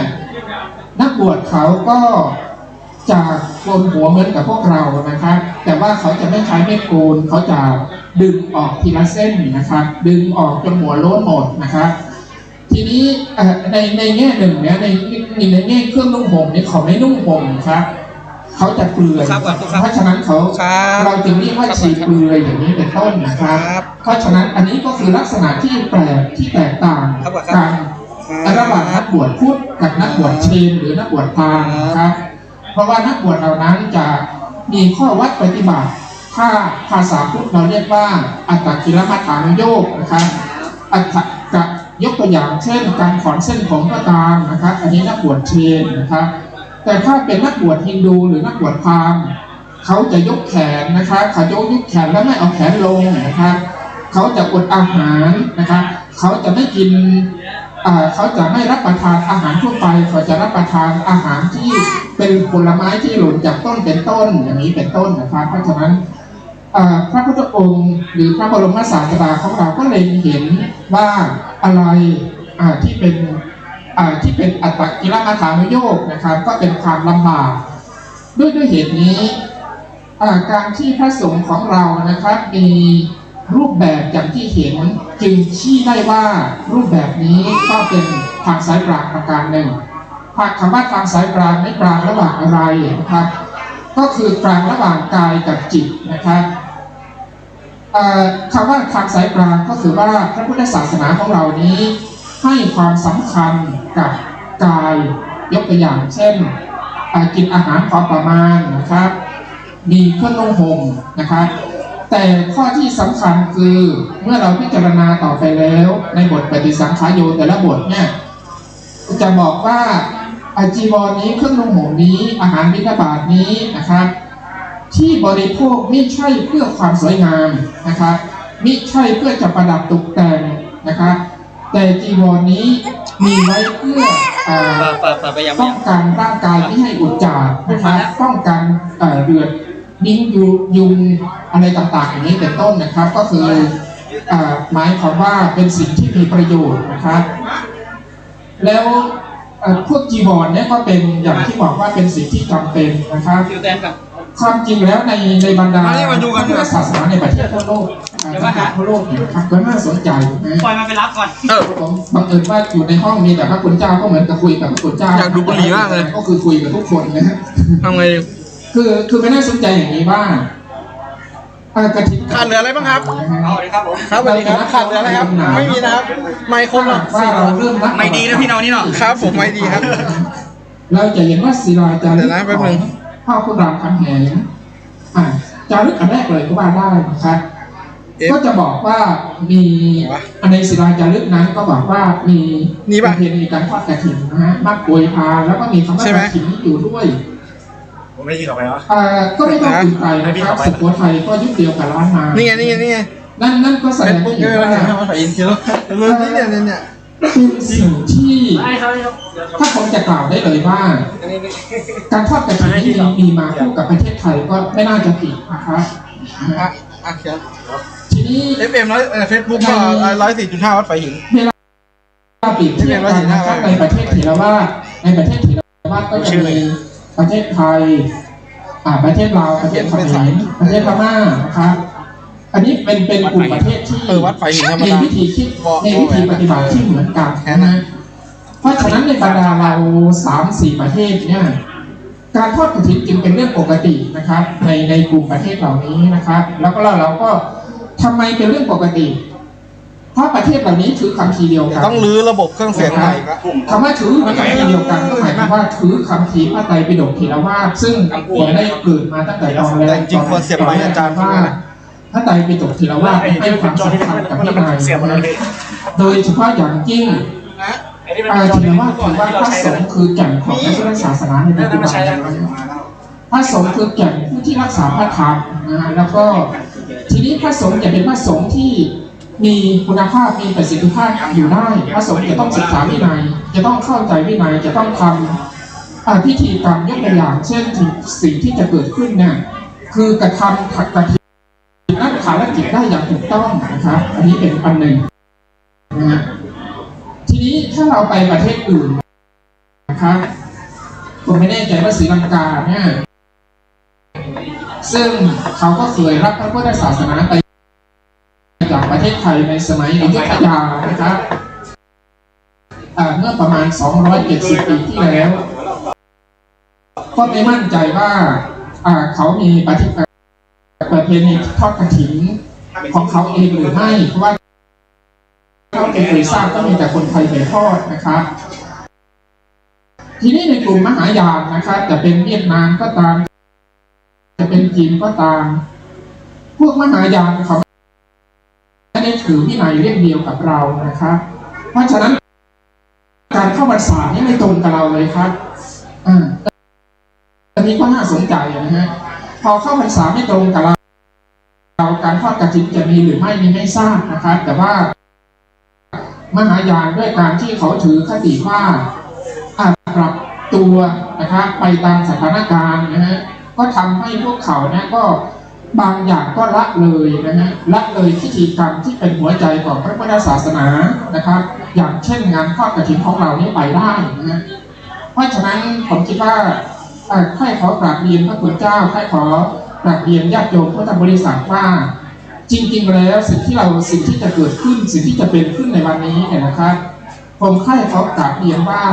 มันคือรากฐานมันคือรากแก้วของพระพุทธศาสนานะครับเป็นสิ่งที่สำคัญนะฮะเพราะฉะนั้นอันนี้ก็เป็นอันหนึ่งที่ผมคิดว่าถ้าเรารักพระพุทธศาสนานะครับแล้วก็มันก็มีวิธีรักพระพุทธศาสนามีวิธีพนบำรุงพระพุทธศาสนาในหลากหลายวิธีการนะฮะแต่ท่านจะอย่างไรก็ตามท่านจะลืมงานทอดกฐินไปไม่ได้นะครับเพราะว่ากฐินนี้เป็นสิ่งที่เป็นพระบรมพุทธานุญาตนะครับเป็นสิ่งที่พระพุทธเจ้าอนุญาตแล้วก็พระพุทธเจ้าคำนึงถึงความจำเป็นแล้วก็ทีนี้ถ้าเราจะตีความอย่างภาษาธรรมดาณวันนี้เนี่ยนะครับผมคิดว่าสิ่งที่จะเกิดขึ้นในอีกไม่กี่นาทีหรือประมาณชั่วโมงหนึ่งข้างหน้านี้เนี่ยนะครับมันเป็นการแสดงออกของความต่อเนื่องนะครับว่าสิ่งหนึ่งที่เกิดขึ้นในสมัยพุทธกาลเมื่อ 2,500 กว่าปีมาแล้วเนี่ยมันได้สืบทอดการ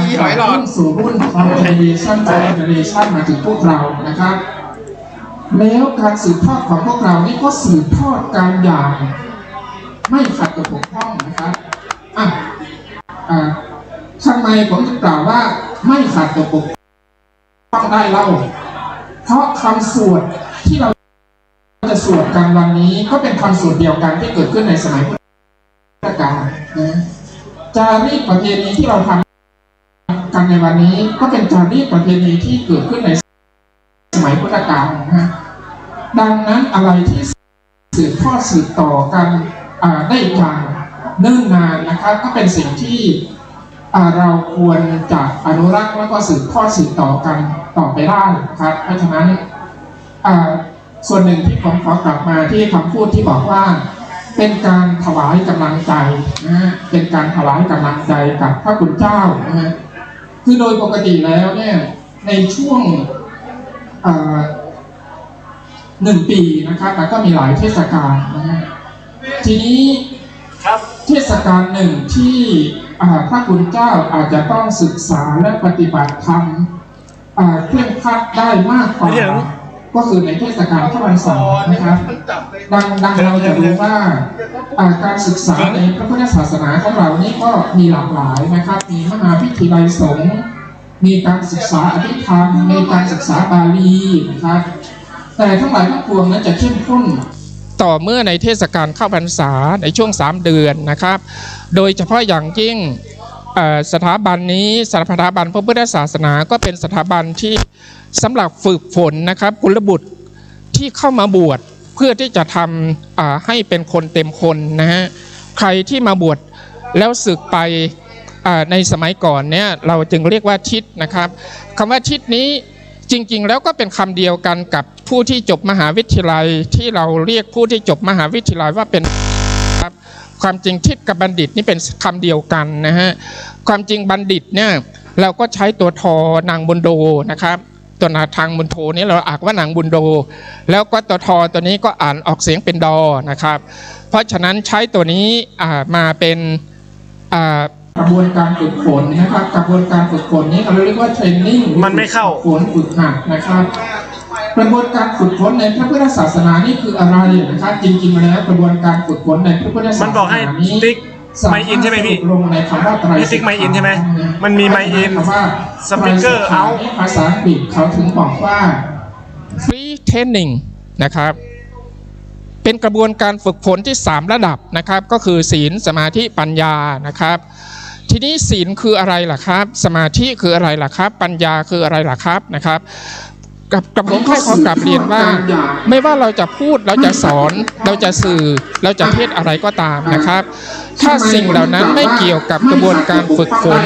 กระบวนการฝึกหัดหรือกระบวนการที่เรียกว่าไตรสิกขาแล้วนะครับสิ่งนั้นเราไม่อาจรับรองได้ว่าเป็นคันลองหรือเป็นหนทางเดินของพระพุทธศาสนาที่ถูกต้องนะครับเพราะฉะนั้นสิ่งทั้งหลายทั้งปวงนะครับไม่ว่าเราจะมีโอกาสได้ฝึกฝนพระใหม่ในช่วงพรรษาหรือหลักสูตรปริญญาธรรมหลักสูตรต่างๆรวมทั้งมหาวิทยาลัยสงฆ์ที่มีการพัฒนาการวิวัฒนาการขึ้นมานะครับในแวดวงของพระพุทธศาสนานี้ล้วนแล้วแต่ตั้งอยู่บนฐานของ Tree Training นะครับก็คือการฝึกฝนศีลแล้วก็ฝึกฝนสมาธิแล้วก็ฝึกฝนปัญญานะครับถ้าถอดออกไปอีกว่าแล้วศีลคืออะไรเล่านะครับศีลก็คือการฝึกฝนส่วนที่เป็นกายนะครับส่วนที่เป็นกายนี้ก็คือแยกออกไปเป็นกายกับวาจานะฮะแต่ว่าศีลเนี่ยมีพื้นฐานนะครับศีลนี่มีพื้นฐานมาจากจิตนะครับดังมีพุทธพจน์รับรองว่าดูก่อนภิกษุทั้งหลายเรากล่าวเจตนานะครับเจตนาว่าเป็นกรรมหรือเจตนาว่าเป็นศีลนะครับเพราะฉะนั้นคำว่าศีลเนี่ยโดยพื้นฐานแล้วมาจากเจตนาก็คือเจตนาก็คือความคิดนะครับแต่ว่าความคิดนี้จะสะท้อนออกมานะครับใน2 ทางก็คือทางกายอย่างหนึ่งนะครับทางวาจาอย่างหนึ่งนะครับโปรดสังเกตนะครับแค่คิดนี่ไม่ผิดศีลนะฮะแค่คิดนี่ยังไม่ผิดศีลแต่ทันทีที่พูดออกไปละเมิดผิดศีลแล้วนะครับอย่างเช่นข้อมุสาวาทนี่ผิดศีลแล้วนะครับหรือในด้านกายกรรมยกตัวอย่างเช่นการฆ่าสัตว์ก็ผิดศีลแล้วแต่แค่คิดยังไม่ผิดศีลแต่ว่าอันนี้ที่เรียกว่าในส่วนแรกเราเรียกว่าส่วนที่เป็นศีลนะครับทีนี้ส่วนสมาธิคือเป็นฝ่ายที่เป็นจิตนะครับสมาธิคือเป็นฝ่ายที่เป็นจิตนะฮะ ดังนั้นในทางพระพุทธศาสนาเองก็ตามนะครับไม่ว่าจะ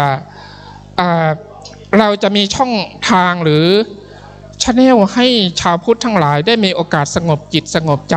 นะฮะยกตัวอย่างเช่นการทำวัดสวดมนต์การบำเพ็ญภาวนาทั้งหลายทั้งปวงเนี่ยนะครับก็เป็นการเป็นส่วนของตรงนี้เดี๋ยวนะครับคือผมมีหน้าที่พูดขั้นเวลานะฮะใครอาจารย์สยามหรือคุณอะไรก็เชิญมารับช่วงต่อได้นะครับผม มีอะไรพูดผิดพลาดอะไรก็กราบขอประทานอภัยพระคุณเจ้านะฮะแต่ว่าเพื่อที่จะให้พวกเราได้ชื่นชมยินดีในการ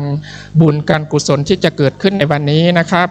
ขอขั้นเวลาเพียงเท่านี้ขอคืนไมค์ไปที่ผู้ช่วยศาสตราจารย์ดร.สยามราชวัฒน์ครับอาจารย์ครับ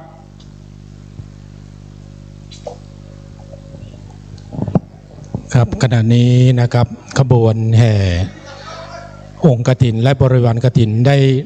ขึ้นมาถึงบริเวณวัดฝายหินนะครับนำโดยท่านอธิการบดีมหาวิทยาลัยเชียงใหม่นะครับและกรรมการสภามหาวิทยาลัยเชียงใหม่ท่านรองอธิการบดีมหาวิทยาลัยเชียงใหม่นะครับตอนนี้ได้นำองค์กฐินและบริวารกฐินนะครับได้มาถึงบริเวณแห่งนี้แล้วนะครับ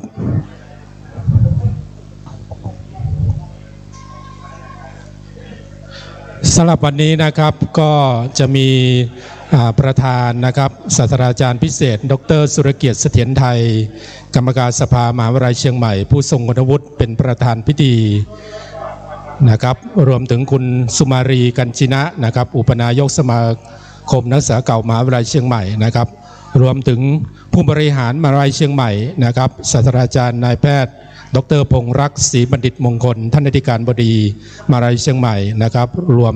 ท่านรองอธิการบดีทุกท่านนะครับผู้บริหารคณะทุกส่วนงานนำโดยท่านคณบดีนะครับขอมอบไมค์ให้ครับผมอีกสักพักเราก็จะเข้าสู่พิธีกรรมทางศาสนานะครับเนื่องในพิธีทอดกฐินมหาวิทยาลัยเชียงใหม่ประจำปี2566ซึ่งวันนี้ตรงกับวันเสาร์ที่25พฤศจิกายน2566นะครับณวัดฝายหินนะครับซึ่งเราก็จะได้อีกสักพักก็จะได้เข้าสู่พิธีกรรมทางศาสนานะครับก็จะมีการบูชาพระนาไตรัยนะครับอาราธนาศีลและกล่าวคำถวายผ้ากฐิน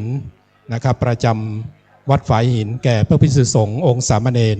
ที่อยู่ครบถ้วนไตรมาสนะครับประจำวัดฝายหิน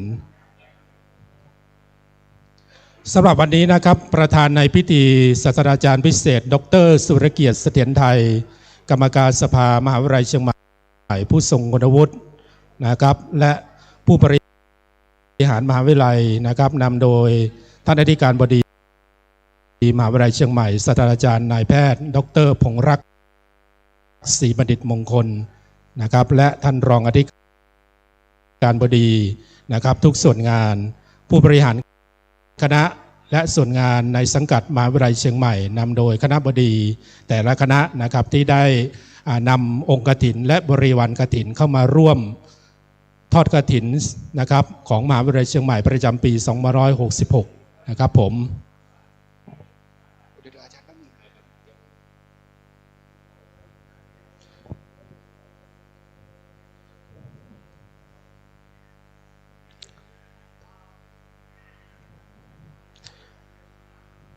สำหรับปีนี้นะครับการทอดกฐินมหาวิทยาลัยเชียงใหม่นะครับเราก็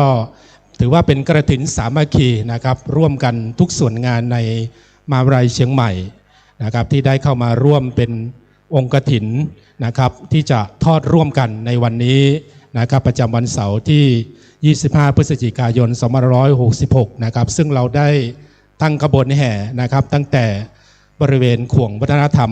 นะครับถนนสายวัฒนธรรมมหาวิทยาลัยเชียงใหม่นะครับได้ขบวนแห่นะครับก็เดินขึ้นมาบริเวณนะครับ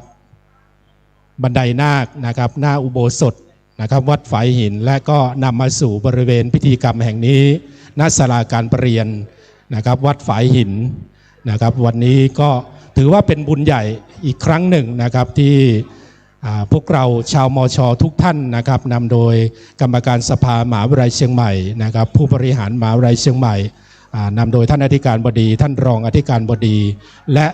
คณะต่างๆนะครับนำโดยท่านคณะบดีทุกคณะด้วยกันนะครับที่ได้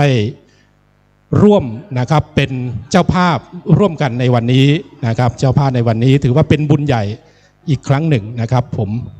อีกสักพักเราก็จะเข้าสู่พิธีกรรมทางศาสนานะครับก็ขอ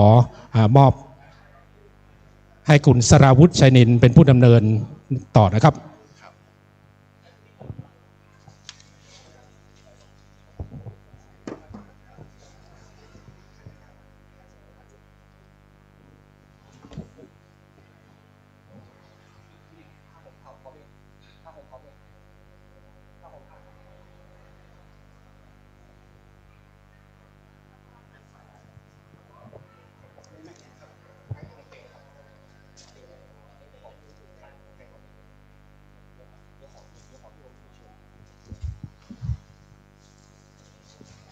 ครับกับนมัสการพระเดชพระคุณท่านพระครูสมุวิสุวัตรวรกิจโจ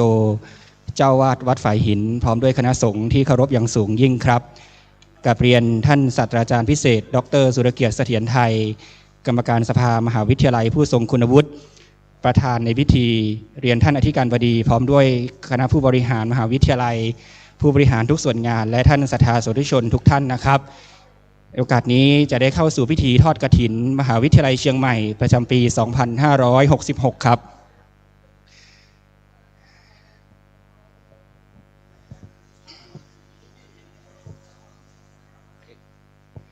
ครับก่อนที่จะได้เรียนเชิญท่านประธานในพิธีคือท่านศาสตราจารย์พิเศษดร.สุรเกียรติเสถียรไทยจุดธูปเทียนบูชาพระรัตนตรัยนะครับลำดับแรกจะขออนุญาตเรียนเชิญท่านศาสตราจารย์ดร.นายแพทย์พงษ์รักษ์ศรีบัณฑิตมงคลพร้อมด้วยท่านศาสตราจารย์ปฏิบัติดร.ชรินทร์เตชะพันธ์ได้ขึ้นห่มผ้าประธานนะครับขอเรียนเชิญท่านที่การบดีครับ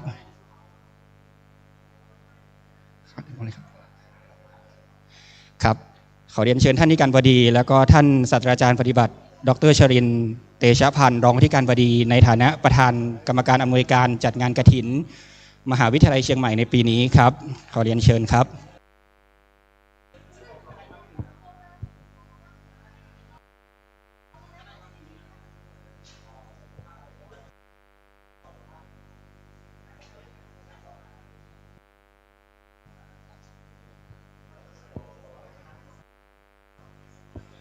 ครับตอนนี้เราจะห่มผ้าพระพุทธรูปรอพิธีนะครับครับพระพุทธรูปองค์ที่2ครับขออนุญาตเรียนเชิญท่านรองอธิการบดีรองศาสตราจารย์ประเสริฐเลิกเกียงไกรและท่านรองอธิการบดีศาสตราจารย์ปฏิบัติดร.เอกชัยมหาเอกครับประธานกรรมการส่งเสริมศาสนาวัฒนธรรมมหาวิทยาลัยเชียงใหม่ได้ให้เกียรติห่มผ้าพระพุทธรูปองค์ที่2นะครับครับกับขอบพระคุณท่านอธิการบดีและท่านรองอธิการบดีท่านรองชรินทร์ด้วยความเคารพครับ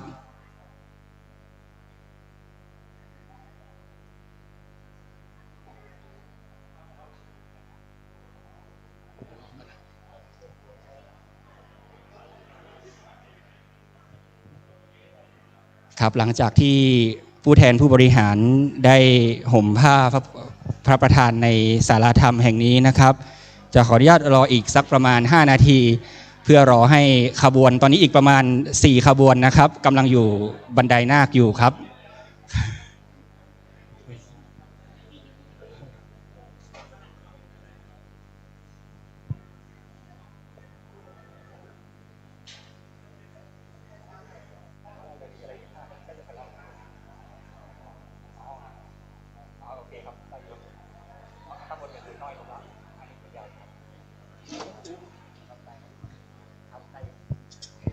ครับขอบพระคุณท่านรองอธิการบดีทั้ง2ท่านครับผม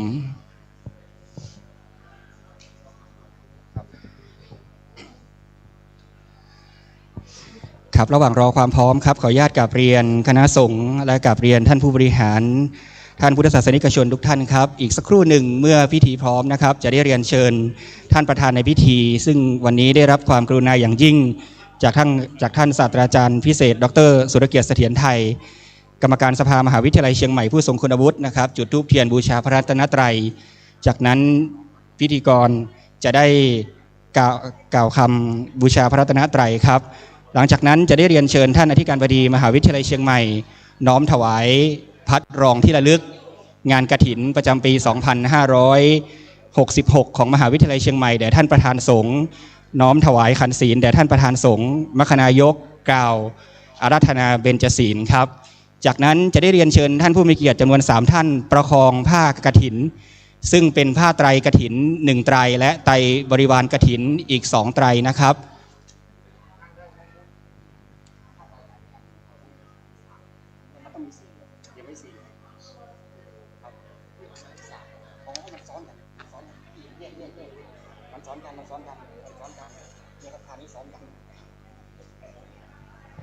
ครับเรียนเชิญท่านผู้มีเกียรติอีก3ท่านนะครับในการประคองผ้าไตรบริวารกฐิน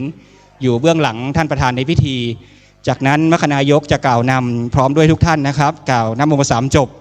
บูชาพระพุทธเจ้าและท่านประธานในพิธีจะกล่าวนำคำถวายผ้ากฐินเป็นทีละวรรคแล้วก็ทุกท่านในพิธีจะได้กล่าวตามท่านประธานในพิธีนะครับเสร็จแล้วพระสงฆ์จะได้ทำอุปโรกนกรรมหรือว่าอุปโรกมอบผ้ากฐินตามพุทธบรมพุทธานุญาตต่อไปครับ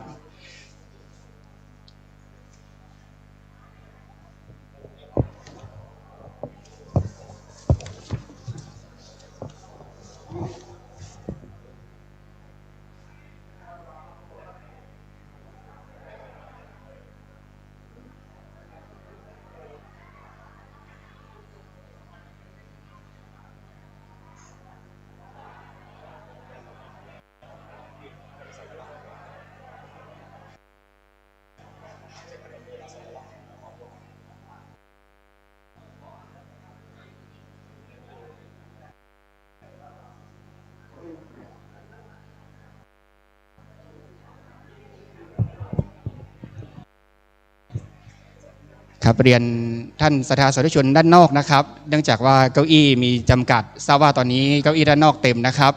ท่านใดที่พอนั่งกับพื้นได้นะครับขอความสะดวกนั่งกับพื้นนะครับด้านในยังพอได้อีกประมาณ50ท่านนะครับก็คือบริเวณด้านหน้าต้นบริวารกฐินนะครับถ้าท่านใดพอสะดวกที่จะสามารถนั่งกับพื้นได้นะครับสามารถเข้ามาด้านในนะครับก็น่าจะสบายกว่าการยืนนะครับยังไงก็ขอเรียนเชิญเลยครับผมต้องขออภัยด้วยนะครับเนื่องจากวันนี้เป็นสามัคคีทานเป็นทานที่ประกอบไปด้วยความสามัคคีของพวกเราชาวมหาวิทยาลัยเชียงใหม่ฉะนั้นนะครับสถานที่ที่ดูกว้างใหญ่ก็กลับกลายเป็นคับแคบไปเลยนะครับด้วยพลังของความสามัคคีของผู้บริหารบุคลากรทุกภาคส่วนนะครับในมหาวิทยาลัยเชียงใหม่ครับ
ครับเรียนท่านผู้มีเกียรติที่เคารพทุกท่านครับขณะนี้ทุกส่วนงานได้พร้อมบริเวณพิธีรวมถึงด้านนอกศาลาแล้วนะครับโอกาสนี้จะขออนุญาตเข้าสู่พิธีครับขออนุญาตเรียนเชิญท่านประธานในพิธีท่านศาสตราจารย์พิเศษดร.สุรเกียรติเสถียรไทยกรรมการสภามหาวิทยาลัยเชียงใหม่ผู้ทรงคุณวุฒิได้ให้เกียรติเป็นประธานในการจุดธูปเทียนบูชาพระรัตนตรัยครับขอเรียนเชิญท่านครับ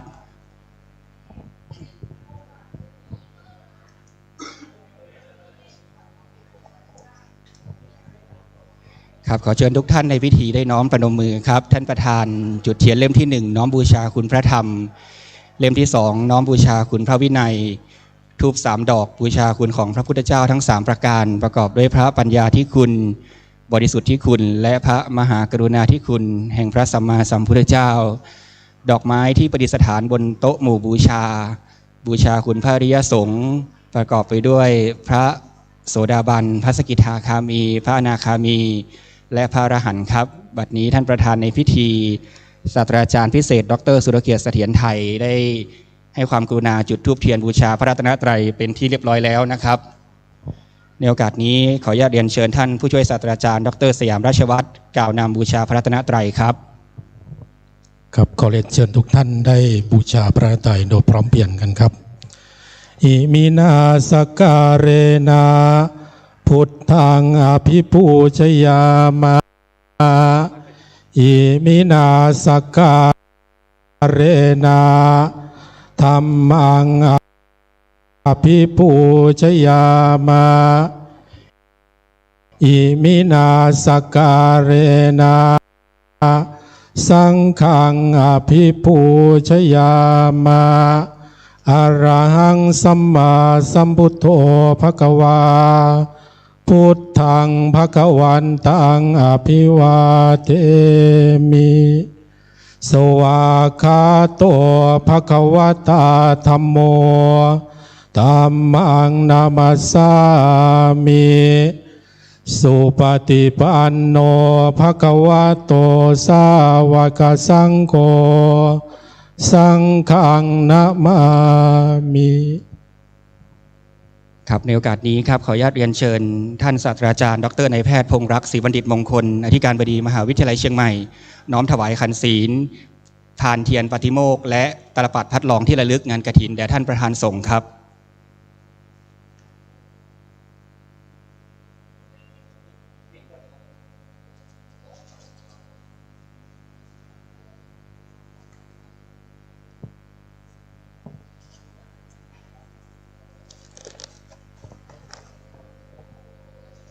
ครับกราบขอบพระคุณท่านอธิการบดี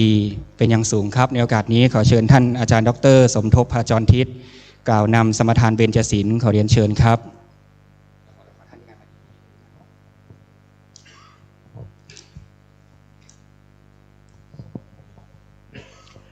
มะยังพันเตวิ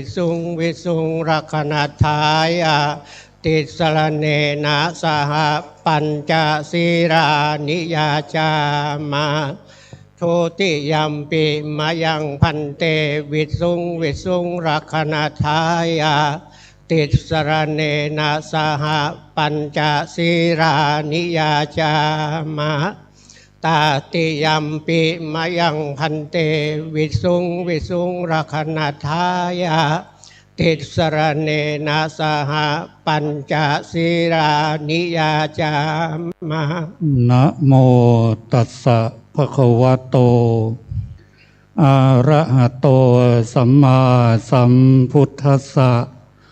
นะโมตัสสะภะคะวะโตอะระหะโตสัมมาสัมพุทธัสสะนะโมตัสสะภะคะวะโตอะระหะโตสัมมาสัมพุทธัสสะนะโมตัสสะภะคะวะโตอะระหะโตสัมมาสัมพุทธัสสะนะโม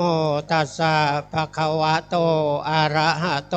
สัมมาสัมพุทธัสสะนะโมตัสสะภะคะวะโตอะระหะโตสัมมาสัมพุทธัสสะพุทธังสรณังคัจฉามิพุทธังสรณังคัจฉามิธัมมังสรณังคัจฉามิธัมมังสรณังคัจฉามิสังฆังสรณังคัจฉา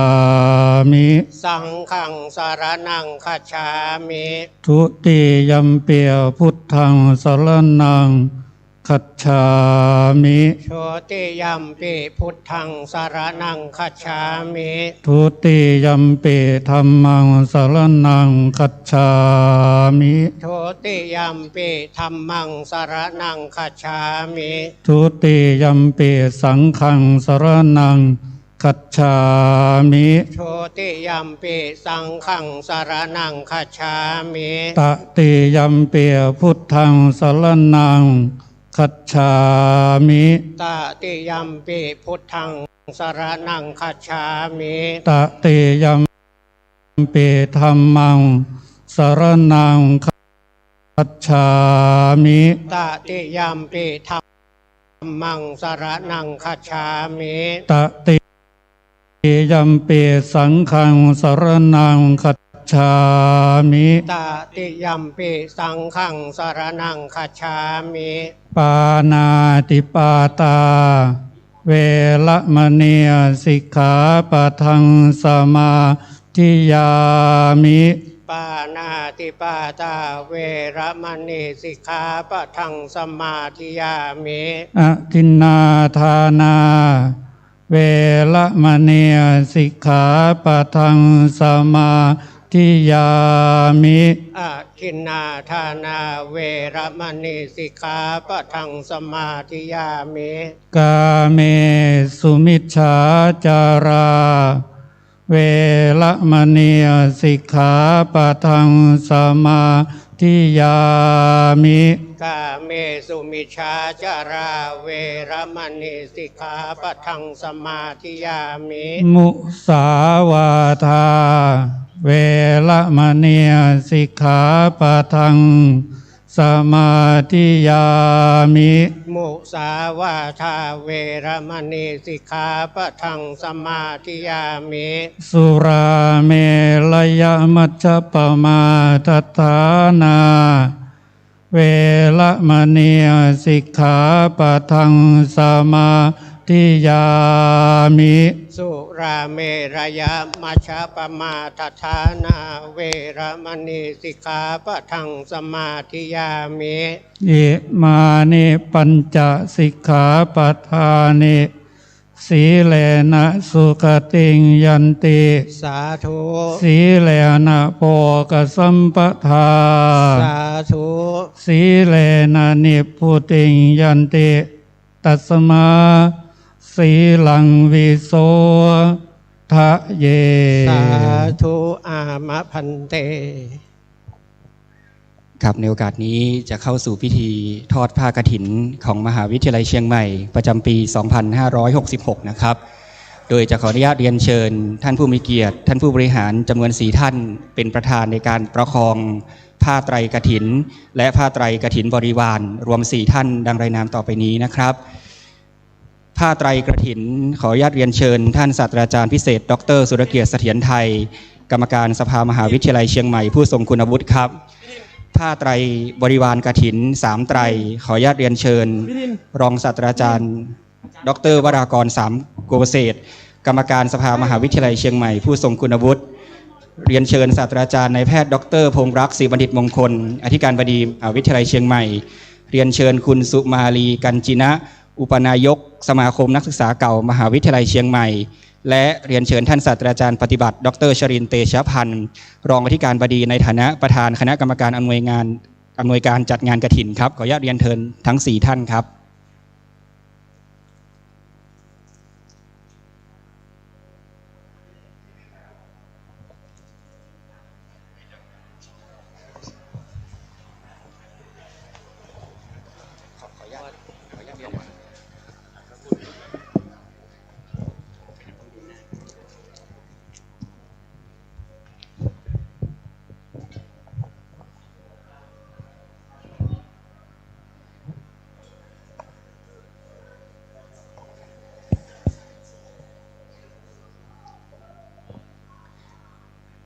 ครับในโอกาสนี้จะได้กล่าวคำบูชาพระพุทธเจ้านะครับนะโม3จบครับขอเรียนเชิญทุกท่านกล่าวนะโม3จบพร้อมกันนะครับนะโมตัสสะภะคะวะโตอะระหะโตสัมมาสัมพุทธัสสะ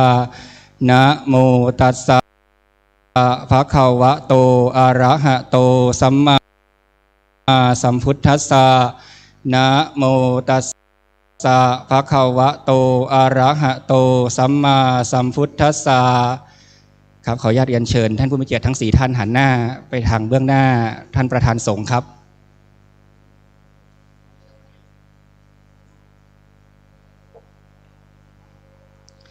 จากนั้นท่านประธานในพิธีศาสตราจารย์พิเศษดร.สุรเกียรติเสถียรไทยจะได้กล่าวคำถวายผ้ากฐินครับขออนุญาตเรียนเชิญครับ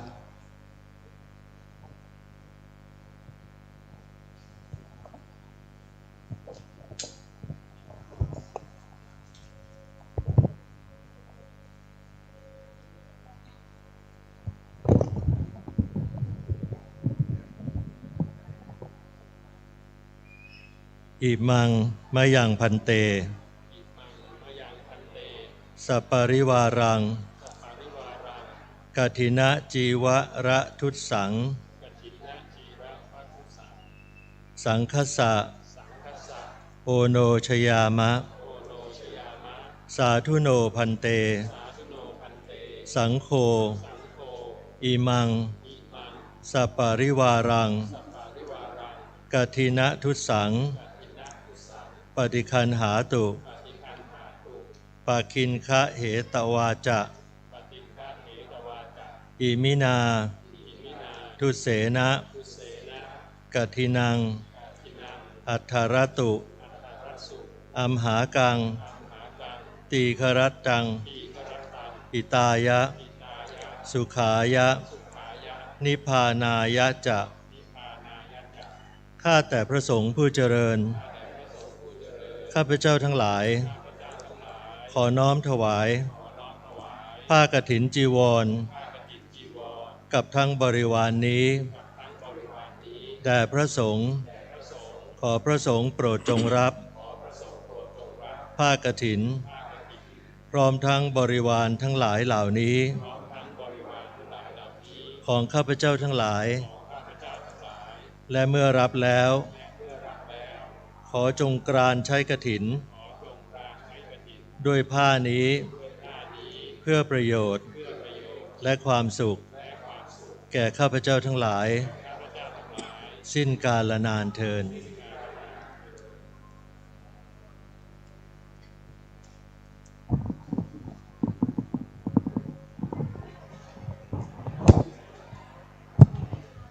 ครับจากนั้นท่านประธานในพิธีและท่านผู้บริหารท่านผู้ทรงเกียรติทั้ง4ท่านจะได้วางผ้ากฐินเบื้องหน้าพานแว่นฟ้านะครับพระสงฆ์จะได้ทำพิธีอปโรกนธรรมในการกรานกฐินขอกราบปรารถนาครับ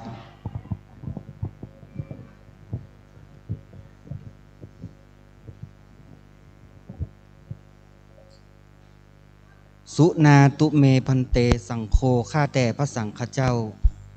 สุนาตุจุงจักฟังวจนังยังคเมข้าแห่งภาษามนัสสะอันจักกล่าวบัดนี้เตอะในกาละบัดนี้ผ้ามหากฐินผืนพระเสริฐนี้เป็นของศาสตราจารย์พิเศษดร.สุรเกียรติเสถียรไทยประธานสภามหาวิทยาลัยเจียงใหม่ผู้ทรงคุณวุฒิศาสตราจารย์กิตติคุณนายแพทย์เกษมวัฒนชัยนายกสภามหาวิทยาลัยเชียงใหม่ศาสตราจารย์นายแพทย์พงษ์รักศรีบัณฑิตมงคลอธิการบดีมหาวิทยาลัยเชียงใหม่ข้าราชการเจ้าหน้าที่บุคลากรนิสิตนักศึกษาและคณะศรัทธาสาธุชนทั้งหลายพร้อมพี่น้องลูกหลานญาติสนิทมิตรสหายกุคนก่อแลพระมหากฐินนี้มาบังเกิดเป็นลาภอันใหญ่ท่ามกลางแห่งสังฆะนายอารามแห่งนี้แลเฮาตั้งหลายอันเป็นสังฆะทั้งมวลจักสังวิภาคแบ่งปันกันก็บ่พับได้พิว่าพระสังฆเจ้าตนใดตนหนึ่งมีผ้าอันมนหมองปุดขาดปวกคบแมงยำจนคุบเอาไปน้ำพัดไหลไฟไหม้ดังอันจุงกล่าวมาบัดนี้เตอะในกาละบัดนี้ข้าก็ถามคณะพระสังฆเจ้าตั้งหลายตั้งมวลแล้วแล หลอนว่าพวกบ่ครบแมงบ่ยำจนบ่คุบเอาไปน้ำบ่พัดไหลไฟบ่ไหม้ว่าสันนี้แลเฮาตั้งหลายอันเป็นคณะสังฆะตังมวลควรสูตรยติทุติยกรรมวาจาฮือพระครูสมุวิสุวัตวรกิจโจอันเป็นผู้มีปุริมะวัสสาบ่ขาดเต็มบวรมวลเพื่อฮือได้บังเกิดอานิสงส์5ประการมีอาณามันตะจาระเป็นต้นตามดังพระพุทธเจ้าเทศนาไว้ว่าอนุชานามิภิกขเววัสสัง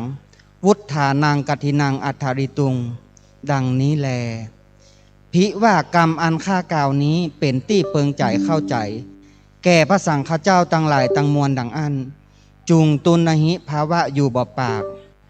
พิว่าบ่เข้าใจบ่เปิงใจแก่พระสังฆเจ้าตนใดตนหนึ่งพึงกล่าวมาบัดนี้เตอะบัดนี้ข้าก็หูว่าเปิงใจแก่พระสังฆเจ้าตั้งหลายตั้งมวลแล้วแลสังโฆรุจติ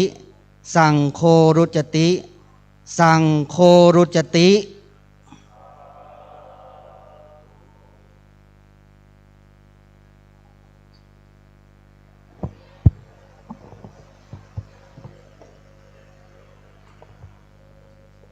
ครับบัดนี้พระสงฆ์ได้อปโรกนกรรมเห็นสมควรมอบถวายผ้ากฐินแด่ท่านพระครูสมุวิสุวัตวรกิจโจเจ้าวาดวัดฝ่ายหินนะครับในโอกาสนี้ขอเรียนเชิญท่านประธานในพิธีครับท่านศาสตราจารย์พิเศษดรสุรเกียรติเสถียรไทยกรรมการสภามหาวิทยาลัยเชียงใหม่ผู้ทรงคุณวุฒิน้อมถวายแด่ท่านเจ้าวาดครับขออนุญาตเรียนเชิญครับ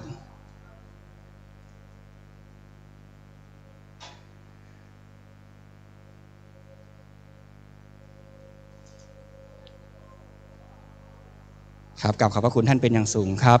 ขออนุญาตเรียนเชิญท่านอธิการบดีครับศาสตราจารย์นายแพทย์ดรพงษ์รักษ์ศรีมดิษฐ์มงคลครับน้อมถวายผ้าไตรบริวารที่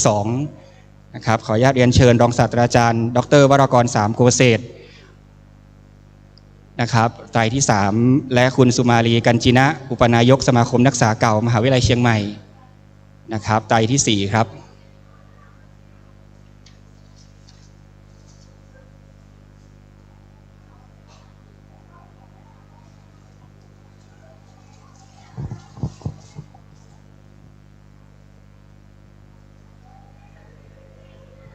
ครับลำดับต่อไปจะได้เทียบผ้าบริวารกฐินเบื้องหน้าคณะสงฆ์และสามเณรทั้งสิ้น18รูปนะครับในพรรษาการ 2566 นี้วัดฝ่ายหินมีภิกษุจำพรรษา16รูปสามเณร6รูปรวม22รูปนะครับแต่ว่าตอนนี้เนื่องจากอีก4รูปได้ออกธุดงค์แล้วก็อีก2รูปอาพาธจึงได้ขึ้นมาอนุโมทนากฐินทั้งสิ้น18รูปในวันนี้ครับ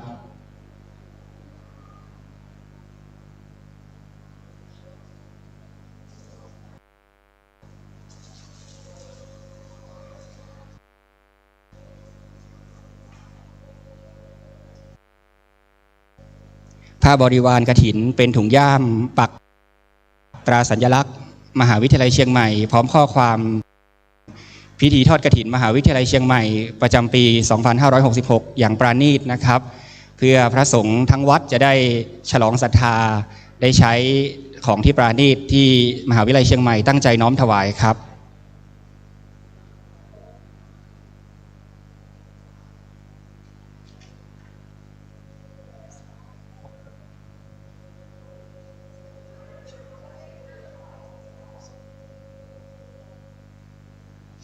ครับบัดนี้เจ้าหน้าที่ศาสนพิธีได้เทียบผ้าบริวารกฐินแล้วขออนุญาตเรียนเชิญท่านผู้บริหารและหัวหน้าส่วนงานจำนวน18ท่านดังรายนามต่อไปนี้นะครับน้อมถวาย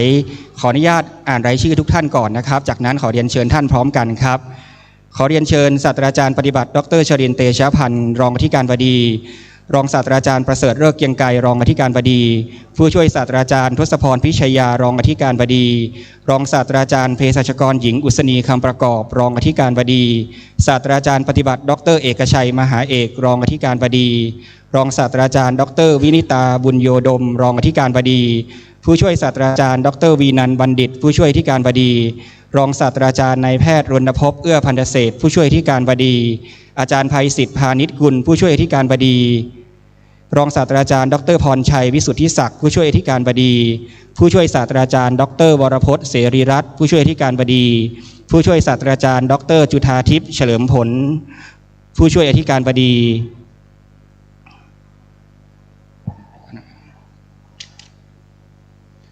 ครับศาสตราจารย์ดรสาครพรประเสริฐคณบดีคณะเทคนิคการแพทย์ผู้ช่วยศาสตราจารย์ดรธานีแก้วธรรมานุกูลคณบดีคณะพยาบาลศาสตร์ศาสตราจารย์ปฏิบัติดรเภสัชกรสุพัฒน์จิรานุสรณ์กุลคณบดีคณะเภสัชศาสตร์รองศาสตราจารย์ดรไพรินทร์ผู้จีนาพันธ์คณบดีคณะรัฐศาสตร์และรัฐประศาสนศาสตร์ผู้ช่วยศาสตราจารย์ดรสุจินดาศรีวัฒนะคณบดีคณะอุตสาหกรรมเกษตรและผู้ช่วยศาสตราจารย์ดร.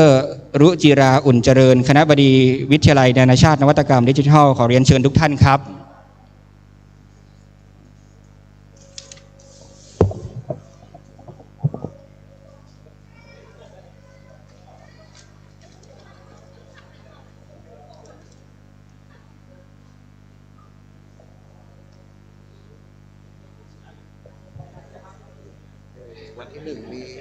ครับผมขออนุญาตเรียนเชิญท่านผู้ช่วยไพรัตน์แล้วก็ท่านคณบดี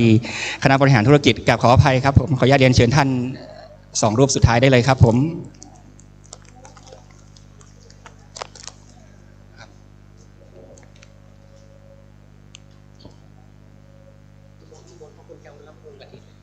ครับกราบขอบพระคุณท่านผู้บริหารทุกท่านครับขออนุญาตกราบอาราธนาผู้แทนคณะสงฆ์4รูปครับเนาะรับต้นบริวารกฐินครับขอกราบอาราธนา4รูปครับขอเรียนเชิญหัวหน้าส่วนงานหรือว่าผู้แทนหัวหน้าส่วนงานทุกส่วนงานที่ได้จัดเตรียมต้นบริวารกฐินนะครับประจำที่ต้นเงินได้เลยนะครับตอนนี้ขอกราบอาราธนา4รูปครับผมครับขอเชิญท่านหัวหน้าส่วนงานหรือผู้แทนนะครับประจำต้นของท่านได้เลยครับผม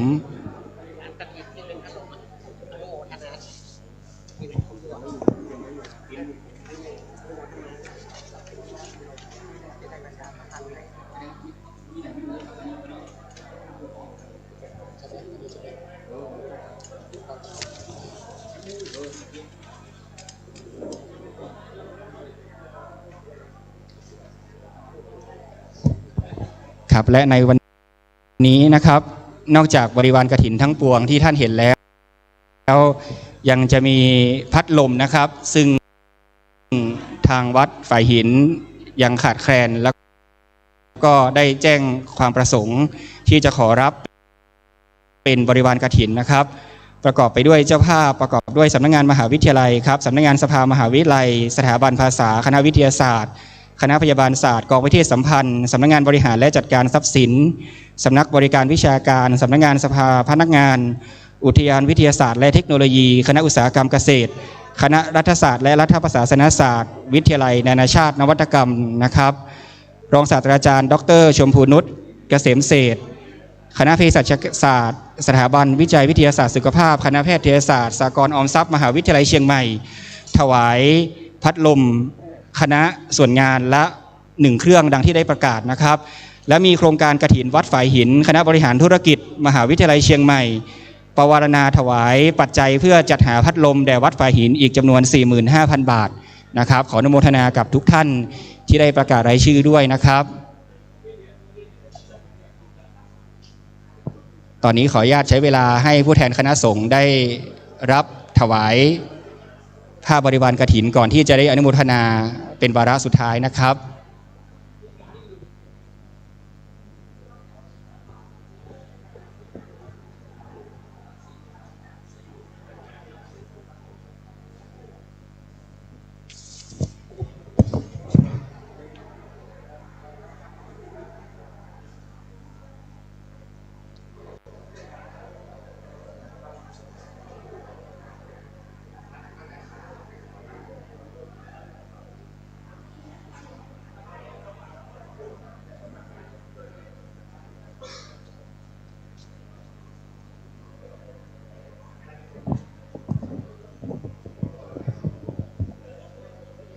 ครับตอนนี้ได้น้อมถวายทุกส่วนงานเรียบร้อยนะครับ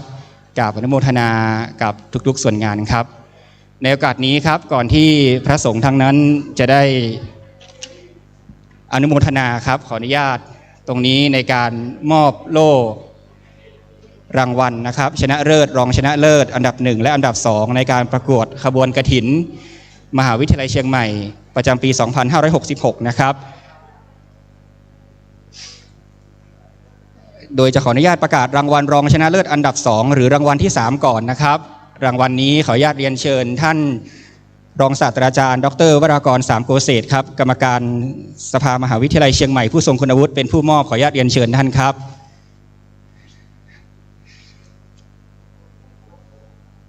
ครับและรางวัลส่วนงานที่ได้รับรางวัลรองชนะเลิศอันดับที่2การประกวดขบวนกฐินมหาวิทยาลัยเชียงใหม่ประจำปี 2566 ได้แก่คณะแพทยศาสตร์ครับ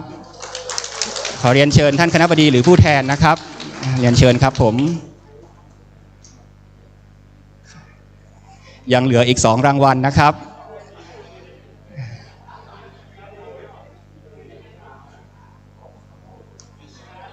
ขอแสดงความยินดีกับคณะแพทยศาสตร์ด้วยนะครับจัดขบวนได้งดงามเป็นอันดับที่3ของปีนี้นะครับ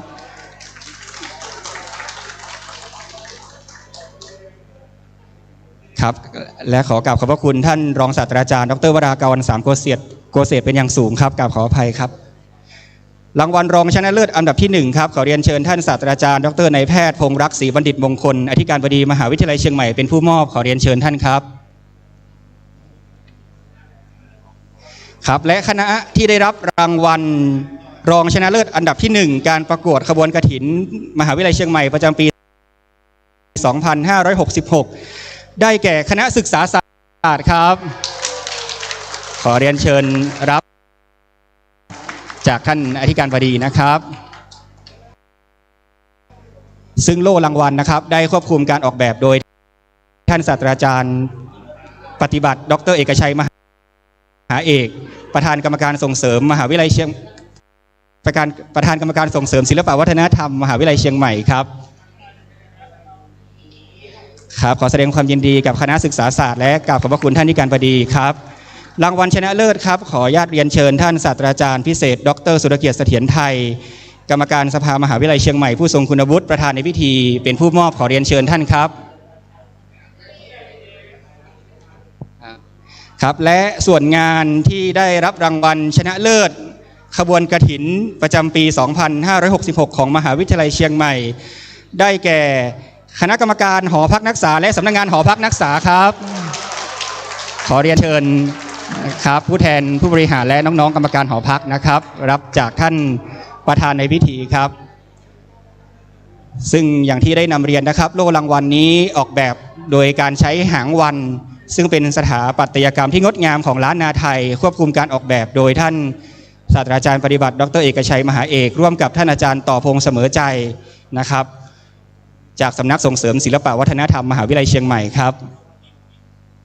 งดงามอย่างยิ่งหมุนได้ด้วยนะครับโล่รางวัลนะครับงดงามมากเลยครับ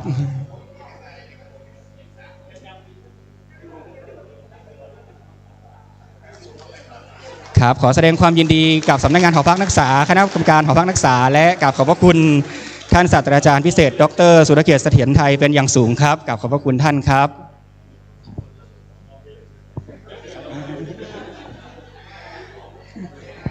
ครับในโอกาสนี้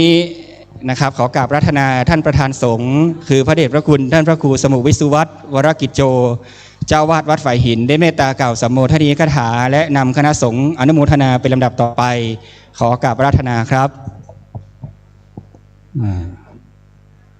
ขอเจริญพร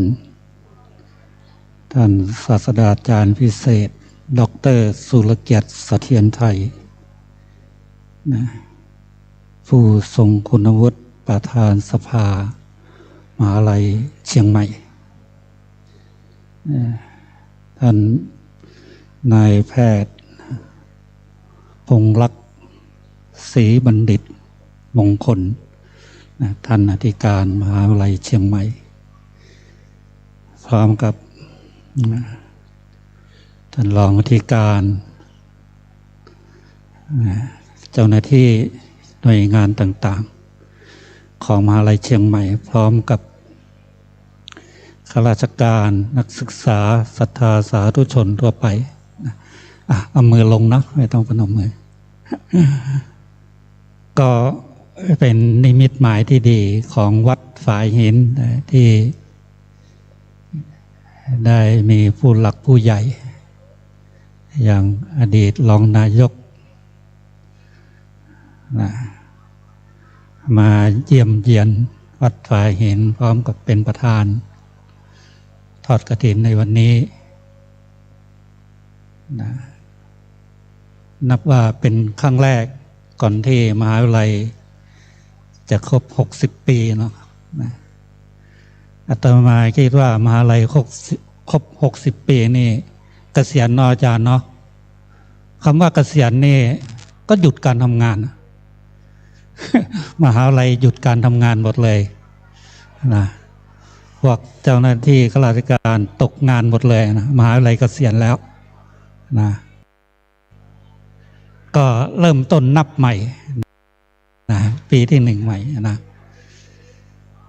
ก็ขอบคุณท่านอธิการนะที่ได้มาติดโซลาร์เซลล์นะท่านบอกว่าปีที่แล้วมาผมติดเสร็จแล้วอาจารย์หลวงพ่อต้องพูดให้ผมเลยนะก็ตามสัญญา ท่านทำเสร็จแล้วเรียบร้อยแล้วนะในรอบ20 กว่าปีที่อาตมาอยู่วัดฝายหินปี41นะปี41ตอนนั้นก็เป็นพระที่นั่งอยู่ปลายแถวนั่นปี41นะเข้ามาปัจจุบันนี้มานั่งที่หัวแถวแล้วก็เป็นสิ่งที่เปลี่ยนแปลงไปตามสถานการณ์ก็เหมือนกับพวกเรานะอย่างอาจารย์ศาสตราจารย์พิเศษดร.สุรเกียรติเมื่อก่อนก็เป็นรองนายกเดี๋ยวนี้ก็อยู่กับครอบครัวทำงานอันนี้มันก็มีการเปลี่ยนแปลงไปเพราะฉะนั้นตำแหน่งนี่มันก็มีการเปลี่ยนแปลงตามสภาวะตามกันลองของธรรมของมันไปใครจะอยู่ตลอดไปนี่คงเป็นไปไม่ได้นะมันต้องมีการสับเปลี่ยนหมุนเวียนกันไปแต่สิ่งที่สำคัญที่สุดนะปัจจุบันเนี่ยเราอยู่ที่ไหนเราทำอะไรเราต้องทำสิ่งนั้นให้ดีที่สุดดีที่สุดดียิ่งกว่าที่เราจะต้องทำอีกเพราะว่าเราอาจจะอยู่ไม่นานคนอื่นก็ต้องมาสับเปลี่ยนเราเหมือนกันเพราะฉะนั้นปัจจุบันนี่เป็นสิ่งที่สำคัญนะเพราะฉะนั้นในวันนี้อาตมาก็ขอขอบคุณทุกท่านนะที่ไม่ลืมวัดฝายหินยิ่งมีอาจารย์ศาสตราจารย์พิเศษดร.สุรเกียรติเสถียรไทยที่มาปีนี้คิดว่าปีหน้าคงจะได้เจออีกนะตลอดไปเลยถ้าเป็นไปได้นะเพราะนั้นวันนี้ก็ขออ้างเอาคุณพระพุทธพระธรรมพระสงฆ์บุญบารมีขององค์พระธาตุดอยสุเทพบุญบารมีของครูบาโสภาหรือว่าพระอภัยสารทสังฆปาโมกข์ซึ่งท่านเป็นอดีตสังฆราชองค์แรกของล้านนาเป็นอดีตเจ้าคณะจังหวัดเชียงใหม่รูปแรกบุญบารมีของครูบาเจ้าศรีวิชัยบุญบารมีของหลวงพ่อเกษมเขมโกจงมาเป็นดาบะเป็นเดชะเป็นพลวะปัจจัยอุดหนุนนำส่งให้กับพวกเราทั้งหลายให้มีความสุขความเจริญคิดสิ่งใดประสงค์สิ่งใดประกอบด้วยคุณงามความดีก็ขอให้สิ่งนั้นจงพลันสำเร็จจงพลันสำเร็จทุกท่านเทินต่อไปรับพรเป็นภาษาบาลีเนาะยะถาวาลิวาหาปุลาปาลิปุเรนติสาคลัง เอวะเมวะอิโตตินังเปตานังอุปกัปปติอิจิตังปฏิตังตุมหังคิปะเมวะสมิจจันตุสัพเพปุเรนตุสังกปาจันโทปันนรโสยถามานิโชติรโสยถาเอวาจันตุสัพพะโรโควินาศตุมาเตวันตรายโยสุขิติกายุโกภวะสัพพิติโยจันตุสัพพะโรโควินาศตุมาเตภวะวันตรายโยสุขิกายุโกภวะสัพพิติโยจันตุสัพพะโลโควินาศตุมาเตภวัตวันตรายโยสุขิติกายุโกภวะอภิวาทนาสิลิสเนจังวุตาปจาจัตตารโอทาตันติอายุวันโนสุขังปะลังกาเลตะทันติสัพพะยาวะทันโยวิตามัต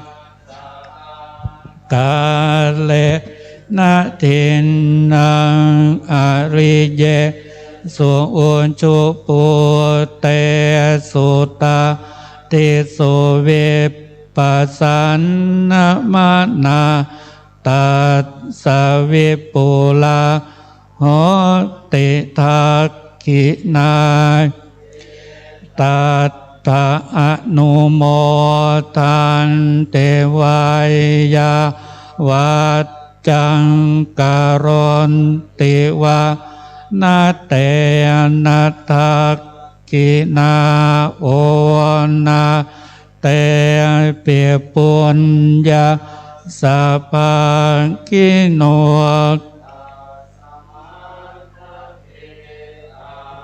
ปฏิวานาเจโตยะทะทินนังมหัปปะลังปุญญานิปาระโลกัสสมิงปฏิทาโหนตินินันติภวตุสัพพะมังลักขันตุสัพพะเทวตาสัพพะพุทธานุภานาสทานสวดทิปวันตุเตปวัตตุสัพกาลังรักขันตุสัพพะเทวตาสัพพะธรรมานุภานาสทานสวดทิปวันตุเตปวัตตุสัพกาลังรักขันตุสัพพะเทวตาสัพพะสังฆานุภาเวนัสตาสวดทิภวันตุเตสาธุสาธุสาธุ ก่อนที่จะได้กราบลาพระรัตนตรัยนะครับอยากจะขอเรียนเชิญทุกท่านได้ร่วมอนุโมทนากับยอดกฐินที่ทุกส่วนงานในมหาวิทยาลัยเชียงใหม่ได้ร่วมปัจจัยถวายแด่วัดฝ่ายหินในปีนี้ยังไม่รวมที่เป็นต้นเงินนะครับเดี๋ยวกองคลังจะได้นับแล้วก็สรุปเป็นยอดสุทธิอีกครั้งหนึ่งณเวลานี้ไม่รวมต้นเงินนะครับยอดปัจจัยกฐินทั้งสิ้น 547,894 บาท 38 สตางค์ขอเชิญทุกท่านได้ร่วมอนุโมทนานะครับสาธุครับโอกาสนี้ขอเชิญทุกท่านกราบลาพระรัตนตรัยโดยพร้อมกันครับอะระหังสัมมาสัมพุทโธภควาพุทธังภควันตังอภิวาเทมิสวากขาโตภควตาธัมโมธัมมังนามัสสามิสุปฏิปันโนภควโตสาวกสังโฆสังฆังนะมามิครับผมกราบขอบพระคุณในความเมตตาของพระคุณเจ้าทุกรูปกราบขอบพระคุณในความกรุณาของท่านผู้บริหารและท่านพุทธศาสนิกชนทุกท่านที่ได้ร่วมทอดกฐินในวันนี้สำเร็จรุ่ล่วงด้วยดีนะครับระดับต่อไปจะได้เดี๋ยวก่อนเนาะเดี๋ยวก่อนที่พวกเราจะกลับอาตมามีสิ่งที่จะให้พวกเราตั้งจิตอธิษฐานเพราะว่ามีโยมได้ถวายอะไรนะอุณาโลมที่จะติดหน้าผากของพระประธานในอุโบสถพร้อมกับพระเนตรซึ่งพระเนรเข้าไปทำความสะอาดมีโยมไปเห็นว่าพระเนตรของพระในอุโบสถนี่หายไปหนึ่งดวงบัดนี้มีเจ้าภาพได้ทำแล้วก็ซื้อมาถวายให้กับวัดฝ่ายหินเพราะนั้นอาตมาอยากจะให้พวกเราตั้งจิตอธิษฐานก่อนที่จะได้ไปติดตามความประสงค์ของพระประธานในอุโบสถท่านมาทีละคนเนาะอาจารย์ไปเลยเนาะไปแล้วก็ให้ตั้งจิตอธิษฐานว่าแล้วแต่จะอธิษฐานว่ายังไงก็แล้วแต่เราส่งต่อไปเนาะใช้เวลาแป๊บหนึ่งเนาะเป็นอัญมณีล้อมเพชรเป็นอุณาโลมของพระประธานพร้อมกับทับทิมเพชรนี้เป็นเพชรจริงนะเพชรจริงแล้วก็วันพรุ่งนี้ทางวัดเราก็ได้รับมอบพระธาตุของคุณโยมทองดีซึ่งเป็นประธานชมรมพระธาตุนำมาถวายแล้วก็บรรจุในพระเกศาของพระประธานในอุโบสถโยมจะมารถตู้6 คันเนาะมาพรุ่งนี้ถ้าใครอยากจะมาร่วมบรรจุมีครั้งเดียวและก็ไม่มีอีกนะถ้าใครอยากจะมาพระบรมสารีริกธาตุจำนวน19 องค์นะจะได้บรรจุในพระเกศาของพระประธานในอุโบสถนะ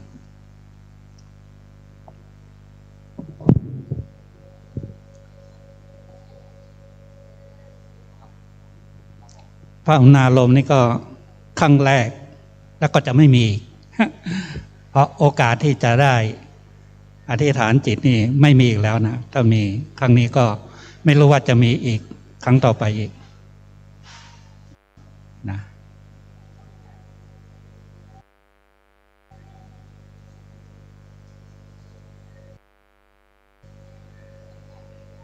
ส่งไปด้านหลังได้ไหมไปด้านหลังนะ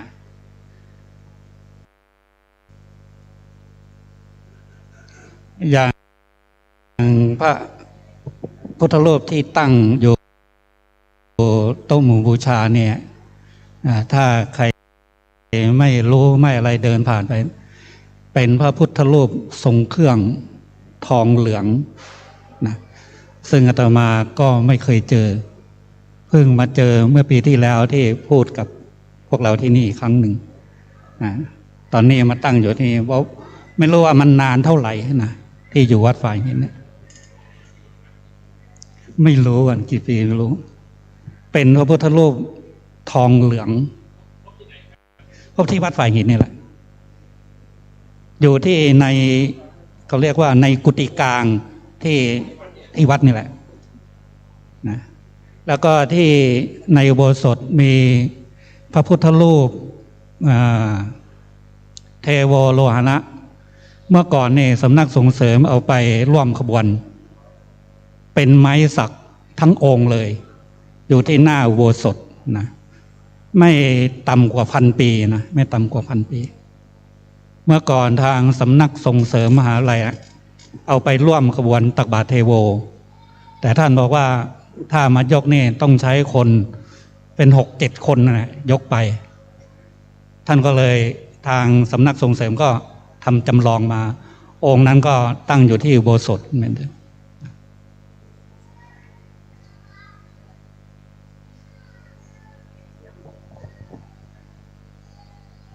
อันนี้ก็อาตมาก็มาอยู่นี่ก็ไม่เคยเจอก็มีครั้งเนี้ยที่ว่าอุณาโลมนี่จะติดหน้าพระประธานหน้าผากพระประธานของโบสถนะ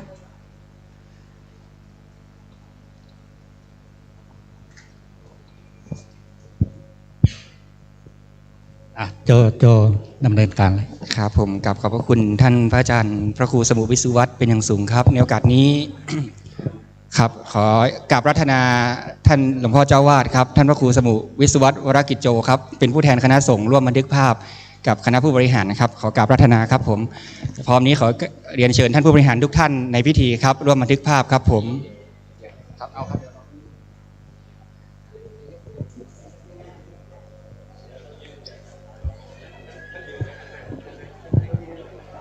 ครับอาจจะเดี๋ยวขออนุญาตเป็นเซตนะครับเนื่องจากว่าสถานที่จำกัดต้องขอขมาด้วยนะครับวันนี้ร่วมกันหลายส่วนหลายคณะหลายส่วนงานเลยทีเดียวนะครับหากไม่ได้เรียนเชิญผู้แทนส่วนงานมาน้อมถวายต้องขอขมาด้วยนะครับเนื่องจากว่าทุกท่านต่างร่วมจิตร่วมใจ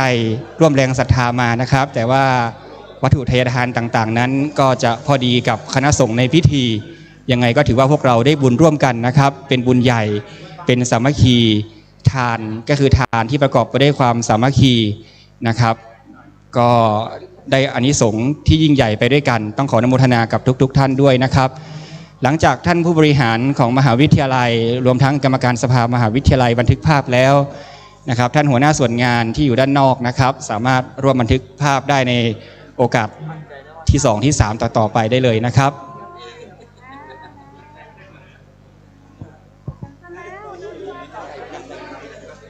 ล้วนเลยก็ได้ครับครับเชิญพร้อมกันวาระเดียวเลยก็ได้ครับหมายถึงว่าถ้าชุดแรกไม่พอแต่ชุดนี้น่าจะได้อยู่ครับท่านใดพอสะดวกแถวหน้าเชิญได้เลยนะครับ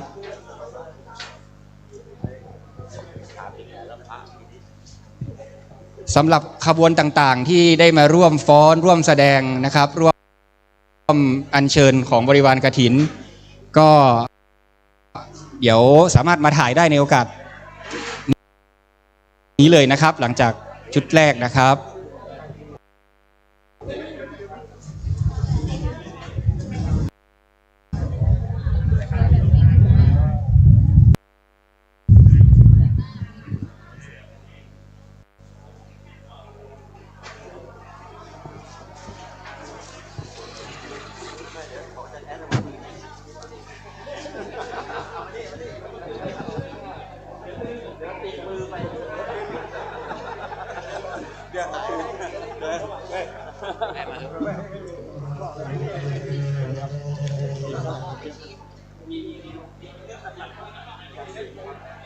ติดมือกับขอที่ไหนกองเปล่า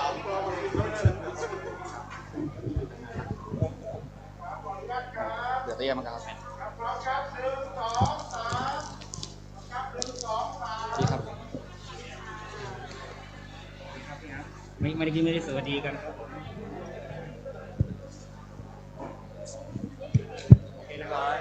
ครับกับขอบพระคุณทุกท่านครับผมเรียบร้อยครับขออนุโมทนาครับผม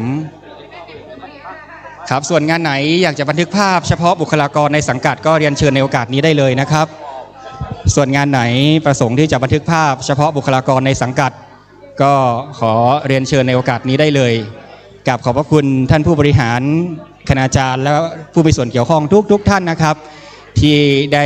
เป็นส่วนร่วมกำลังสำคัญยิ่งในการทอดกฐินปีนี้จนสำเร็จลุล่วงไปได้ดีครับ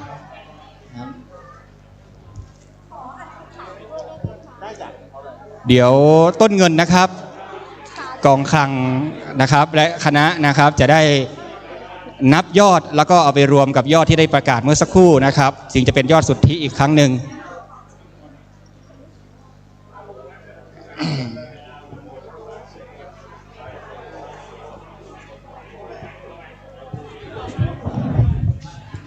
ปฏิทินนี้มันหาไม่ได้แล้วเนาะมันมีจำนวนจำกัดนะคุณโยมเพราะว่า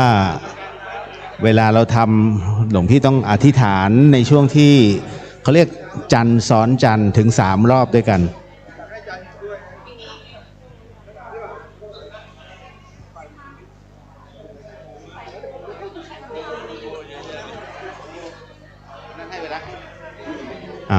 ก็ตามเหตุปัจจัยเนาะเป็นที่ระลึกหมดแล้วหมดเลย มันไม่ได้ทำง่ายๆมันต้องใช้กำลังอะไรหลายๆอย่างเนาะในเรื่องของการอธิษฐานจิต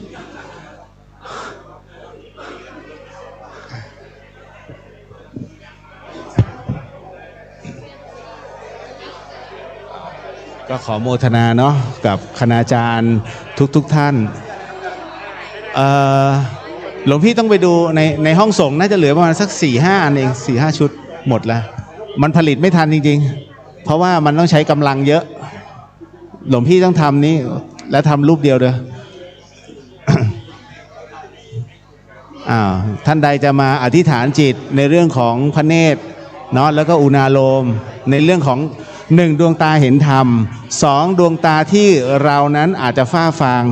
สามารถมาอธิษฐานได้นะตรงนี้เพราะท้ายที่สุดแล้วเดี๋ยวท่านจะต้องเก็บเอาไว้ในที่ปลอดภัยส่วนในวันพรุ่งนี้นั้นเราได้ความอนุเคราะห์จากคุณลุงทองดีหงสาคุณารมณ์ประธานมูลนิธิชมรมพระธาตุแห่งประเทศไทยในพระบรมราชูปถัมภ์นั้นมอบพระบรมสารีริกธาตุให้กับวัดฝายหินเป็นจำนวนทั้ง19 องค์ถือว่ามากที่สุดในประเทศไทยทุกๆวัดในประเทศไทยนั้นได้9 องค์ท่านก็ต้องขอบคุณทุกท่านด้วยนะส่วนชาวบ้านฝายหินก็อย่าลืมวันพรุ่งนี้เช้า 8:30 นนะโยมขึ้นมาร่วมกันเพราะว่าหลวงพี่ไปแจกทั่วประเทศแล้วเนี่ยแต่ละที่ก็ถือได้ว่าครั้งเดียวจริงๆนะที่ได้มีการแห่และบรรจุวัดไหนที่ไม่ได้คือไม่ได้เลยนะมีเป็นร้อยวัดที่ขอคุณลุงไปแล้วก็ไม่สามารถคุณลุงไม่ให้นะเพราะว่าท่านดูทั้งตาเนื้อตาในดูจริยวัตรของเจ้าอาวาสเป็นหลักเพราะนั้นเราได้รับการคัดเลือกถือว่าท่านก็ได้รับการคัดเลือกแล้วก็ให้มากที่สุดก็คือ19 องค์ด้วยกันเนาะมาอธิษฐานซะก่อนที่ท่านจะเก็บเข้าตู้นิรภัยนะ แล้วจะมีการอัญเชิญพระบรมสารีริกธาตุออกมาเป็นงานประจำปีทุกปีละ1 ครั้งท่านเจ้าอาวาสท่านปรารภไว้เช่นนั้นเนาะคุณโยมก็ขอโมทนาบุญ เอาละก็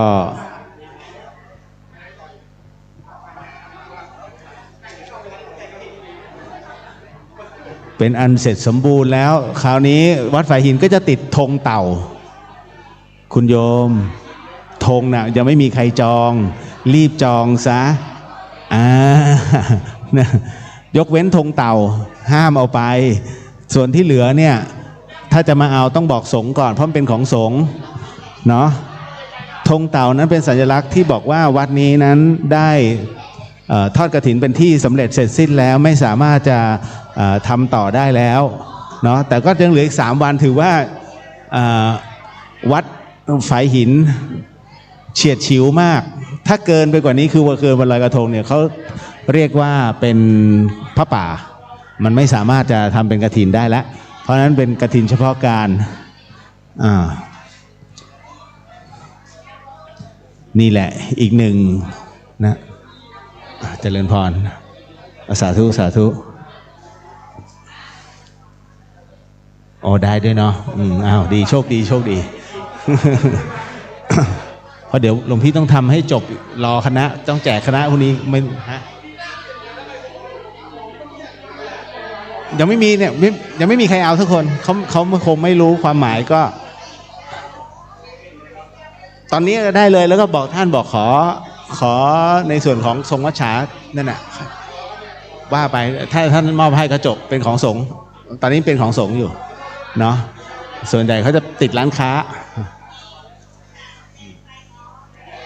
เอาล่ะขอบคุณหลวงพี่ขอบคุณท่านเจ้าหน้าที่คณะผู้บริหารมหาวิทยาลัยเชียงใหม่หลวงพี่ขอบคุณในส่วนของการรักษาความปลอดภัยหลวงพี่ขอบคุณทีมงานทุกท่านของมหาวิทยาลัยเชียงใหม่ที่ร่วมกันโมทนาสาธุหลวงพี่เป็นน้องพระอาจารย์ภัสกรเคยเห็นอยู่ใช่สาธุนี่แหละก็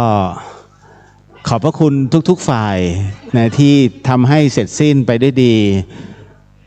พวกเราโฟกัสกันไปที่ผ้ากฐินคุณโยมนะการทอดกฐินสำคัญที่ตัวผ้ากฐินไม่ใช่อย่างอื่นเลยเนาะทั้งหมดทั้งมวลนี้ก็ขอบคุณมากๆนะแล้วก็ทุกฝ่ายโดยเฉพาะอย่างยิ่งฝ่ายบัญชี นี่นะที่กำลังขมักเขม้นกันเนาะ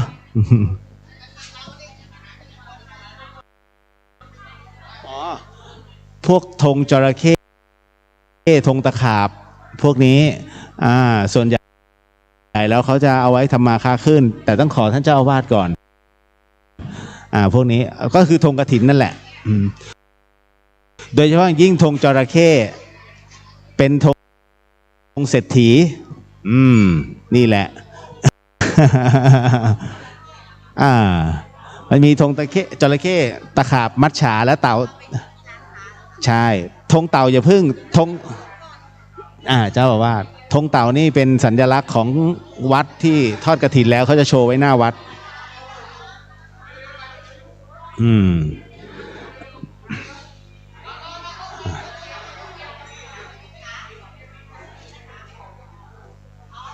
เอา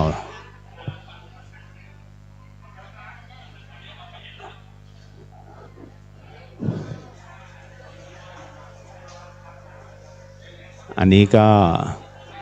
คุณโยมถวายให้อะไรอุบาสิกาเอ่ยผ้าขาวเนาะ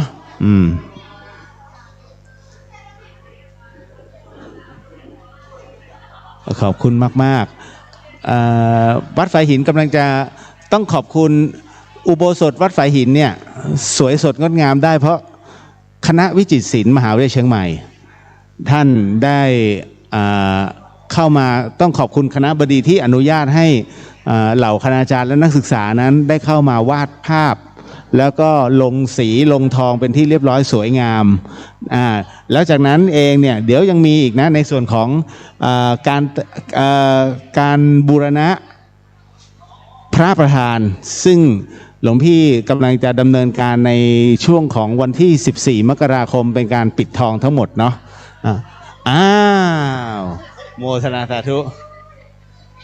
ได้ปฏิทินยัง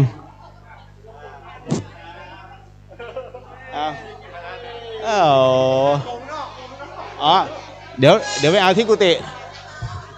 หลวงพี่ทำไม่ทันงั้นกลับไปก่อนแล้วเดี๋ยวค่อยมาหรือจะรอไม่เป็นไรครับแม่มากราบ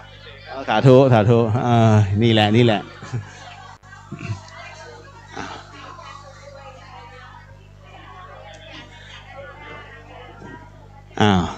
ก็ขอเจริญพรกับทุกๆคนตอนนี้หลวงพี่ต้องขออนุญาตก่อนเพราะมีภารกิจต่อเนาะ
ข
Thank you.